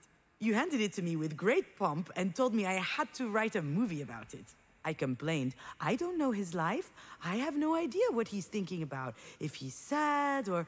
And then you asked me, so about what is it that you write movies then? And I was speechless for a moment, but...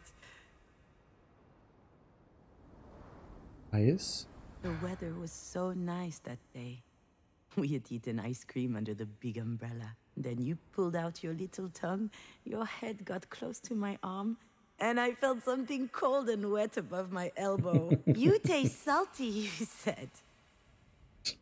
Jui. Glück. Suddenly, I felt it welling up in my heart and my stomach. Happiness. And then, that's it. That's what I wanted to write about. I had totally forgotten this, but at one point in my life, I wanted to write about happiness. Den haben wir hier alle. Ja.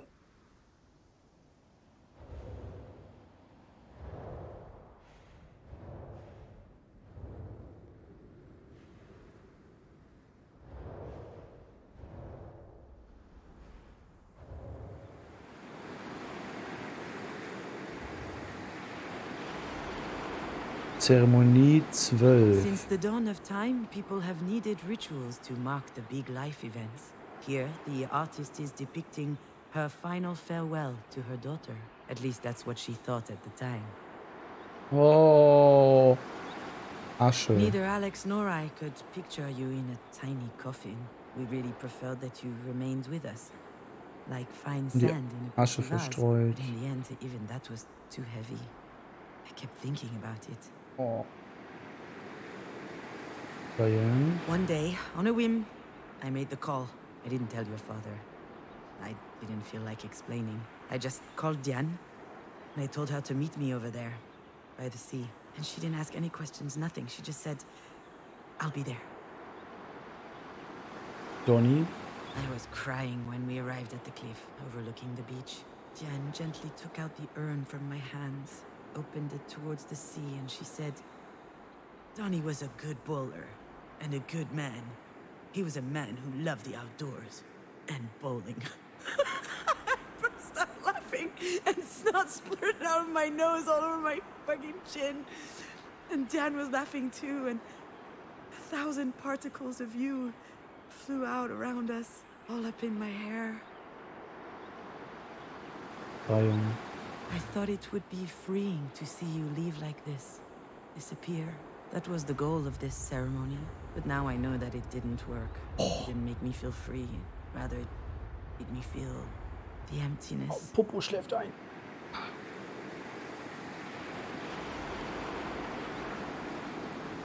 Ja.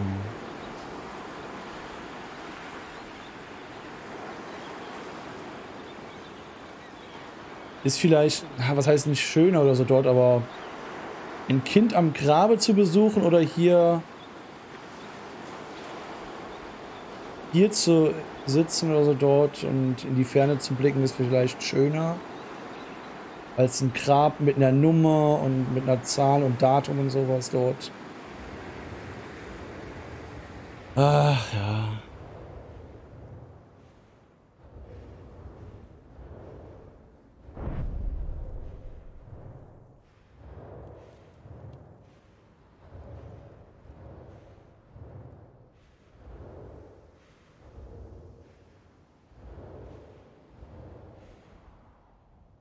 Heimkehr. Here, the artist is depicting herself on the bus, back from the shore. Outside, the setting sun represents something or other. Is it the end of something? Or the beginning? Ohne dich. I looked outside the window, and this poem came to my mind. It's Lamartine.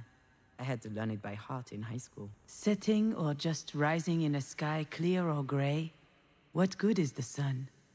I disregard the day. Were I to track the whole long course of his travel, my eyes would just witness all the void and gravel. I desire nothing that he could ever disperse. I don't demand a thing from the great universe. Leer. I was all by my lonesome on the bus back, with just a few specks of you. Ohne. I was holding your urn against me the whole way back. It was empty, but it felt heavier than ever before. Leere. That's what I felt when I came back from the cliff. The poem, the empty bus, the urn on my knees. A void. Back then, I thought it was a good thing. I said to myself, maybe I can start writing now that this is done. And then, nothing. Halbblockade.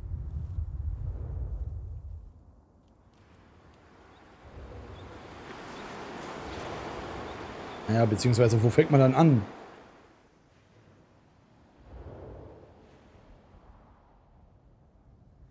Selbstporträt 8. I remember almost every word of the pretentious card next to Marie's painting. The auto-portrait series is undoubtedly Marie de Mange's most ambitious work to date. She arranges herself in a discomfiting position, ripe with malaise, and also a certain eroticism. Self-portrait number 8 is the final entry in the series, and one of the most powerful paintings of the 21st century. I never could bring it up with Marie. But I'm sure that these paintings were actually inspired by the accident. The ground she's lying on. I can almost guarantee you it's pavement. And her discombobulated body as if her bones were broken. No one knows that except me. I believe she painted you instead of her. Why on earth would she make such a twisted thing, do you think? Letztlich. Apparently the critics and the public loved it. That was the series from which everything started for Marie. I must say that there was something vibrant in these paintings. A sweet and vulnerable mystery in her eyes. It made me sick.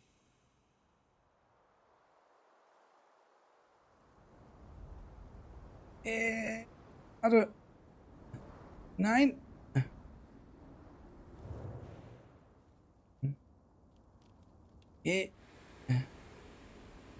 I couldn't believe how many paintings Marie had done since you died. Meanwhile, I couldn't write for my life.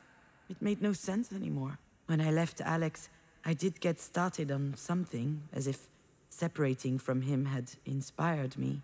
But after a few months, nothing I had written was worth reading. Gut. Those paintings made me so angry. I kept thinking this. Marie is feeding off of my bereavement. Through her art, she managed to turn what happened into something else. Something beautiful. I, on the other hand, had nowhere left to go in that moment. I couldn't do it anymore. My bag of happiness was ripped to shreds.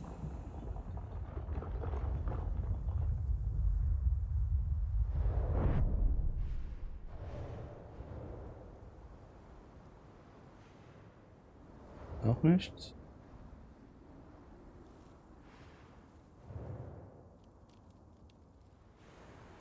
Noch bei mir. Thank you for visiting this exhibit with me, my little fawn. What did you learn?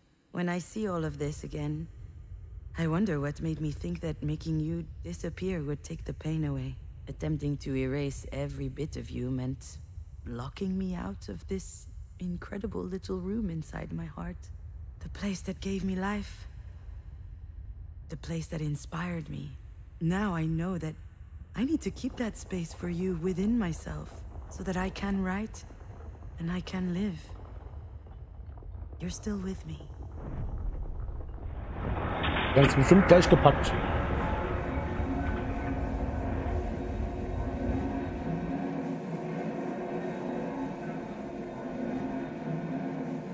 You really think that what, disappeared? Noch bei mir. No, of course not, my little fawn. But when you died, I found myself in an impossible situation. I was thinking about you all the time. I kept telling myself it was my fault you weren't here anymore. It's awful to love someone that much, you know? On the contrary, I think it's beautiful. Sure, it's beautiful and awful. So, I looked for a solution. How? I did what I always do. I watched movies. Like what? Eternal Sunshine of the Spotless Mind, Manchester by the Sea. Das hier? Manchester by the Sea. One of the most Ich kenne die Filme nicht. ever shot. Oh no. But it does star the hottest hottie Michelle Williams. Then I watched The Broken Circle Breakdown and Declaration of War and all kinds of other miserable stuff. My only requirement was kids dying, parents crying. Also, I spent hours looking at a blog of badly taxidermied pets. I remember one dachshund in particular with these bulging eyes and a big crooked mouth. It was both the saddest and the funniest thing I'd ever seen. But why were you doing all this? I think I just wanted to feel sad for someone else. I was hoping I'd feel less alone, like it would water down my grief. Did it work? Of course not. Why should it? That wasn't the right way to handle things. Now I know how lucky I am to be able to think about you every day, even though it's hard sometimes. Denke an dein Lachen. Denke an den Flaum auf deinen Armen.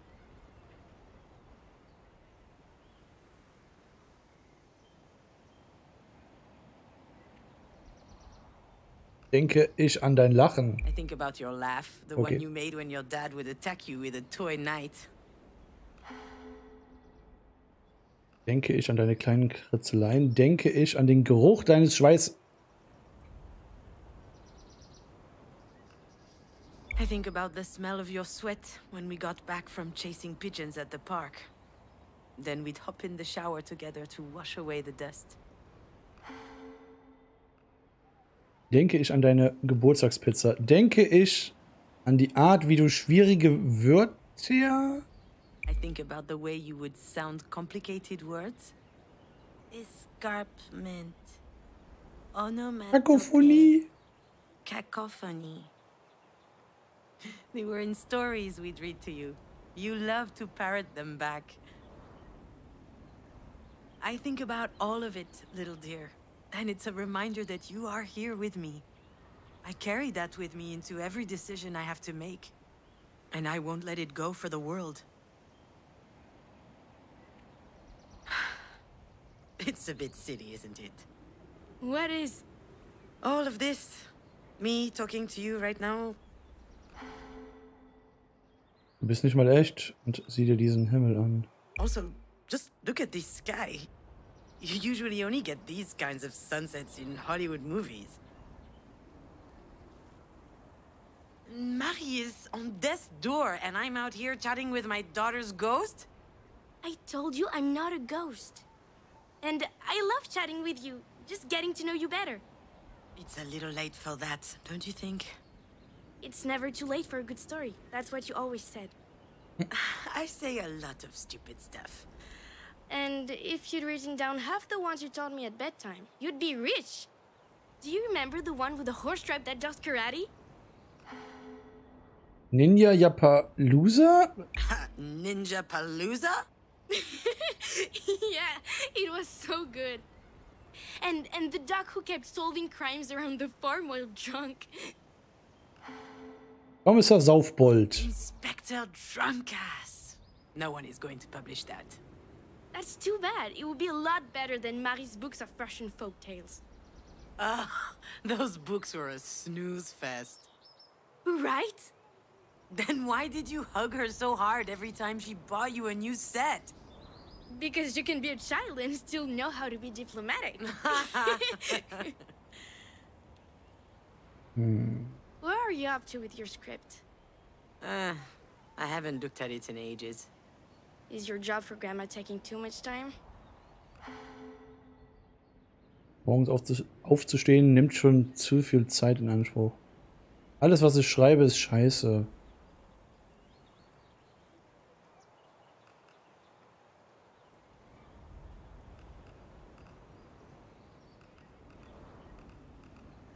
Everything I write sucks. Oh, come on! Stop it! The whole tortured artist thing doesn't suit you. And, to be honest, I'm not too fond of the whole petulant tween thing. I liked it better when you were 4 years old. What are you going to do?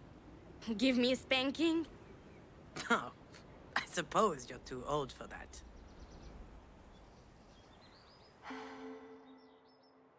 Oh, ich bin so froh, dich zu sehen. I'm so happy to see you. So am I. And I think you're very pretty. Oh, thank you, little phone. I only sleep about 5 hours a night. My hair is so dirty that it won't budge even if I untie it. And I'm smoking more than the Amazon rainforest under Bolsonaro. I've noticed. That's very bad, by the way. That stuff kills, Mom. Ach. Das sieht mir mal wieder ähnlich. Wäre das denn so schlimm? Oh. Would that be so bad? Here we go again. If you really were gonna kill yourself, wouldn't you have done it by now? You're pretty sharp for an imaginary kid. Tut mir leid. I'm sorry, Astrid. Sorry for what? You know. I have no idea. I don't read minds anymore. My mom raised me better than that. That's cute, little fawn. I'm so sorry about...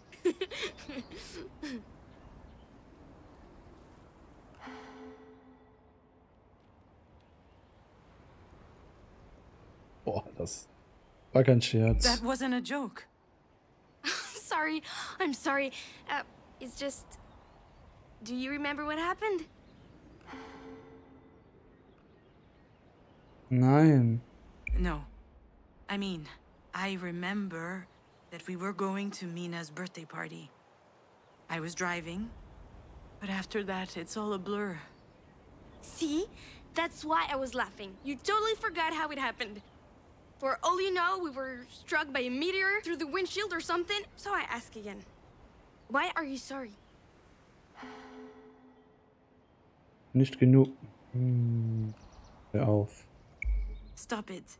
I know what you're trying to do, but whatever happened, it was me, Astrid. It was my fault. All right. You're not ready to talk. You need more time to think.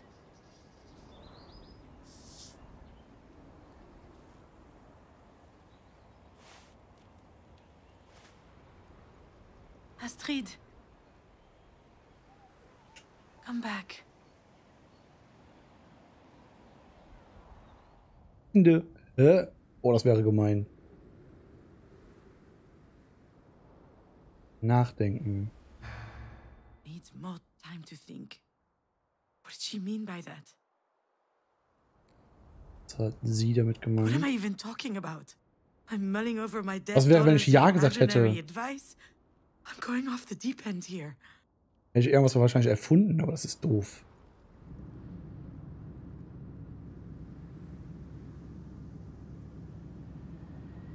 Wir fuhren. Was ist passiert?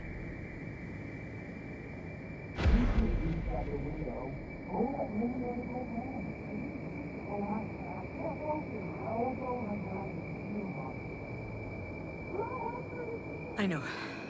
That's what I need to focus on. I think it's coming back. Yes, it is. Just try a little harder, Junon.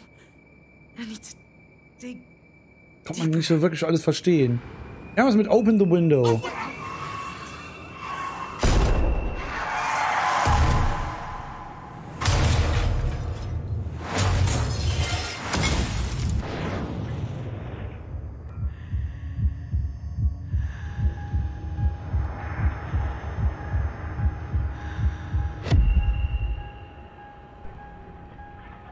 Handy.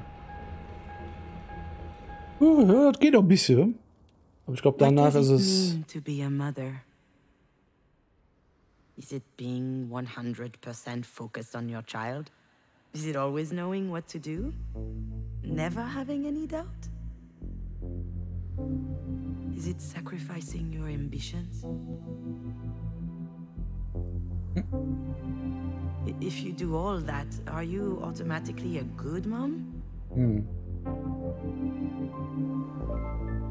what if you don't manage it? Does that make you a bad mom?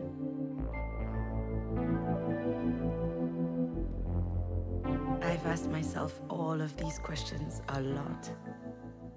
Do you want to try and find an answer together? Wir haben Baby. Haben Baby gehört. Astrid auf den Arm. Ich Astrid auf den Arm. Eine Mutter sein. Good mom? Bad mom? Gute Mutter. Maybe I should start with telling you the fun moments.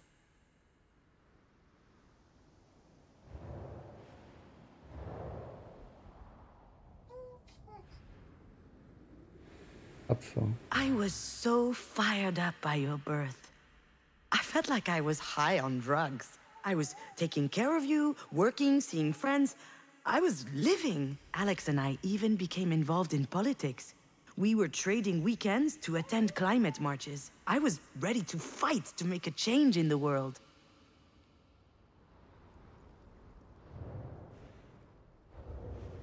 Dann klebte ich mich auf die Straße.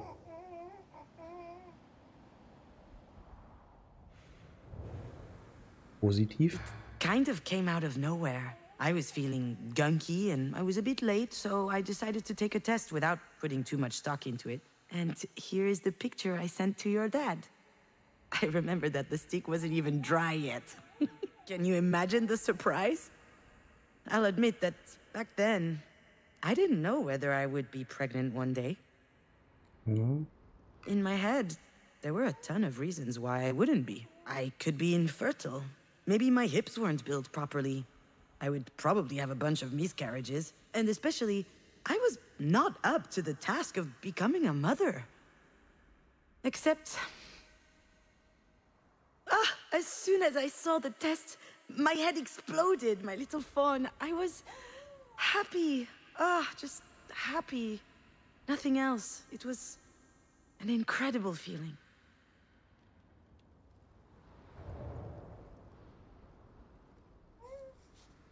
Baby.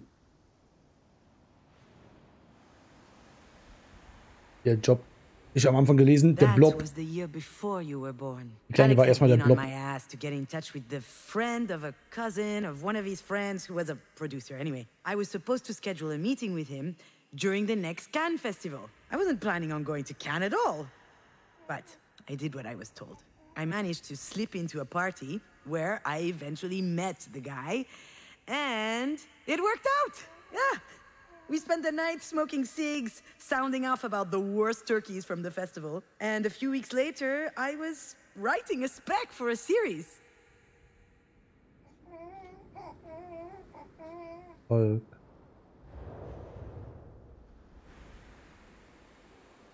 Thus, within the span of a year, I delivered 2 babies. Astrid, in January, just over 8 pounds, hungry as a wolf, and a mug to die for. And then, my first professional screenplay in August. 47 pages. A veritable leap forward in my career. All of a sudden, things just fell into place. I was a screenwriter. I was getting paid for writing. Sure, it was a crappy series, but that turd paid very well. I was so proud of everything that was happening to me. And at the same time, I lost sleep over it. For weeks.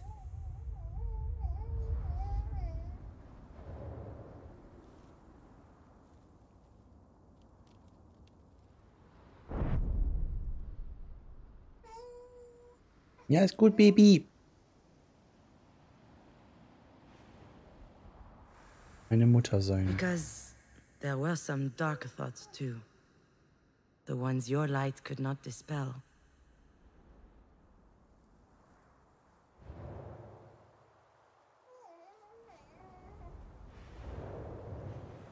Klimawandel. 58 tons per year. A kid equals 58 tons of carbon dioxide per year. That's the same as 58 plane trips to New York and back, or burning 50 tons of coal. Having a baby in this world, as everything was collapsing around us, that was a stupid idea.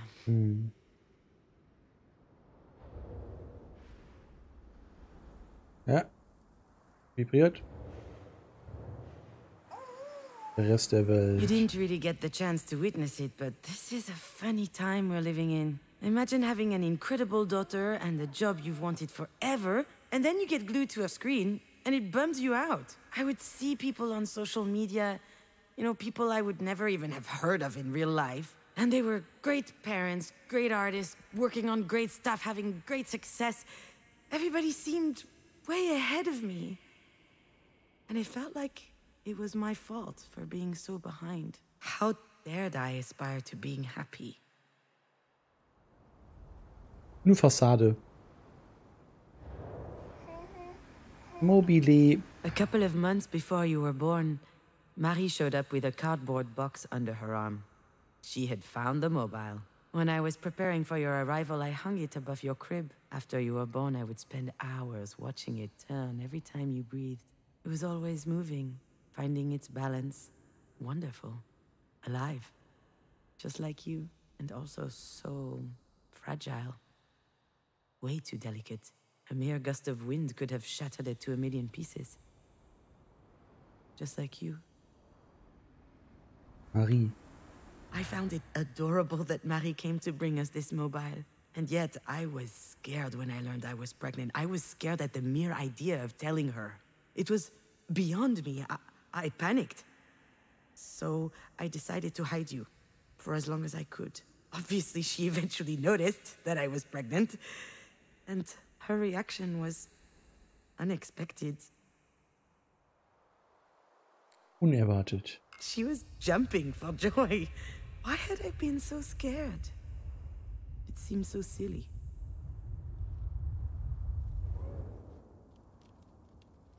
Ja, Angst zu haben ist ja nicht verkehrt, ist normal.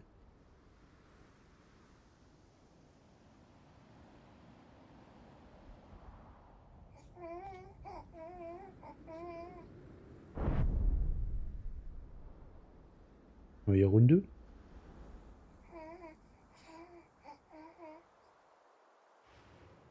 Ängstlich. I know. Breastfeeding while on a cell phone isn't exactly what you picture from a perfect mother. Well, that only happened once.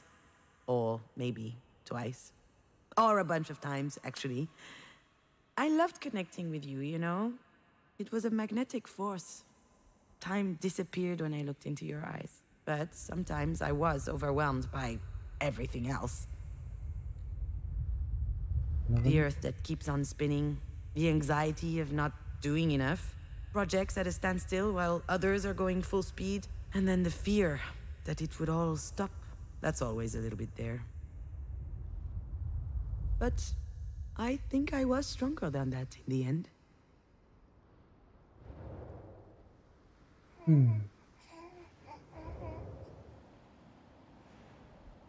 Viele? Oh, wow. I just remembered something that happened years ago. I guess I was 16 or 17 years old.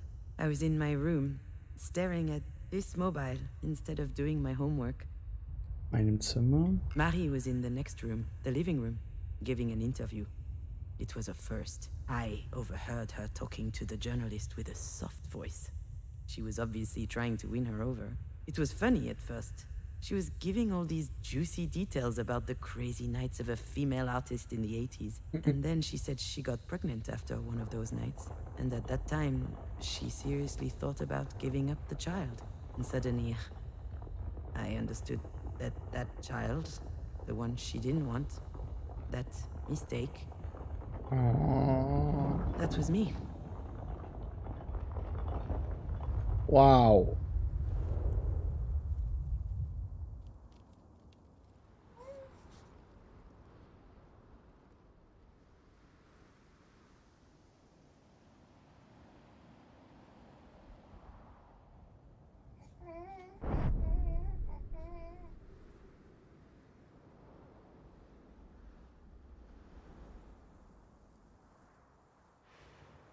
Nicht genug.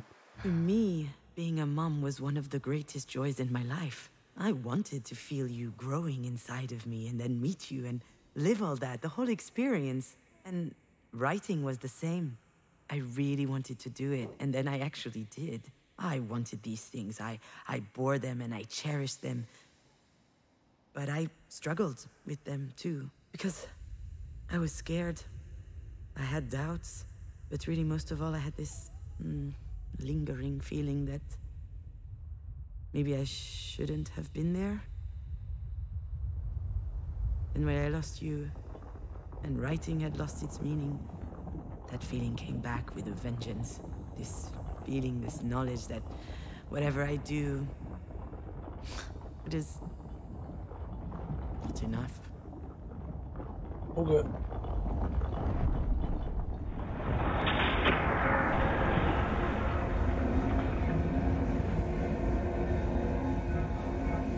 Bald kann ich mich erinnern.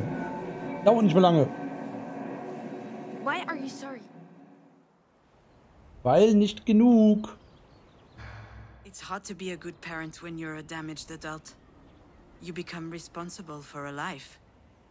That requires courage, confidence, and a lot of nerve.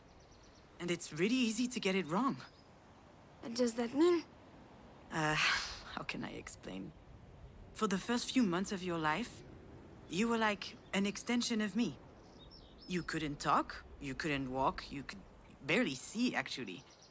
And I was feeding you out of my own body. Yuck. Yeah, yuck. Having your life in my hands. That funny feeling. That's what being a mom was all about to me. And then one day... Habe ich ein Buch gelesen. Wurdest du krank? You got sick.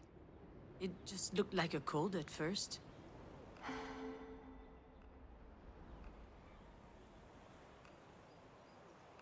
Jetzt hat dir die Nase gewaschen. Alex would wash your nose twice a day with saline. Pulling neon yellow snot tentacles out of your nose amused him no end. I couldn't do it. Then, things got worse. One Friday night, I was alone with you. You started having difficulty breathing.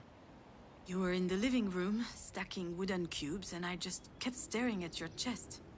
You were struggling to get enough air into your lungs. I tried copying your breathing, and I got woozy. It set my head spinning. So, what did you do?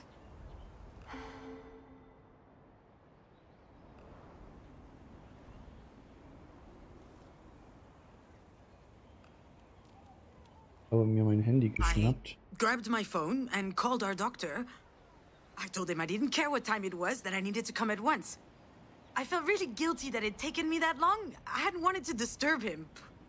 I was so scared that you were going to die. And when I got to the doctor's office, I was a mess. The doctor asked me what was wrong with you, and I said that you were having difficulty breathing, and he was so calm. He made me want to smash his teeth in. He asked me to put you down on the examination table and take your shirt off so he could listen to your breathing. And when he got close to you with his stethoscope... What happened? Du hast ihm vollgepinkelt. You peed on him. Excuse me? This beautiful golden stream. A perfect arc from your hoo-ha to his coat. Awkward. Well, you didn't mind at the time. You were chirping and staring at him. And he said, well, this little girl looks perfectly healthy. And I started crying. Well, yeah, you must have been relieved. I thought so at the time. But it was more than that. I can see it now. The most important part of being a parent, and also the hardest lesson to learn. You need to trust your children. Trust them to pee on doctors? Trust them to live. You weren't there so I could feel like a good mother. You were there to live your life, to become yourself. Seems obvious, doesn't it? But I didn't see it. So I spent a lot of my time feeling guilty. Telling myself that I didn't deserve you. What? I don't believe it. I was your biggest fan, you know? Really? Of course. You were relentless. You even found the time to work on your scripts. You were working your ass off to make your stories amazing while you were busy taking care of me. How did you manage to be strong like that? Das war richtig schwierig. Also dein Vater war ja auch da.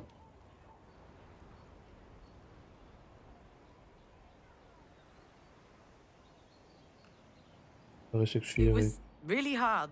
I almost gave up so many times. My career wasn't going where I wanted, certainly not as fast as I wanted, but I held on. Mir so viel Energie gegeben. Ich war einfach nur froh, dass ich schreiben konnte. You Ja, das gave me hier. so much energy. I presume I took a lot too. Of course, sweetie.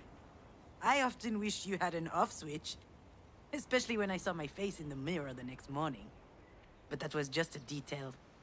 Every morning was magical. I'd grab you in my arms. You'd smile back. You trusted me. I had no more doubt, no more questions. I knew exactly who I was. No one had ever looked at me that way. What an incredible gift. It's just a shame you spent your best years writing for soap opera. Wow. Wow. You do a great Marie impression. I'm better now, you know? It still hurts like hell. But I get it. I can survive this. On a good day, I can even convince myself that it could be worse. Würde es ein Grufti-Teenager sein können. Vielleicht hätte ich mich nie in Alex... Das hier. Du hättest ein Grufti-Teenager You sein might können. have been a goth teenager. What's a goth? Well, I could show you a couple pictures of 14-year-old me. Unfortunately, I think they all got destroyed in a fire or something. Oh, what a shame.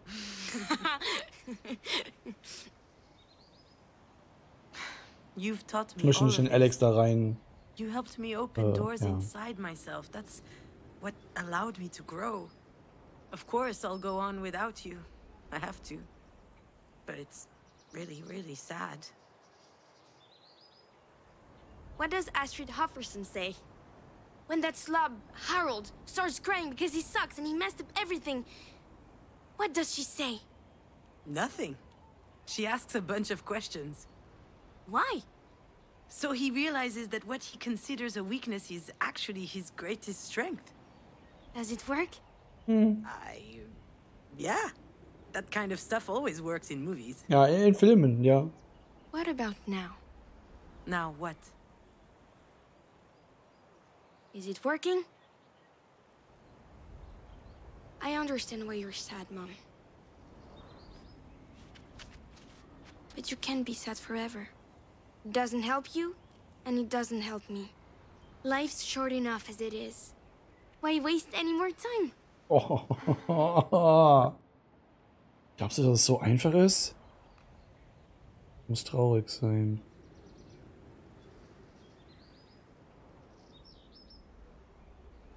I need to be sad. You can be so egotistical sometimes.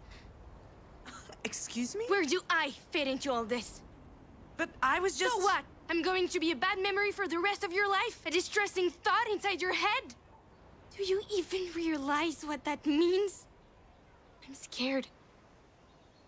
Oh, what are you scared of, my little phone? I'm scared that I'll disappear. But you're already dead. That's not the point. I'm talking about disappearing from here. This is the only place where I still exist. Just here. But I don't want to be this rusty nail that's killing you by degrees. You do realize that's not me at all? You do know that if you keep at this, I'm not going to exist anywhere. Anymore. You don't have to do this to me, Mom. You don't have to do this to yourself. How much longer do I have to make you miserable? Licht im Dunkeln. Ich weiß, dass du das nicht verdienst.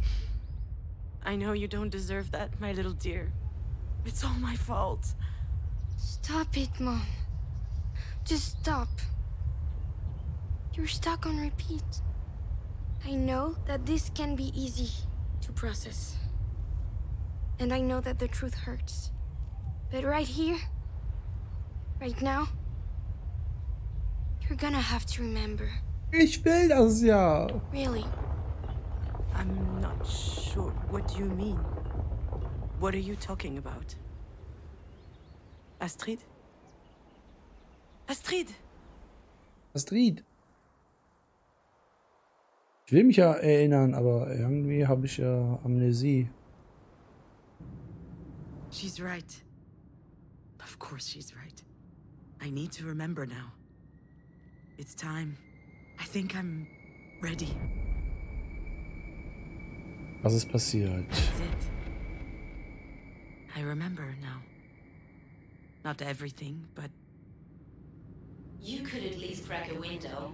All that rain brought a cool front. It had just rained. The road was wet and slippery. Ah, shit, I can't drive with these heels on. I didn't sleep all night. I can't focus. Also... I was exhausted. Stressed out. In no condition to drive. I was nervous about meeting with my producer. Mom, watch for the deer! I don't know why I didn't see the deer earlier. My mind must have been elsewhere. When I heard your warning, my first thought was to avoid hitting it. They were your favorite animal. So I swerved and we ran off the road. And then...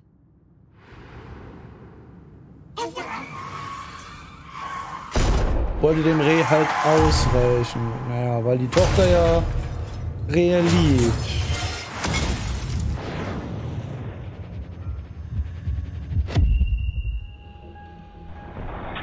Immer das mitzumachen ist cool. Ja, da hat sie recht. Ja.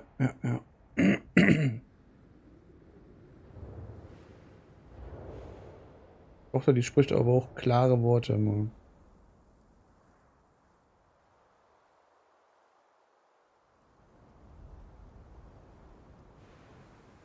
Mama. What are you doing, my little phone? Playing with Grandma's dollhouse. What game? I'm playing you when you weren't a mom yet. Can I play?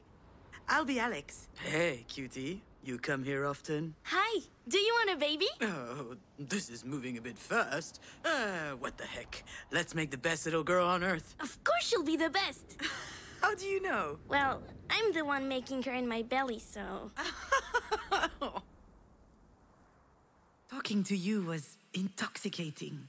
Every time you opened your mouth, I was expecting the unexpected. I loved the way that your little brain continually managed to make sense of the world. But that day, the most astonishing thing was your assurance. How on earth did you have so much trust in me?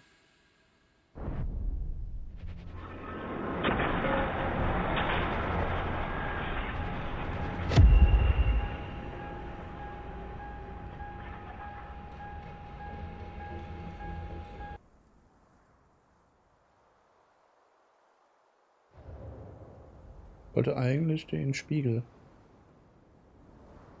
Wir müssen ja eh alles.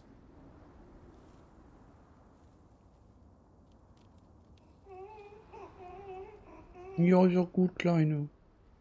Gut. Ganz ruhig.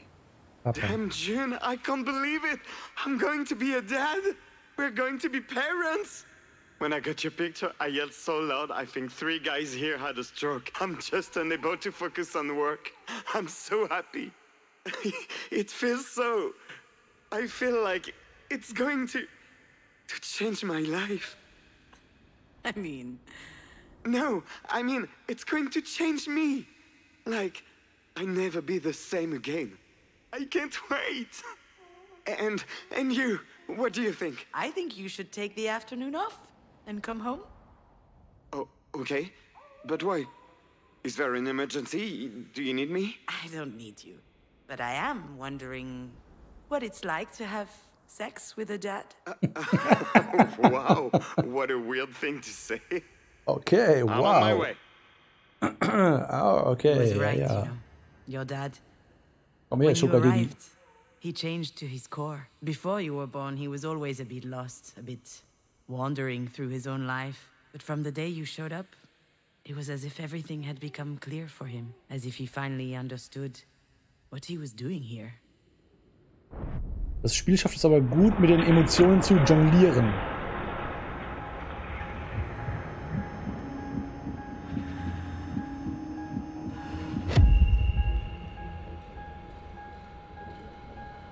Ich glaube, die Brille, die haben wir noch da oben.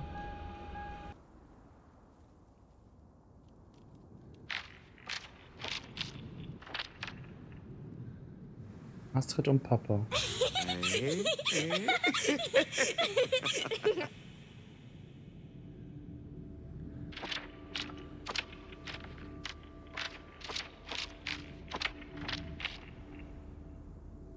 Astrid und Mama.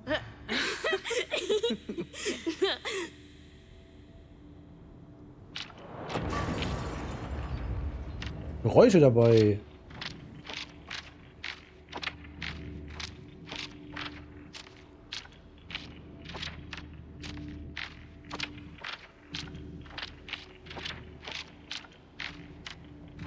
Ja, und hier wollte sie nicht mehr.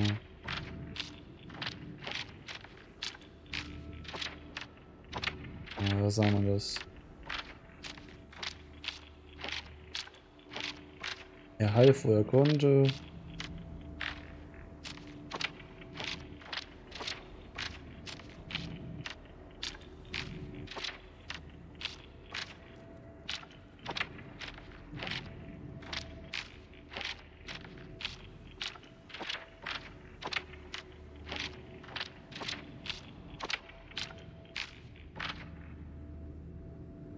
Das hat gerade vibriert.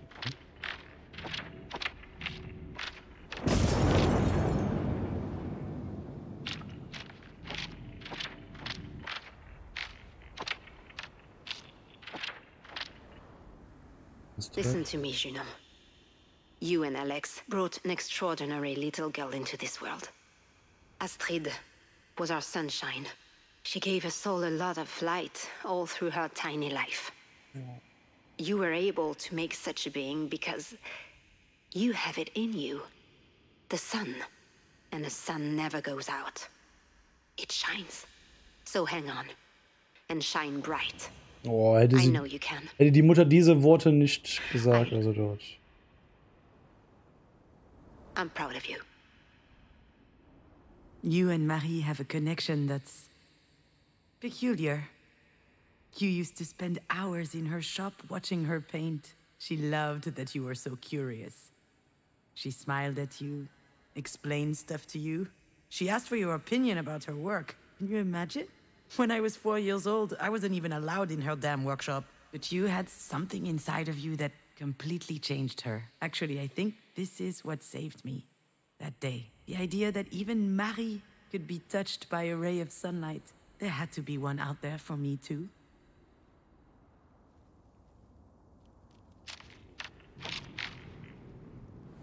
Licht im Dunkeln.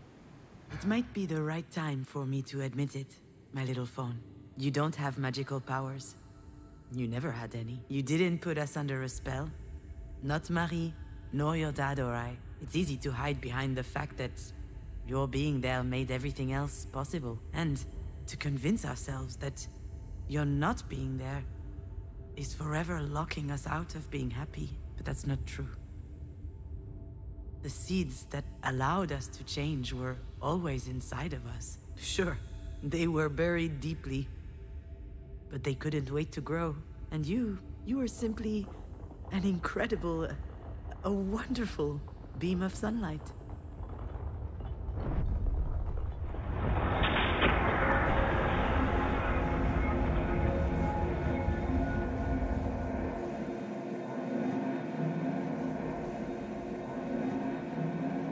You don't have to do this to me, Mom. You don't have to do this to yourself. How much longer do I have to make you miserable? Licht im Dunkeln. Die Tochter hat ja recht. My little fawn, I can't do this to you. Gerade für die Verstorbenen I don't sollst know du if dann I'll auch ever be stark able to bleiben. forgive myself for what happened, but you've brought too much light in my life for me to reduce you to that. What is that?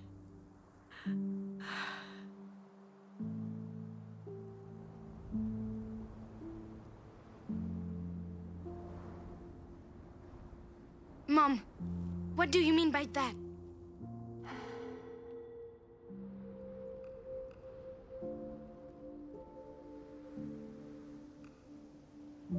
Du weißt, was ich meine. You know what I mean. I do, but I'm not sure you do. So I'm going to need you to say it. What is that?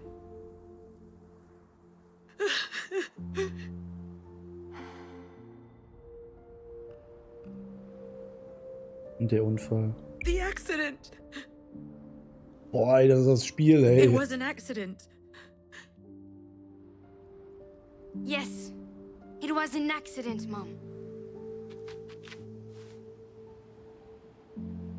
I lived a life full of joy and laughter and vibrating plastic lightsabers. You shouldn't ever have found that. Auch ein Spiel für Nessie. And it wasn't a lightsaber. You think I don't know that? I lived a great life full of love. I will always love Dad, Marie, Diane, and you. For everything you've given me. For the cozy spot that you made for me in your lives. And then one day, there was an accident. It was an accident. Say it again.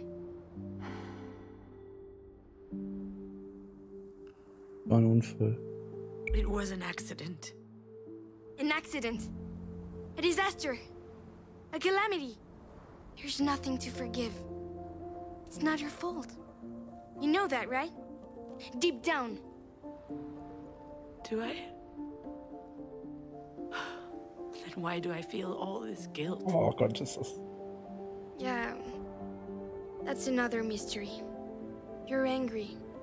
But are you sure that you're angry at yourself, Mom? I don't know. I believe in you. You'll figure it out.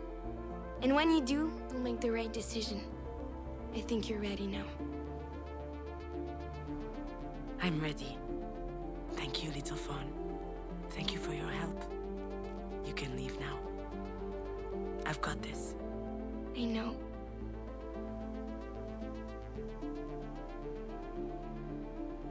I love you very much, Mom.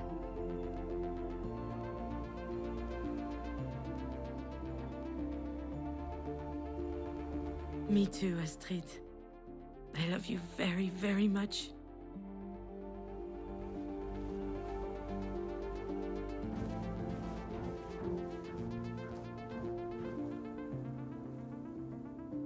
I know you'll always be with me.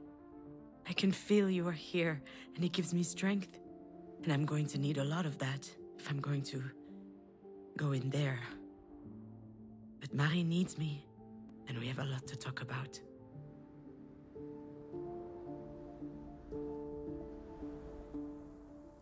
I guess I should have asked the doctor to give me a little something before I went into this room. You don't get free samples of benzos every day. All right, Junon. Cut the bullshit. Hi, Marie. Sorry I made you wait.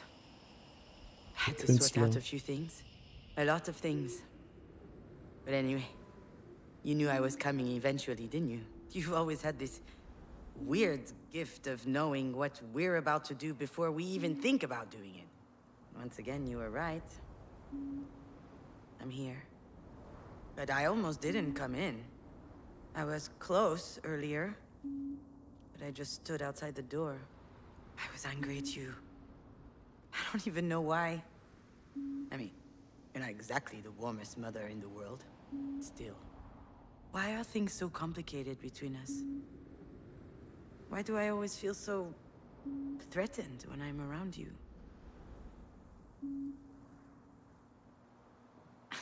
Come on. A crucifix?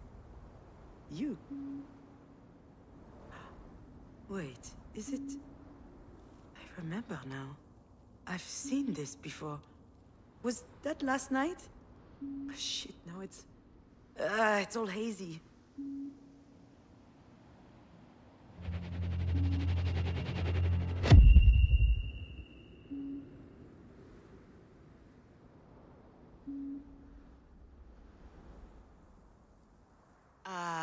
Hold on.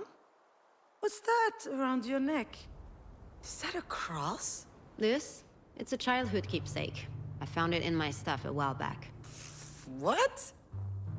Were you a choir girl or something? It's a bit more complicated than that. I'm listening. Please, you never told me anything about your youth. Ugh. What the heck? After all, why not? That might do me good. And I owe you that. What's that supposed to mean? Nothing. Just shut your mouth, pour me a glass of wine, and listen.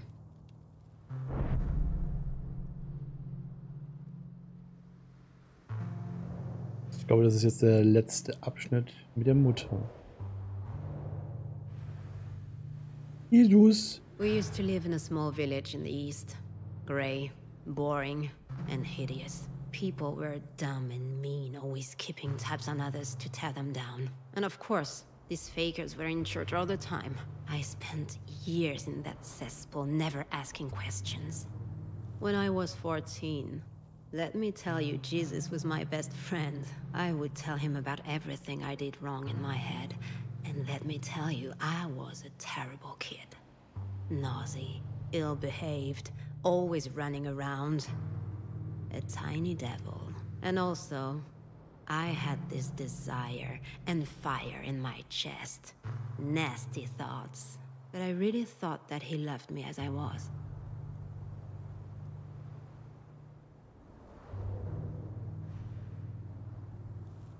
Zeichnung. Back then, I had 3 sources of comfort. Jesus, books, and drawing. So I spent an insane amount of time sketching in the neighborhood churches. It was a disease.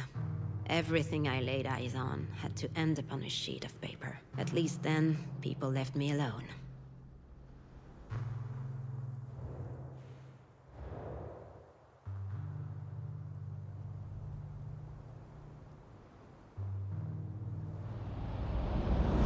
dieser Effekt.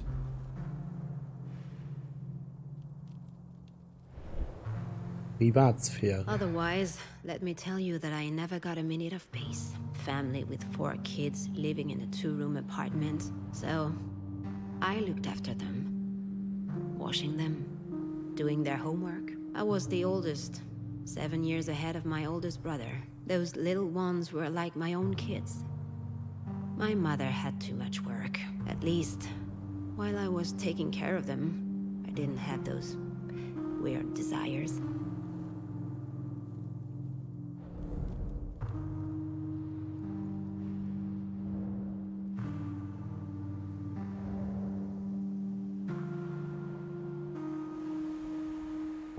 My dad always had a steak on his plate when he got home. Every night. My mother used to say that he deserved it, working his ass off at the mill for us.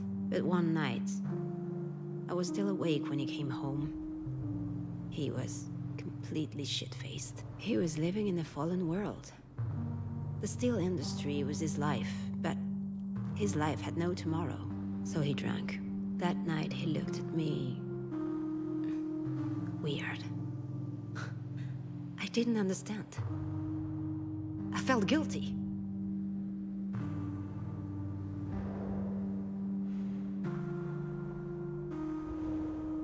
Yeah. We were 2 peas in a pod, my aunt and I. She was the whore in the family. She didn't want to settle, she didn't want kids. She had escaped to live the crazy life in Paris. Freedom. The exact opposite of my mother. One time, she told me something about my mom and dad. Something that blew everything else up. There was an evening dance. He was 19, and she was 15. According to my aunt, he was a bit tipsy. He brought her into a small clearing, and there, he forced her. They had to get married in a hurry after that, when they learned that my mother was pregnant. Pregnant with me. Mutter? My mother always worked her butt off. She would work one factory job after the other, then clean up rich folks' homes. I used to think she was the bravest person in the world. And the strongest. Of course, she had her own temper. She would get into these screaming matches sometimes. And she would drink too. But I was convinced that I could trust her. Die Ohrfeige. One night, I went out with some girlfriends and boyfriends. We only went to the movies, but she lectured me. You're bringing shame on this family, she said. People at church are talking. Something bad's gonna happen to you if you keep tempting men. I answered that if it ever happened to me, I, for one, wouldn't marry my abuser. She hit me. For the first time. She hit me again later. I was getting slapped around because she hated her life. I was blaming her for not fighting back. I wasn't going to let her treat me like this.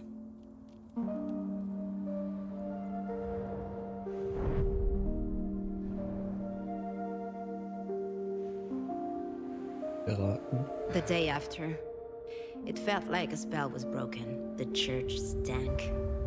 The sculptures were ugly, and the male-dominated Jesus stuff made me sick. You don't love me, I whispered to him.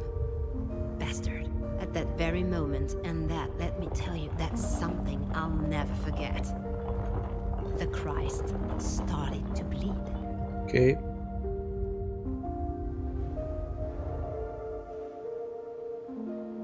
Oh, dieser Lichteffekt. Oh, ist das schön.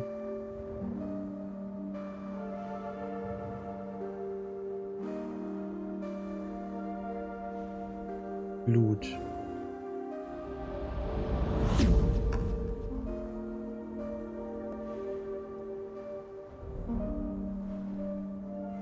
Weiblichkeit.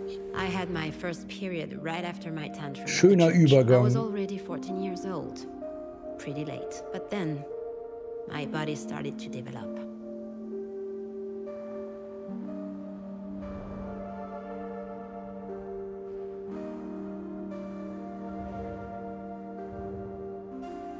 Fleisch. The more my body changed, the more my father scared me. Hell, he terrified me. Not just because he was domineering and brutal. It was uncomfortable even being in the same room as him. He was always watching me, commenting on my clothes. I felt like a piece of meat.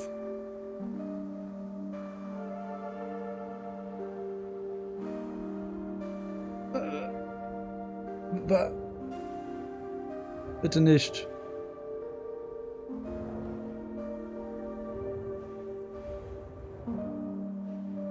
Halt. Ohrfeige. The last time she raised her hand to me, she hit me so hard.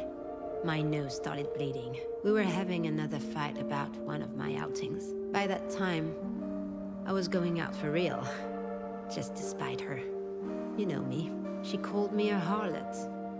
So, I bit back. At least I'm not gonna stick with the first guy who knocks me up. I didn't have time to finish saying it. Whack! She slapped the shit out of me, and she spit out. If it were up to me, you're the one I would have dumped. It's stupid. But that struck me right in the gut. And that's when it came up, boiling. The rage. I tasted blood in my throat. I couldn't think straight. My ears started ringing. I felt a jolt running through my body. Then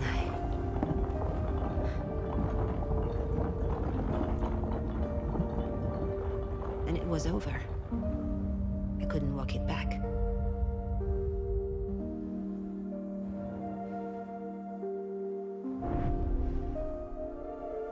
This cross is the only thing I have left from her, you know? I took it when I left home that very night.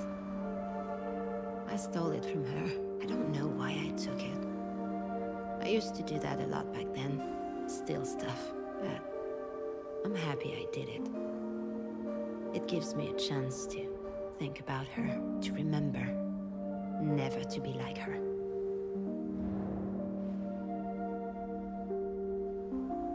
Weglaufen. You see, I'm always telling you to face things head on. But that day, I left. I met with my aunt in Paris, with just a few cents in my pocket. I never saw them again. Not her, not him. Not the kids. And I never turned back.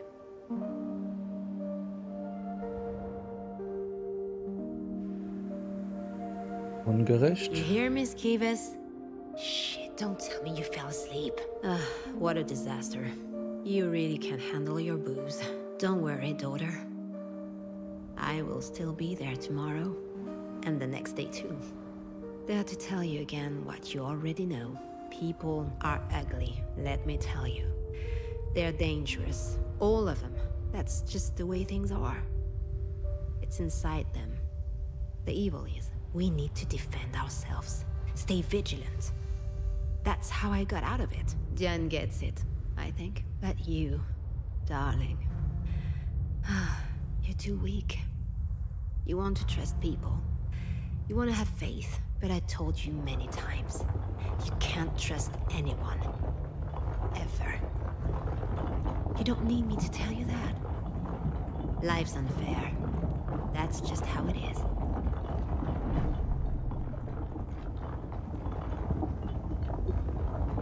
So this is what your life was like. That explains so many things. Now I understand why you can't trust anyone. Why you don't let anyone love you. Anytime I think about how it must have been for you, it's increasingly obvious. How lucky I was to have Astrid. Every second of my life I spent with her was filled with happiness. You never got to have that. Not as a daughter. Nor as a mother. But how could I forget what you told me last night? I mean, I wasn't all there. Too little sleep and too much wine. But for the first time in your life, you open up a little and I nod off. It's absurd. As if I didn't want to hear it. Was it that I was angry that you waited so long before telling me? Or was it something else? Something I didn't want to look in the face until now?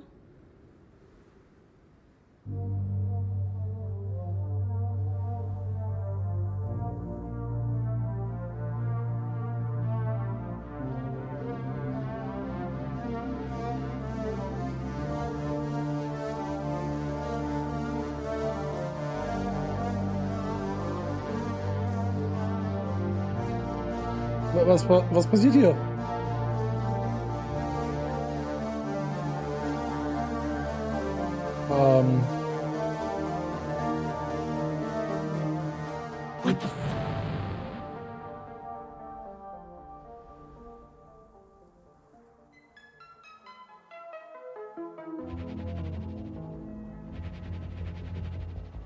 Oh, alle Gegenstände jetzt.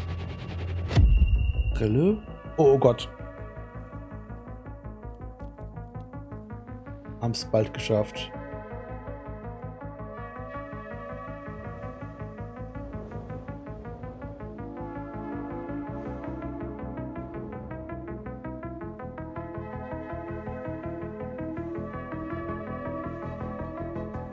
Wettbewerb. Mademoiselle, could I have another glass of champagne? Oh, I don't work here. I'm Marie de Mange's assistant, also her daughter. Her daughter? Remarkable. But you don't look anything like her. Do you paint as well? No, I don't. I'm more of a... Of course you don't. Why would you, with such a talented mother around? I've never felt like I'm competing with Marie. My love for the movies, my penchant for writing, I did it all for myself, without thinking about her. But perhaps she was actually feeling threatened, as if the creative process was uniquely hers, her exclusive domain.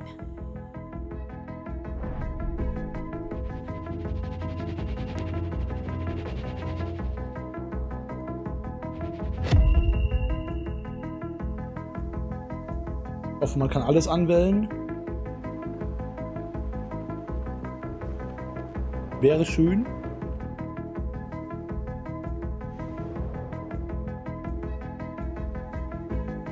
Sieht halt wirklich aus, als ob man hier eine 3D-Brille anziehen kann.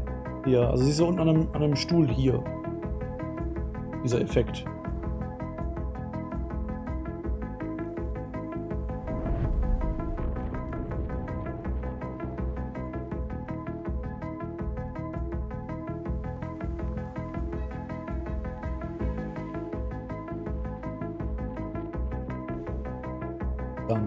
These paintings are magnificent.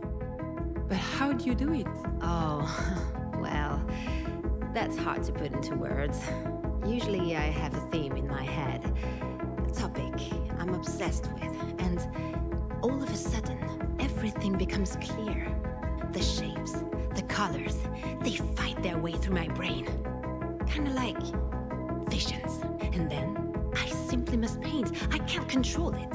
In fact, if I didn't paint in that moment, I could flip, do crazy things. While Diane and I were dancing, I could hear Marie doing her spiel for Sasha. I'd heard it 100 times. The visions, what she called her mystical experience. A whole load of crap. 10 minutes later, I set the kitchen on fire. Blinded by the urgency, as if my body was overriding my brain. Just goes to show you. As much as I hate it, she might have been telling the truth about her process. I guess I work like that too.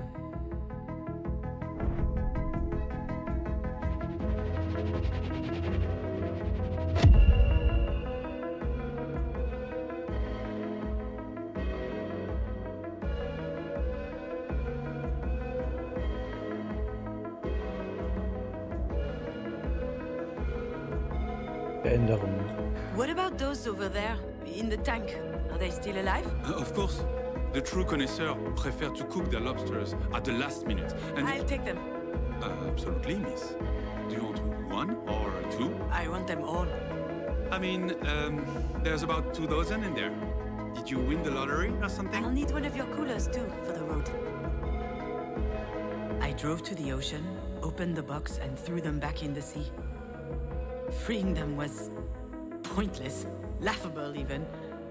But it felt amazing. I was able to change things. I could reject the fact that it is what it is. Just say no. What's the point in being alive if everything's already been decided for us? Das sind so schöne Metaphern.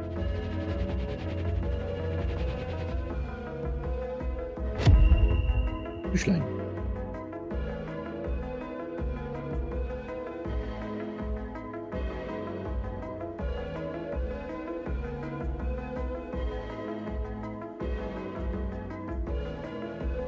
Ja.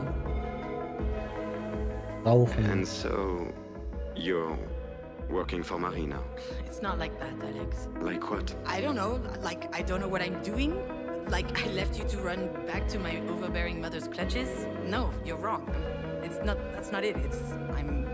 I'm well aware that you don't need your mother. She's the one who needs you. For a moment there, I thought Alex was out of his mind. Marie needing me?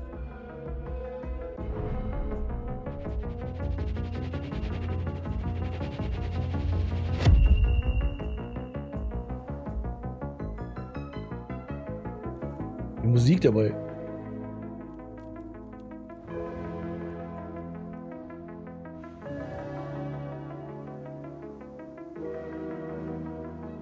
Liebevoll. I still can't believe how much Astrid loved that house. Why are you surprised? It's awesome. Really? Well, yeah. Have you looked at it up close? There's all these little intricate details. You can open the doors, move the furniture, turn on the lights. Marie must have spent a lot of time on it. I don't know. I think it's an awesome present. When Alex said that, I was reminded about my mobile. Just like the house, it was magnificent, intricate, exquisite. I believe that's why I kept it in my room for so long, hanging above my bed. These two presents were the two singular proofs that Marie cared for us. That was her way of saying she loves us.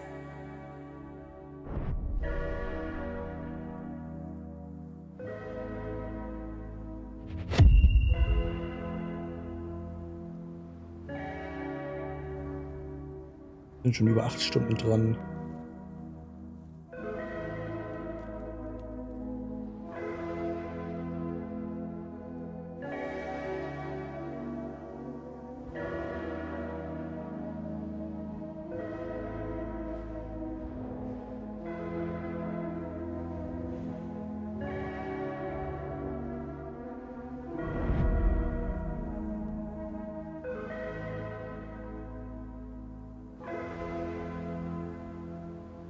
Verlogen. Where did the bird go? Oh, it's gone. It is? Yes. Early this morning, I opened the windows to let in some fresh air. It jumped on the edge of its box, looked at me, and then it flew away. Oh. Did it look happy? It did, my dearest daughter. It looked so happy. That was a lie, of course. I know that now. But I believed that beautiful story at the time, without reservation. That's another thing which doesn't work in my relationship with Marie. The fact that she would lie to me because she doesn't believe I'd be able to face the truth. The fact that sie zu she schützen. doesn't trust me to deal with it.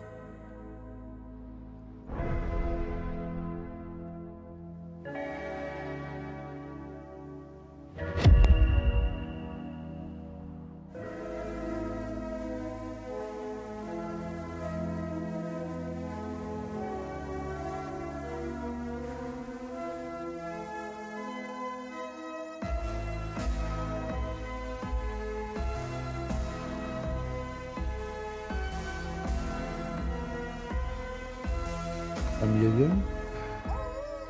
Thank you for the mobile. I can't believe you managed to find it. Oh, it's nothing. You want to stay for a bit? Coffee, maybe? No, thank you. I gotta go. I have a meeting. A meeting? Yeah, a thing. Don't worry about it. Say hi to Alex for me. Oh, I'll call him. He's just in the next room. Oh. Hi, Alex. Bye, Alex. Done. Gotta go. Bye. I rarely saw Marie being ill at ease, but the few times it did happen was when she came to the house to visit when Astrid was born. It was as if she felt like she was intruding on our family, Maybe because she didn't know what it was like having one. Wahrscheinlich das, ja.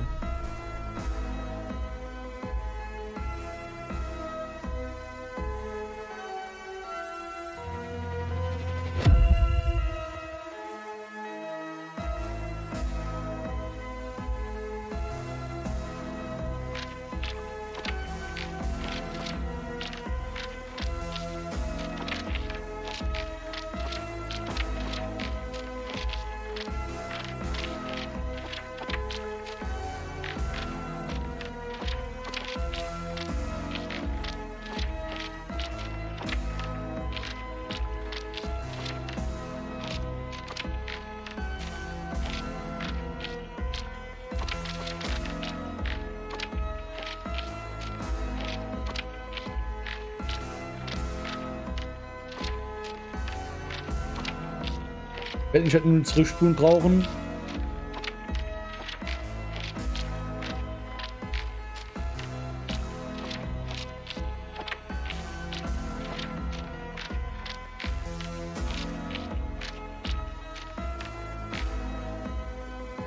Hilfe. Mom, thank you.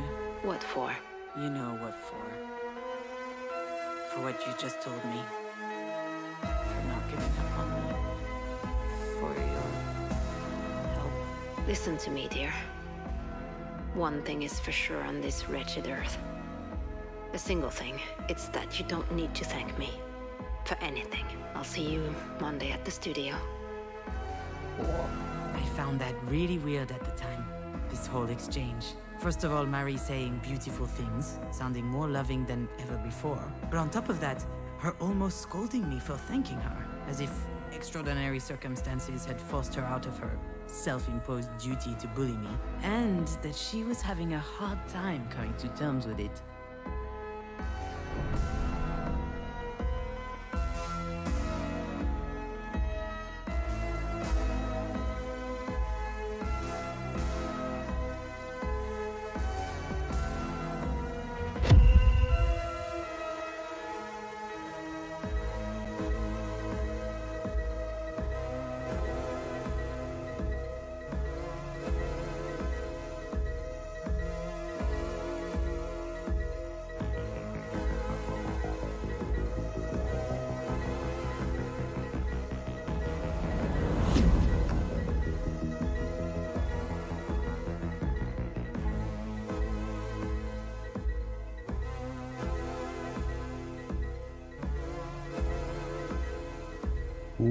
This isn't news to you.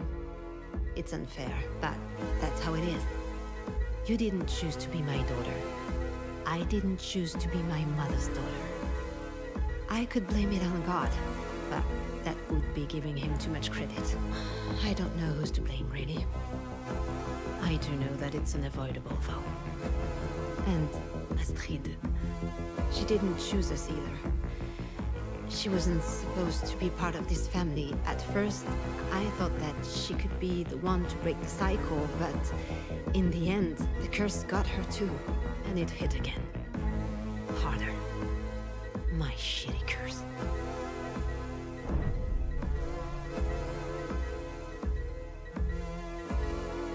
Und der letzte Gegenstand. Der Schlüssel.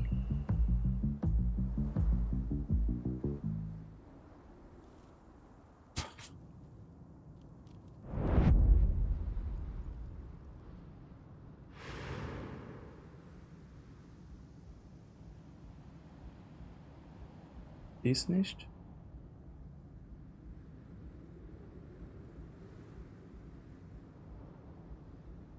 Kannst nicht erkennen.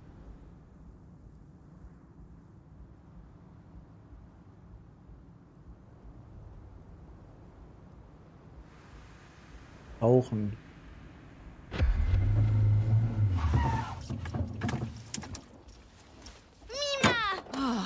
It's stifling hot in there. Yeah, sorry, AC's broke. Get in, we're running late. Don't sit on my script. You could at least crack a window. All that rain brought a cold front. Mima! Oh, sweetheart. How are you doing? You look great today. I'm a princess. The computer princess. That is so special. Can we get going? All right, all right. We have time. I don't. I need to drop off Astrid at Mina's, and then I have a meeting at the production office to show my... Just start the car. That will teach me to ask you for a special favor. Yeah, this is the third special favor this week, Marie. Just go. In great.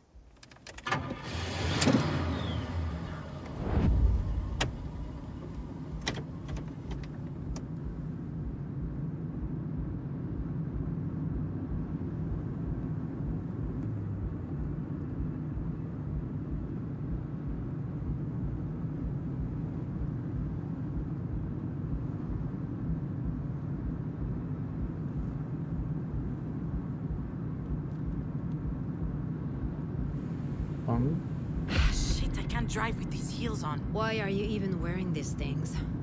Silly me, just dressing up for a business meeting. Sweetie, what present did you bring for Mina? A Play-Doh pizza factory. I love pizza. You look really flushed, dear. Are you too hot? Let me take your coat off. Marie, what on earth are you doing? Just for 1 second. Forget it. Sit down. We're almost there. Just watch the road. You sit down right now. Stop that. You are worse than a traffic cop.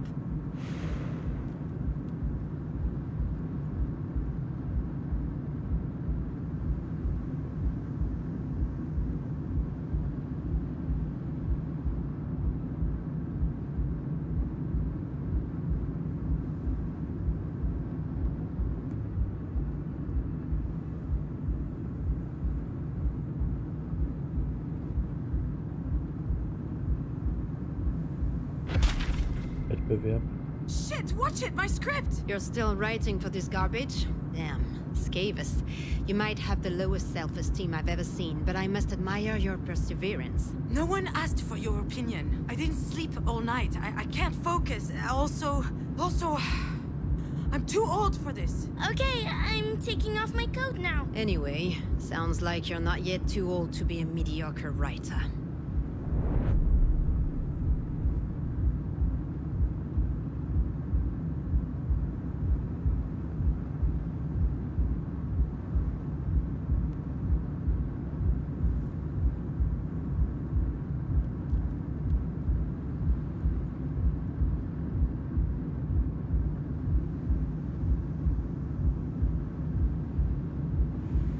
Marie, please. This is too much praise. I have to prod you some way or another. You are so incredibly lazy. And they keep coming. All these flowers. Really, I can't. Nothing ever comes easy to women in this industry. I had to build it all myself. No one was there to help me. I slept 4 hours a night when you were born.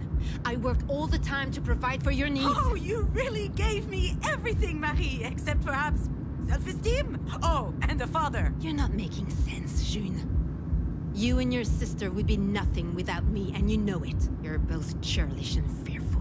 I gave you everything, and you're just squandering it all to write soap operas. Maybe you'd be a better writer if you had to toil a little bit more. Who knows? Oh. Ja, okay, das hat halt richtig zugesetzt noch. Da, hier vorne.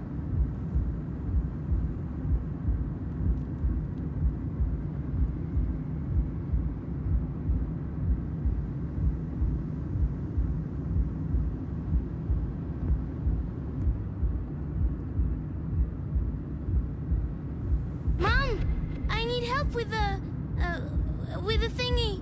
What's that, my little phone? Sure, just change the subject. I am not changing the subject. We weren't talking.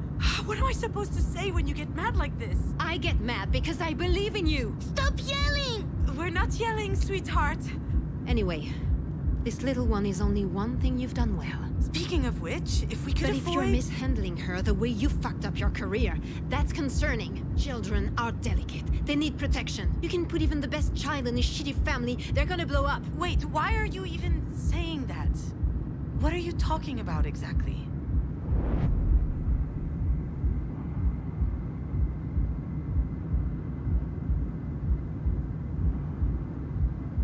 Das sind sehr, sehr harte Worte.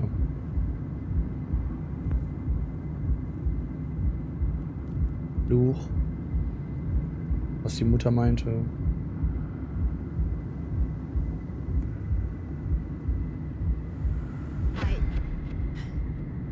I made some mistakes with you two, it's true. We turned out okay in the end, didn't we? Whatever you think. You don't get it. There's something hanging above our heads. All of our heads. Something that's about to fall on our heads if we're not careful. It's been there forever. Passed from one woman onto the next in our family. Like a disease. Are you sick, Mimo? No, sweetie, she's not sick. This is grown-up talk. You're right, June. Love. Love of self. It's true, I don't think I taught you that. But I think that's because no one taught me either. Or my mother. Oh, okay, and so you're scared for Astrid? Oh Gott.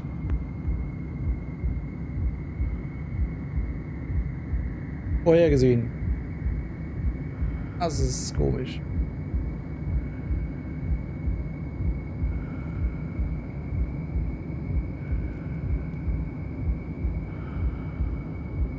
Weißt doch, diese Atemgeräusche. Verändere. Hold on.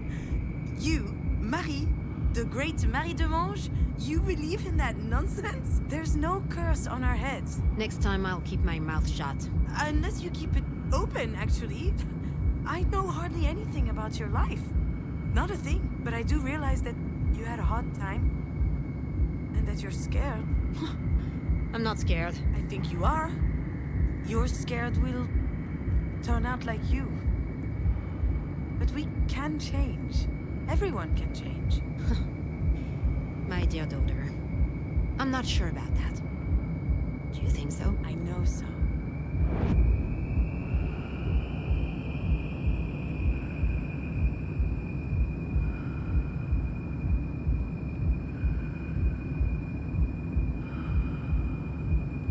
Gott, diese Atemgeräusche.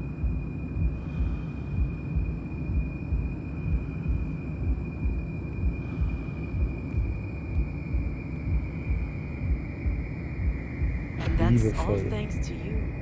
You taught us that in your own twisted, painful way, but still, I did what I could. And in the end, you did give us the means to change things. You've taught us how we could blow off the entire world and do whatever we wanted.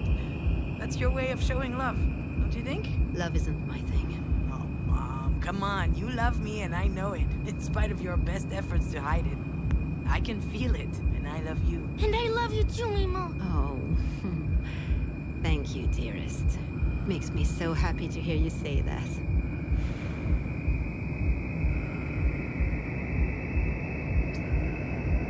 Ah, wir kommen immer näher.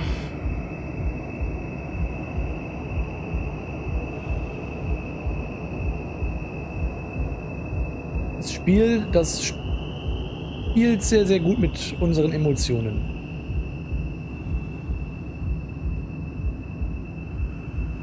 I like it better when you're nice. Why are you not in your seat? What are you doing standing up? Marie, why is Astrid completely unlatched? She was sweating. I just took off her sweater. No big deal. I told you to keep her safety belt on. Are you kidding me? You know, you're so uptight sometimes. Unbelievable. I am not uptight. I would just like Mom, you to... watch for the deer. In dem Moment war sie nicht angeschnallt, die Kleine.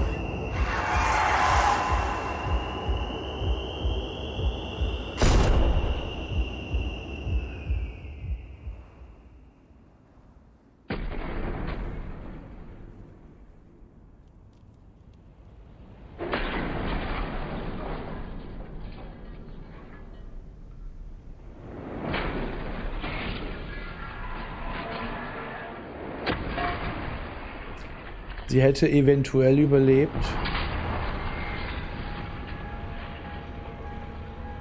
Ja.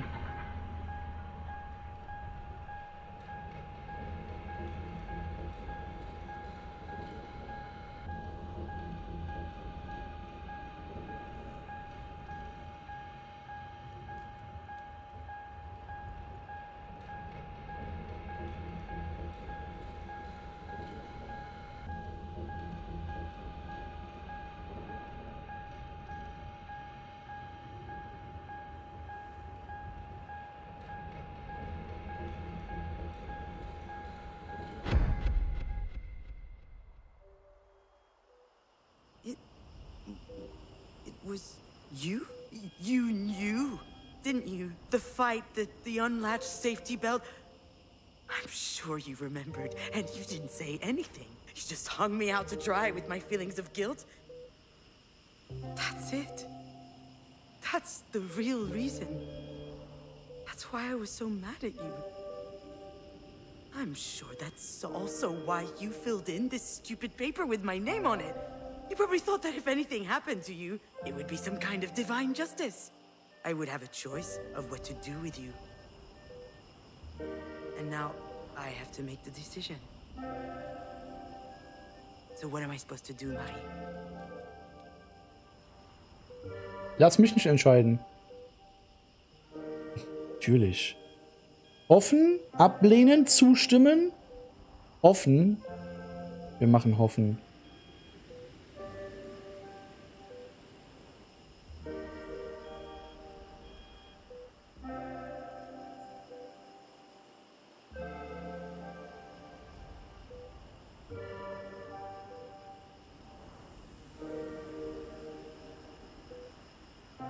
Maybe we could invent something else. Keine Ahnung.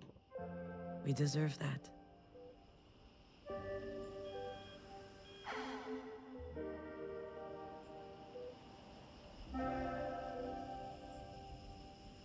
Zustimmen?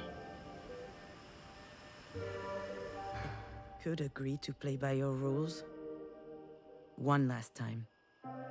Okay, ich dachte schon oder so dort, also ich muss alles halt wählen. Ablehnen. Why would I make my peace with you?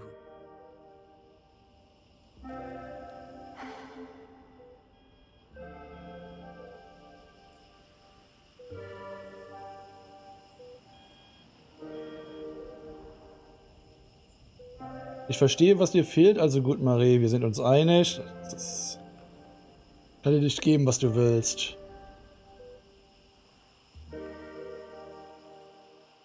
Oh Gott.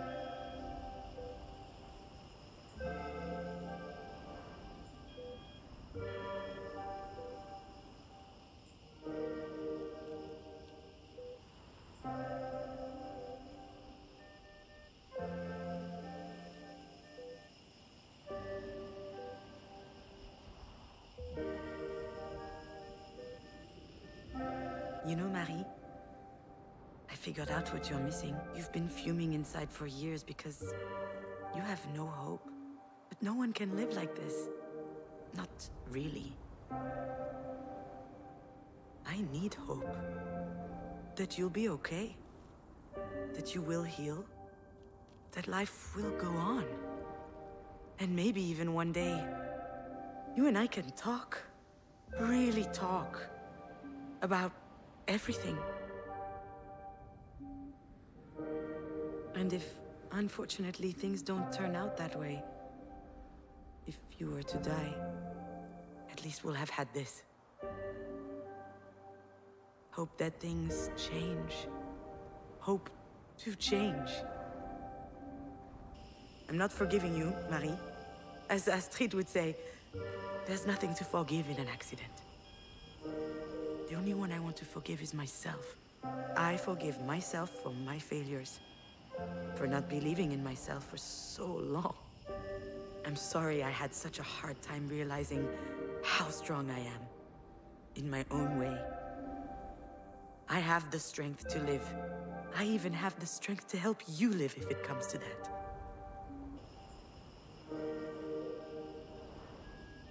And with some help from the people who love us, you and I can heal.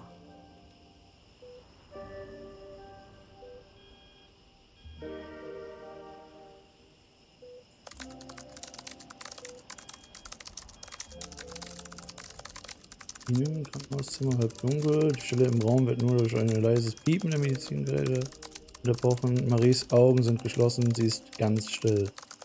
Ein Moment vergeht, Junon blickt auf ihre Mutter und scheint ruhig zu sein. Dann zuckt Maries Hand. Es ist eine kleine, kaum wahrnehmbare Bewegung, aber sie reicht Junon, um die Hand ihrer Mutter zu greifen, um sie festzuhalten. Mom, you promised we'd go to the park. And we will. Just give me 5 more minutes, will you?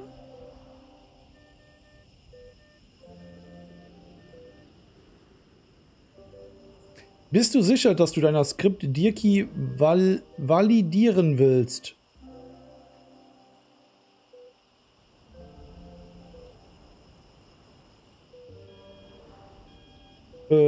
Ja. Also wahrscheinlich sind sie mit der Entscheidung.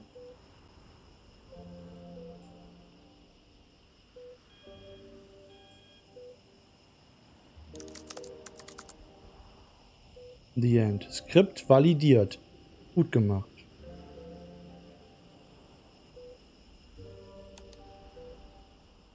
Mom! All right, Achille. Here we go. At last! Are you happy with your story? I think so. Fine. You'll read it to me later? I'm not sure. It's not really a story for kids. And I want to try the red Stegosaurus today. Did you know his tail is actually a slide? really? Can I try it too? Only if we buy ice cream on our way back. Seems like a fair deal to me.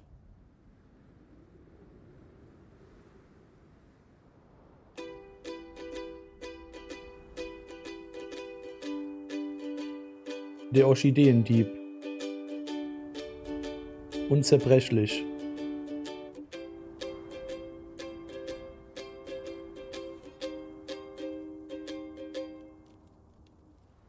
Gone are the times when I fell into my bed like a rock with no need to grind, no weed. I just had to close my eyelids. Aber die Tochter, die kam noch ums Leben. Until next morning. But then, Das war jetzt nur ein Rückblick von der then came the day, came the night when I had this dream of you like a rock. You felt so very warm as I held you in my arms. It even woke me up, bursting in love. How could I pretend to even go to sleep like a rock when I know you are there? As I feel Aber die Hoffnung daran zu glauben, hat dazu geführt, dass die Mutter überlebt hat. till next morning, should I dream of you? Could Zu hoffen war mir wichtig. Ich hätte auch der Bitte folgen können und die Geräte ausstellen können. Oder sagen so, nö. Ich stelle die Geräte nicht ab. Oder so. Ja, die Mom hat überlebt. Ja, natürlich. Ja, die Mom hat überlebt. Hat man ja, sonst hätte sie das ja nicht geschrieben. So. Würden Sie diese Geschichte gerne als Roman lesen? The Wrack. Doch sehr lange. Ja, es ist jetzt Ende. Du befasst dich mit den schwierigen Themen wie Krankheit, Trauer, toxischen Beziehungen. Ja, okay. Naja.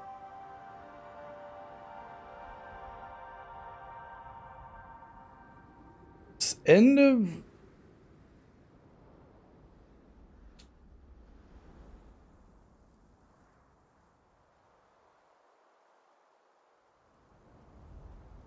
Wir haben sogar 1:48 am 20.03.2023. Okay. Das ist sogar richtig. Hab eben hier noch Licht brennen sehen. Du hast das Ende verpasst dann. Boah, es gab eine Szene oder eine Geschichte oder so dort. Ich glaube, da wärst du als Vater. Das hätte ich kaputt gemacht. Die Szene mit der Tochter. Die Story mit der Tochter. Mit dem Unfall. Boah, was gibt's zum Spiel zu sagen?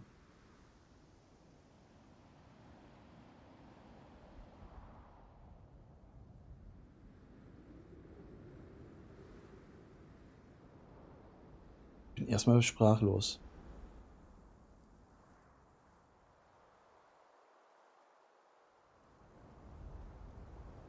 Das Spiel schafft es, mit deinen Emotionen zu spielen.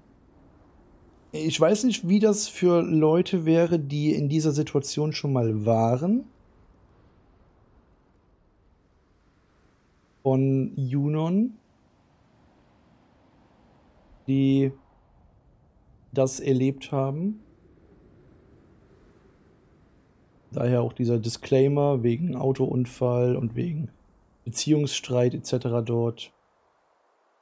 Wie das Spiel aufgebaut wurde oder so, das haben die halt sehr, sehr schön gemacht. Wenn ich es benote, definitiv 9,5. 9,5 auf jeden Fall. Hängt die? Nein, die hängt nicht. Die hängt nicht. Das ist am Anfang auch das normale Overlay-Dings dort. Wir haben uns dazu entschieden, Hoffnung zu schenken. Also wir haben ganz zum Schluss 3 Entscheidungen gehabt. Wir haben uns entschieden, Hoffnung zu schenken.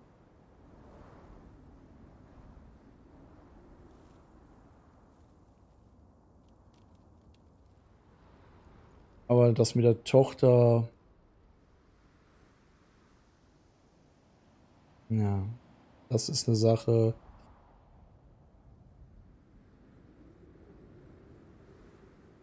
Wie die Mutter sagt, es ist, was es ist, oder es ist, wie es ist.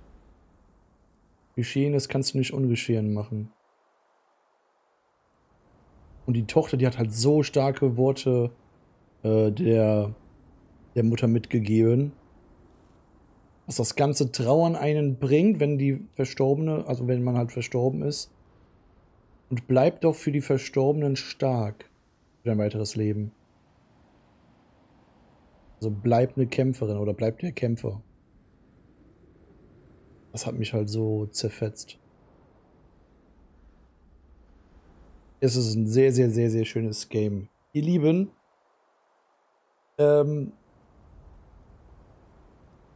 ich sag's wie gesagt immer wieder, wenn ihr die Entwickler unterstützen wollt, kauft euch das Game. Es gibt wahrscheinlich noch viel mehr Entscheidungen, die ich gar nicht getroffen habe. Auch verschiedenste Wege konntest du treffen, Dialoge freischalten. So viel. Und wahrscheinlich auch 3 verschiedene Enden. Gehe ich von aus. Sie ist ja auch eine Romanschriftstellerin. War die auch am Anfang so. Und sie hat damit,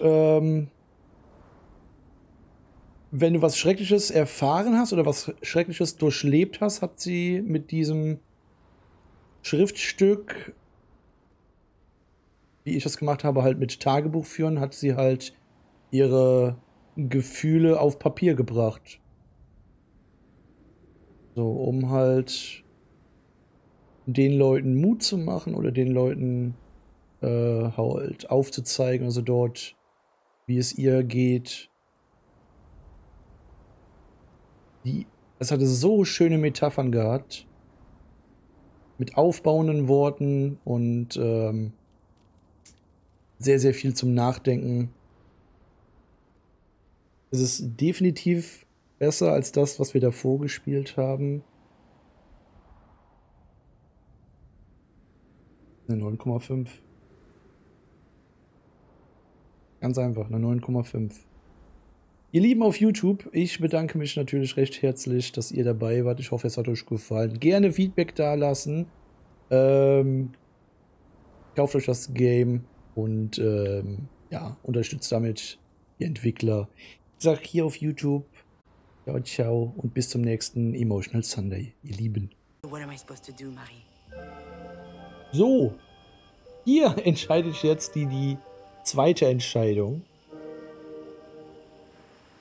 Ich schnibbel das dann einfach so zusammen. Ich habe beim letzten Mal, wie gesagt, offen gemacht. Aber hier müssen wir jetzt alles erstmal anwählen. Damit die Optionen da sind.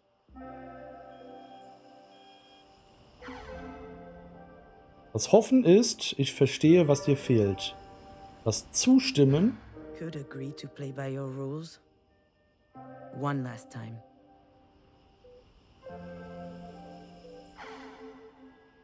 Das Zustimmen ist also gut, Marie, wir sind uns einig. Und das Ablehnen Why would I make my peace with you?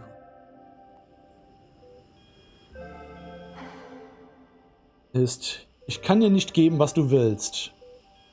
Wir nehmen das hier. Zustimmen. Ende Nummer 2. Very well, Marie. We agree. I'm going to tell the doctor not to take life-prolonging measures. That's what you would have wanted. But just so you know, I'm not doing this for you. I'm doing this for Diane. She loves you, you know? She doesn't want you to die, but I don't want you to begrudge her for still being alive. I'm doing this for myself as well. Because I hate you. I hate you for what you did to Astrid. I hate you for my years of defenselessness and anger. And I think I'll never be able to not hate you.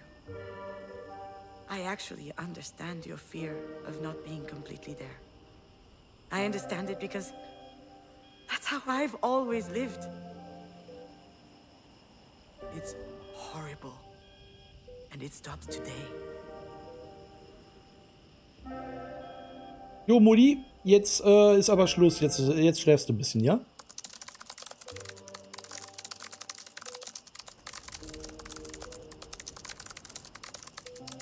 Indem Diane eingeschlafen ist. Sie weckt sie ganz sanft auf und flüstert ihr ein paar Worte zu, die wir nicht hören können. Diane springt auf und fängt an zu weinen. Junon umarmt sie, aber sie starrt in die Ferne. Allmählich erscheint ein geschmitztes Grinsen auf ihrem Gesicht. Yes, I know. Just a little more patience. Und das bestätigen wir. The End.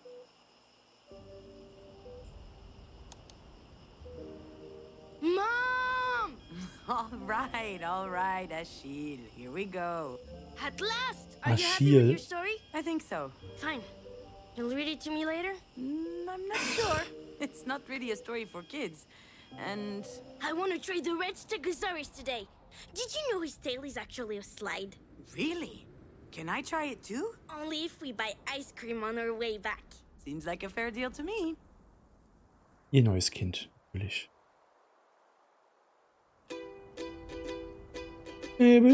Kill Bill Trophäe erhalten. Ja gut. Zu Recht.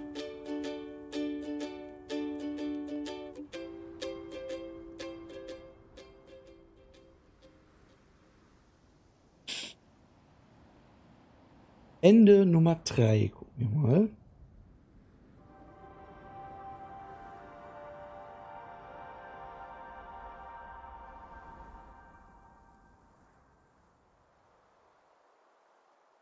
Ich will nur gucken, den Unterschied von dem, was man jetzt machen konnte. Also du konntest hier drauf gehen.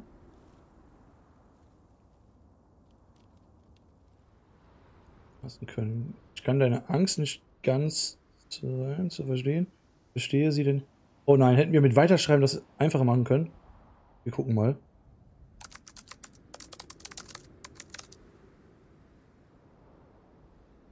So what am I supposed to do, Marie?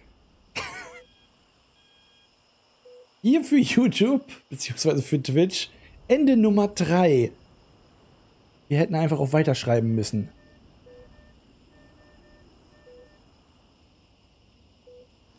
Maybe we could invent something else. Das muss man ja erstmal wissen. We deserve that. I could agree to play by your rules.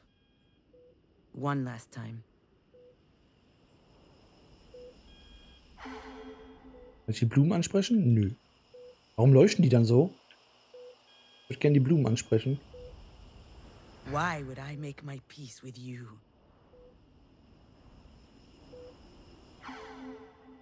Und jetzt wählen wir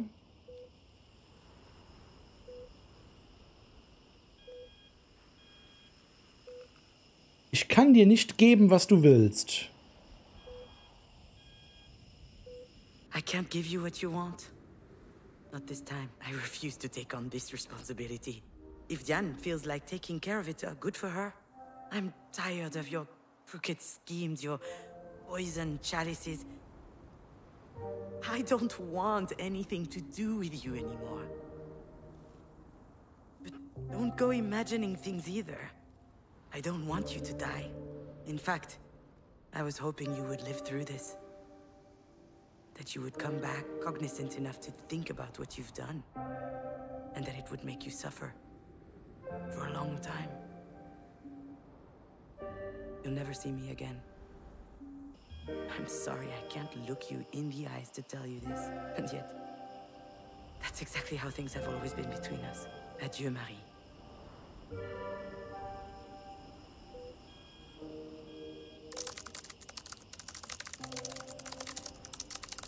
Junon erreicht ihr Auto. Ihr Gesicht ist ausdruckslos, aber in ihren Augen brennt Feuer. Sie fährt eine Weile und kommt in das kleine Wäldchen, in dem sie schon so oft verunglückt ist.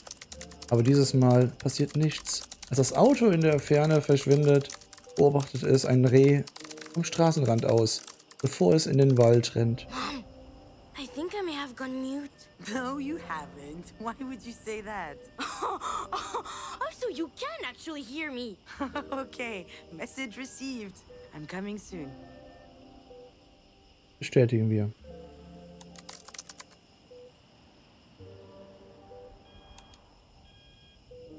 Mom!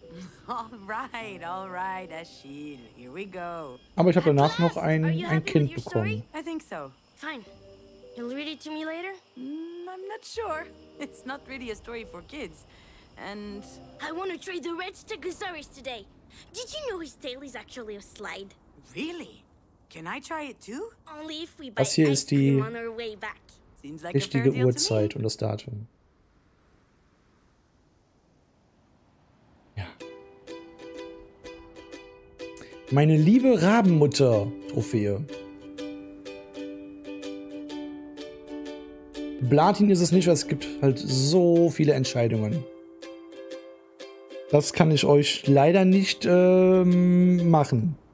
Da müssen wir die verschiedensten Kapitel spielen und ja.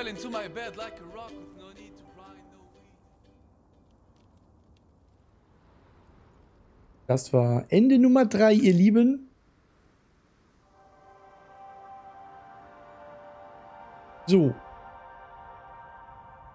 Alle gesehen hier auf YouTube, soll es das gewesen sein. Ich hoffe, es hat euch gefallen. Gerne Feedback da lassen. Tschüssikowski. It's hard to be a good. You become responsible. And it's really. Does that mean? For the first few months of you couldn't talk, and I was feeding you. Yeah. Yeah, having your life, and that's what being. And then one day. Habe ich ein Buch gelesen? I read a book. A book? Not a movie? Nope. No moving images, just tiny written words. What was it? Heart Snatcher by Boris Vian. A weird and poetic book. Also Das muss ich hier auf YouTube hier reinschneiden. Hallöchen. Very, very grim. Die Platin-Trophäe. That sounds fun. Well, actually, it's great. And perhaps you will read it one day. You'll never read it. You're right. I won't. But you can still tell me about it. Ist noch nicht. All right. Nicht datschen, noch nicht. There's this character named Clementine. She gives birth to triplets and gives them these stupid names. As they grow up, she starts to behave increasingly strangely. Such as?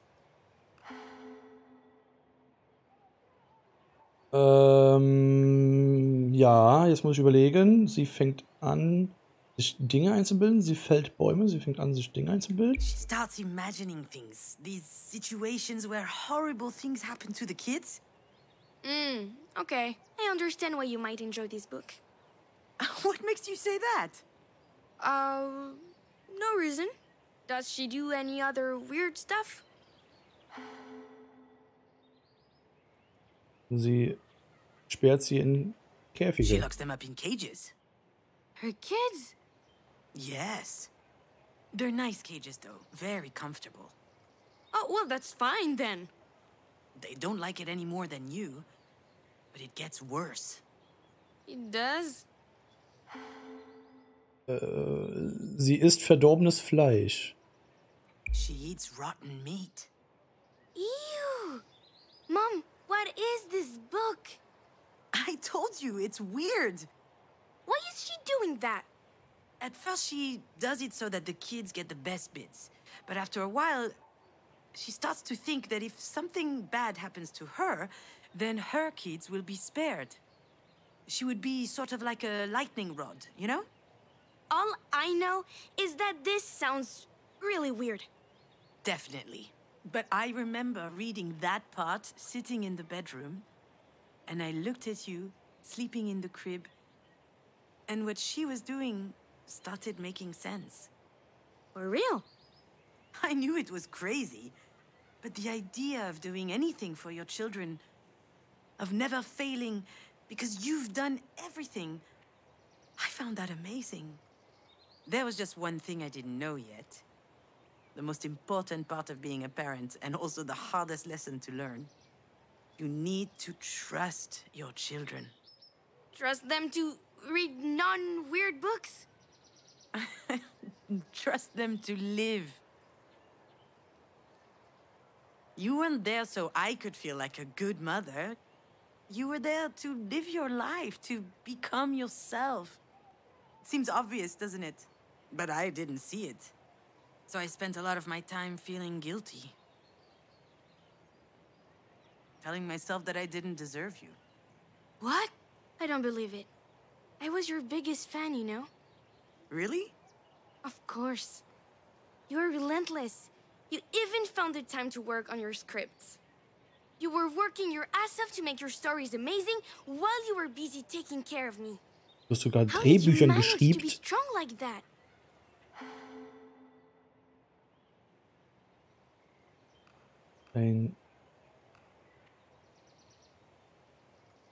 Ich habe beim letzten Mal halt oben das gesagt, da ist ein längerer ein Dialog. Das ist, glaube ich, schneller beendet. Oder? Ich weiß es halt nicht. I mean, your father was there as well. I know. Imagine, 2 kids at home. Oh, come on. Mom, you know I love Dad with all my heart. But in my view, he probably regards mental fortitude as a kind of superpower. Okay.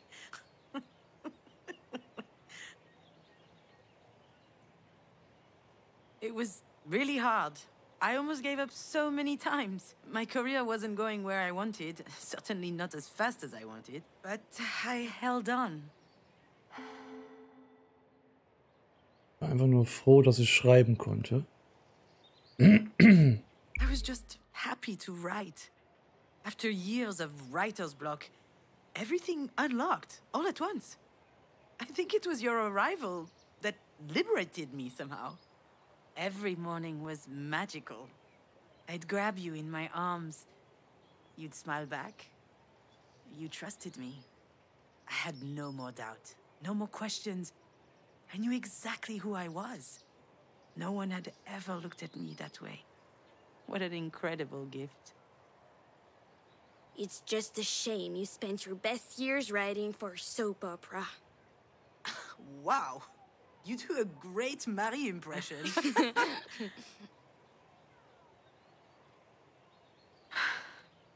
It's a bit silly, isn't it? What is? All of this. Me talking to you right now.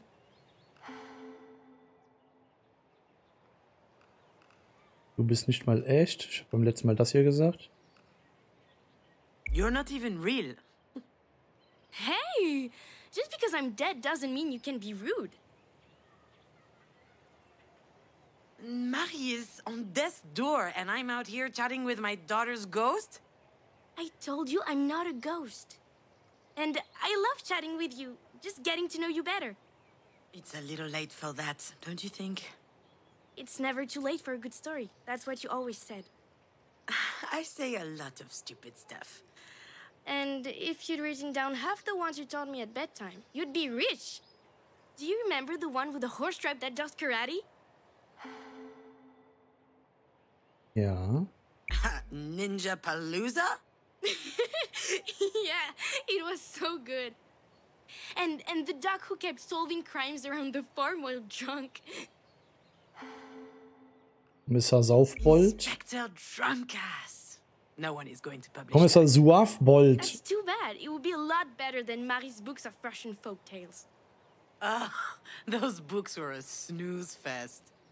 Right? Then why did you hug her so hard every time she bought you a new set? Because you can be a child and still know how to be diplomatic. Where are you up to with your script? I haven't looked at it in ages. Is your job for Grandma taking too much time? Morgens aufzustehen nimmt schon viel Zeit in Anspruch. Getting myself out of bed is taking too much time. Oh, come on. Stop it. The whole depressive thing doesn't suit you. I love that you're worried about me, but this is the second time you've told me off. I'm your mother, in case you forgot. I liked it better when you were 4 years old. What are you going to do? Give me a spanking? No, I suppose you're too old for that.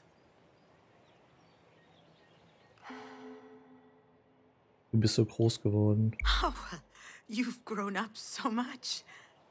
A proper mini Astrid Hofferson. Astrid Hofferson? Who's that? Eine lange Geschichte. It's a long story. Ah, my Machen Sam favorite leicht kind. gemacht.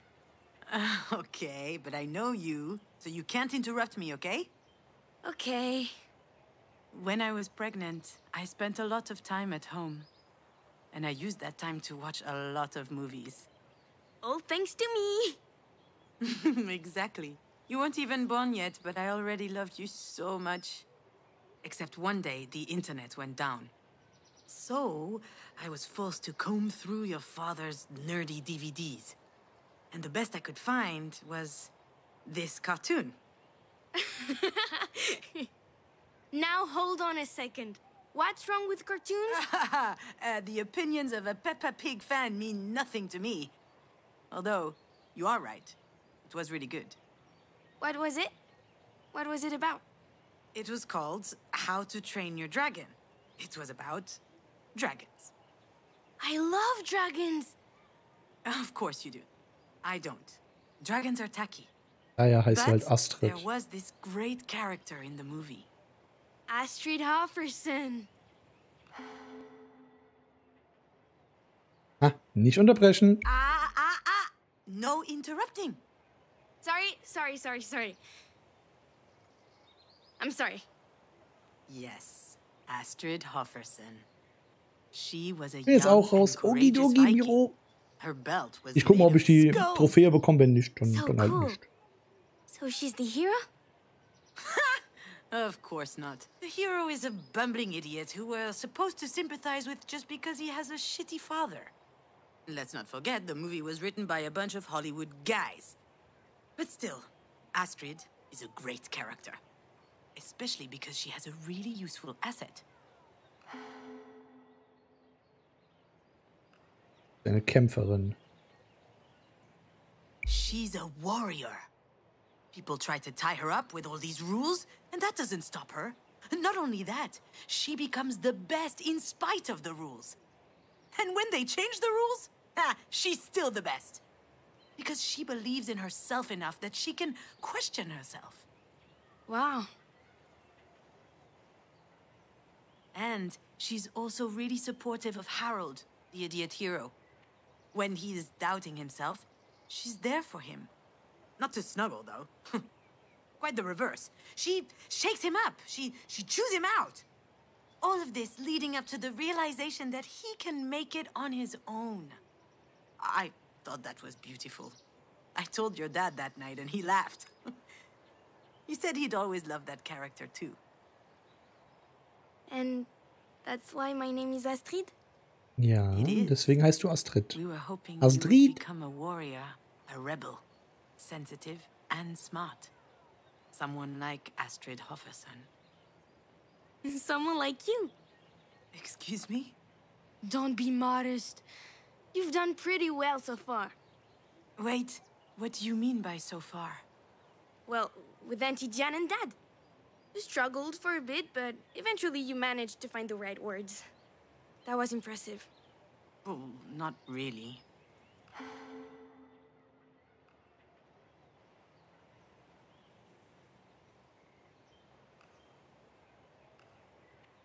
Irgendwie ziemlich scheiße. I kind of suck. Hey! That's my mother you're talking about. And it's not true. I mean, look at me. I turned out okay. Oh, my little fawn. Before you were born, War ich so ungeduldig. I was so eager. For the first time, I was doing something really good. So I poured my whole heart into it. I quit everything. Drinking, smoking, eating shit food. I attended all these really boring medical appointments. I even tried yoga. Can you imagine? Oh, wow. You did? Yeah. And when you were born, when I held you in my arms, I knew that I was right. We were meant to be in each other's lives. And I didn't even begrudge you the episiotomy. I don't think I want to know what an episiotomy is. Frag lieber nicht. You absolutely do not. Ein Dammschnitt willst du nicht wissen, was das ist. When you were born, I knew only one thing. I'd never be alone again. That's how it was supposed to be. But I screwed it up.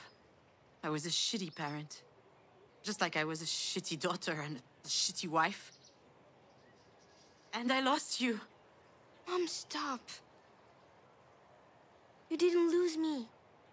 You really think that I... what, disappeared?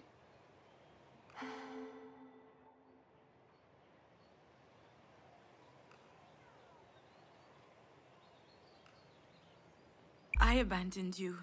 And I think about it all the time, whenever I close my eyes. What happens when you close your eyes?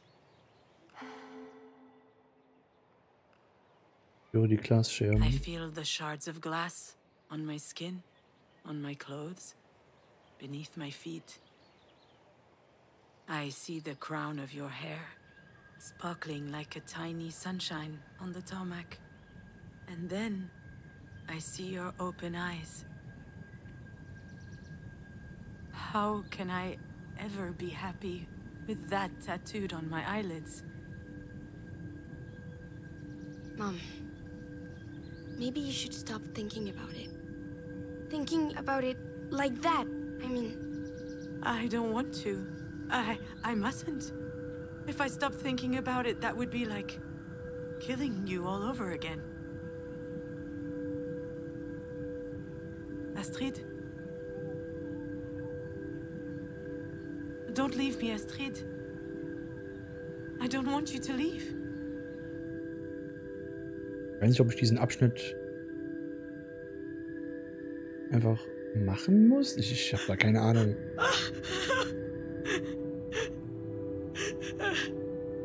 Oder wir haben die Trophäen nicht gepackt. Ich weiß nicht, was man da machen muss.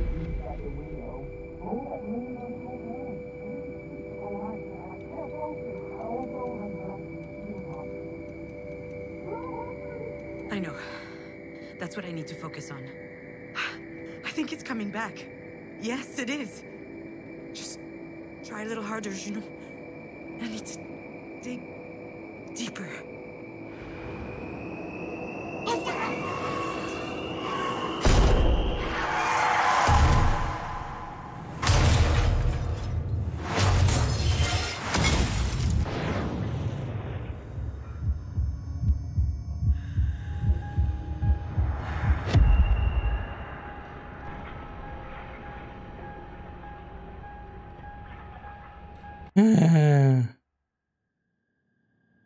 Really? Do I have to? Do I need to recall this particular exhibit of Marie's? It's a nice memory for her, Ja, das ist obviously, schon. but for me it's pretty bitter, even though I can't explain why exactly. Ich glaube, ich habe A die lot of Trophäe memories came nicht. back to me that night. I would stand in the middle of the gallery with my eyes closed and they'd crop up as if they were connected in some way. Come to think of it, There may be something to unearth in my own personal exhibit. We'll see. Let me show you around.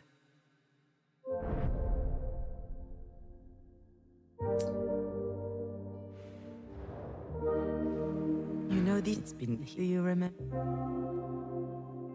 We were all, hey, if you came, you handed it, I complained then, and the weather, then you, and you, sudden, and then I totally,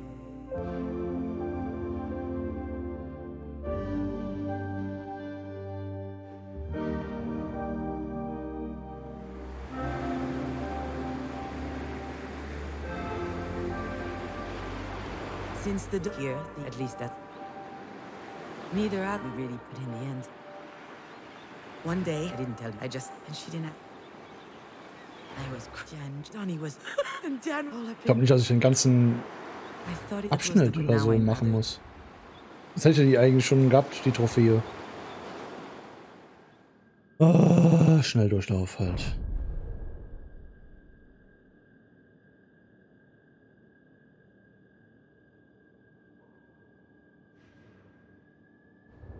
Here, out. I looked, it's a setting where I desire.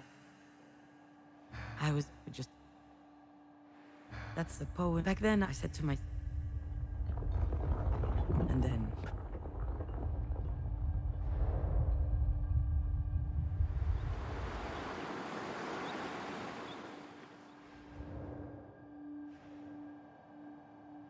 I remember self. I never could the ground, and no one knows why on. Apparently, that was sweet. It made me. Meanwhile, when I left it after.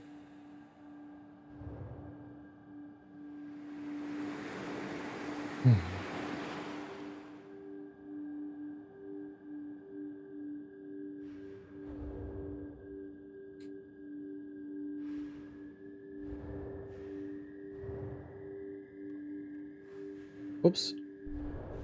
Habe ich gut vergessen. Thank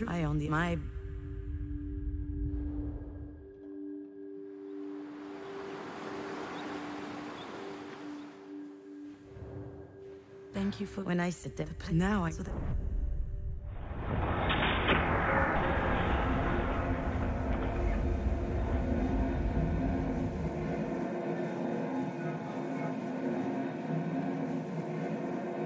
You really think that what, disappeared? No, of course not, my little. But when you died, I was thinking about you all the time. It's awful. On the contrary. Sure, it's beautiful. So I looked for. How? I did what I owe. Like what? Sage ich mal unten das. Eternal sunshine of the I know. I just wasn't in the mood for rom-coms at the time. If I had been, I wouldn't have gone for something starring Jim Carrey. Anyway, in the movie, there's a machine that erases people's painful memories. Jim Carrey is heartbroken, so he uses that machine because that's the only way he can go on living. That's what I tried to do with you, to get you out of my mind. Except you didn't have a machine. No, I had medication, I had a job, and I even did a farewell ceremony. I thought that if I could get you out of my head, I might be able to feel better. Did it work? Of course not. Why should it? Now I know how lucky, even though it's... Ich denke an den Pflaumen auf deinen Armen. I think about the downy... Geburtstagspizza. I think about your birthday. My... what? For your 4th birthday, you didn't want a cake and asked for a 4-cheese pizza. Your father was so proud.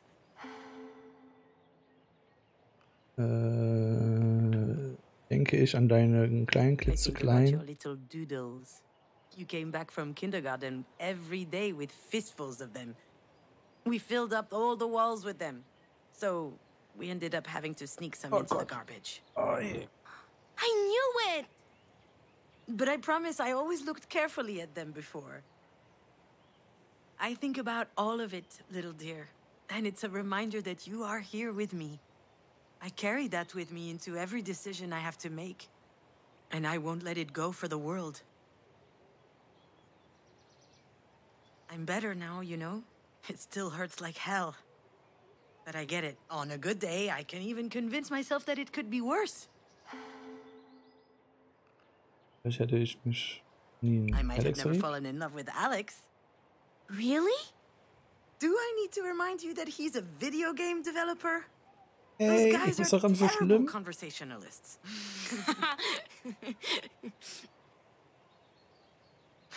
You've taught me all of this. You helped me open doors inside myself. That's what allowed me to grow. Of course, I'll go on without you. How does the book end? What book? Heart Snatcher. Well, the triplets eat blue slugs, and then they fly away from their mother. Obviously, blue slugs. Bitte, bitte. And are they happy? Ja, Very much. There are two lessons here. Platin. First, Oh Gott, ich hätte was sonst nicht schlafen können. really odd. Really. But also second, sometimes there's no sense fighting what will happen anyway. You said it yourself to Auntie Jan. Remember? Der innere Monk. I understand why you're sad, Mom. But you can't be sad forever. It doesn't help you, and it doesn't help me. Life's short enough as it is. Why waste any more time? Glaubst du, dass es so einfach ist? Do you think it's that easy? That I can just press a button and pow? You can be so egotistical sometimes. Excuse me? Where do I fit into all this? But I was just... So what? I'm going to be a bad memory for the rest of your life? A distressing thought inside your head? Do you even realize what that means? Mehr braucht man auf YouTube dann nicht zu sehen. So, das ist dann Platin bis hierhin. What are you scared of, my little phone? I'm scared that Platin. I'll disappear. Wurscht. But you're already dead. That's not the point. I'm talking about disappearing from here. This is the only... But I don't want to be this rusty nail. You do realize, you do know that. You don't have to... How much longer do... Ja. Im Dunkeln. Wir haben hier...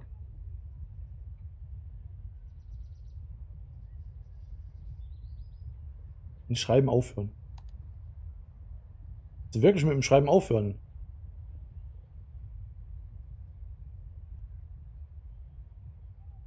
Ja. Ja, wir haben es platiniert. So, auf YouTube, ja. Das war fertig. Gut, ich schneide es halt eh zusammen. So, aber es ist Platin. So, ist. Meine Güte.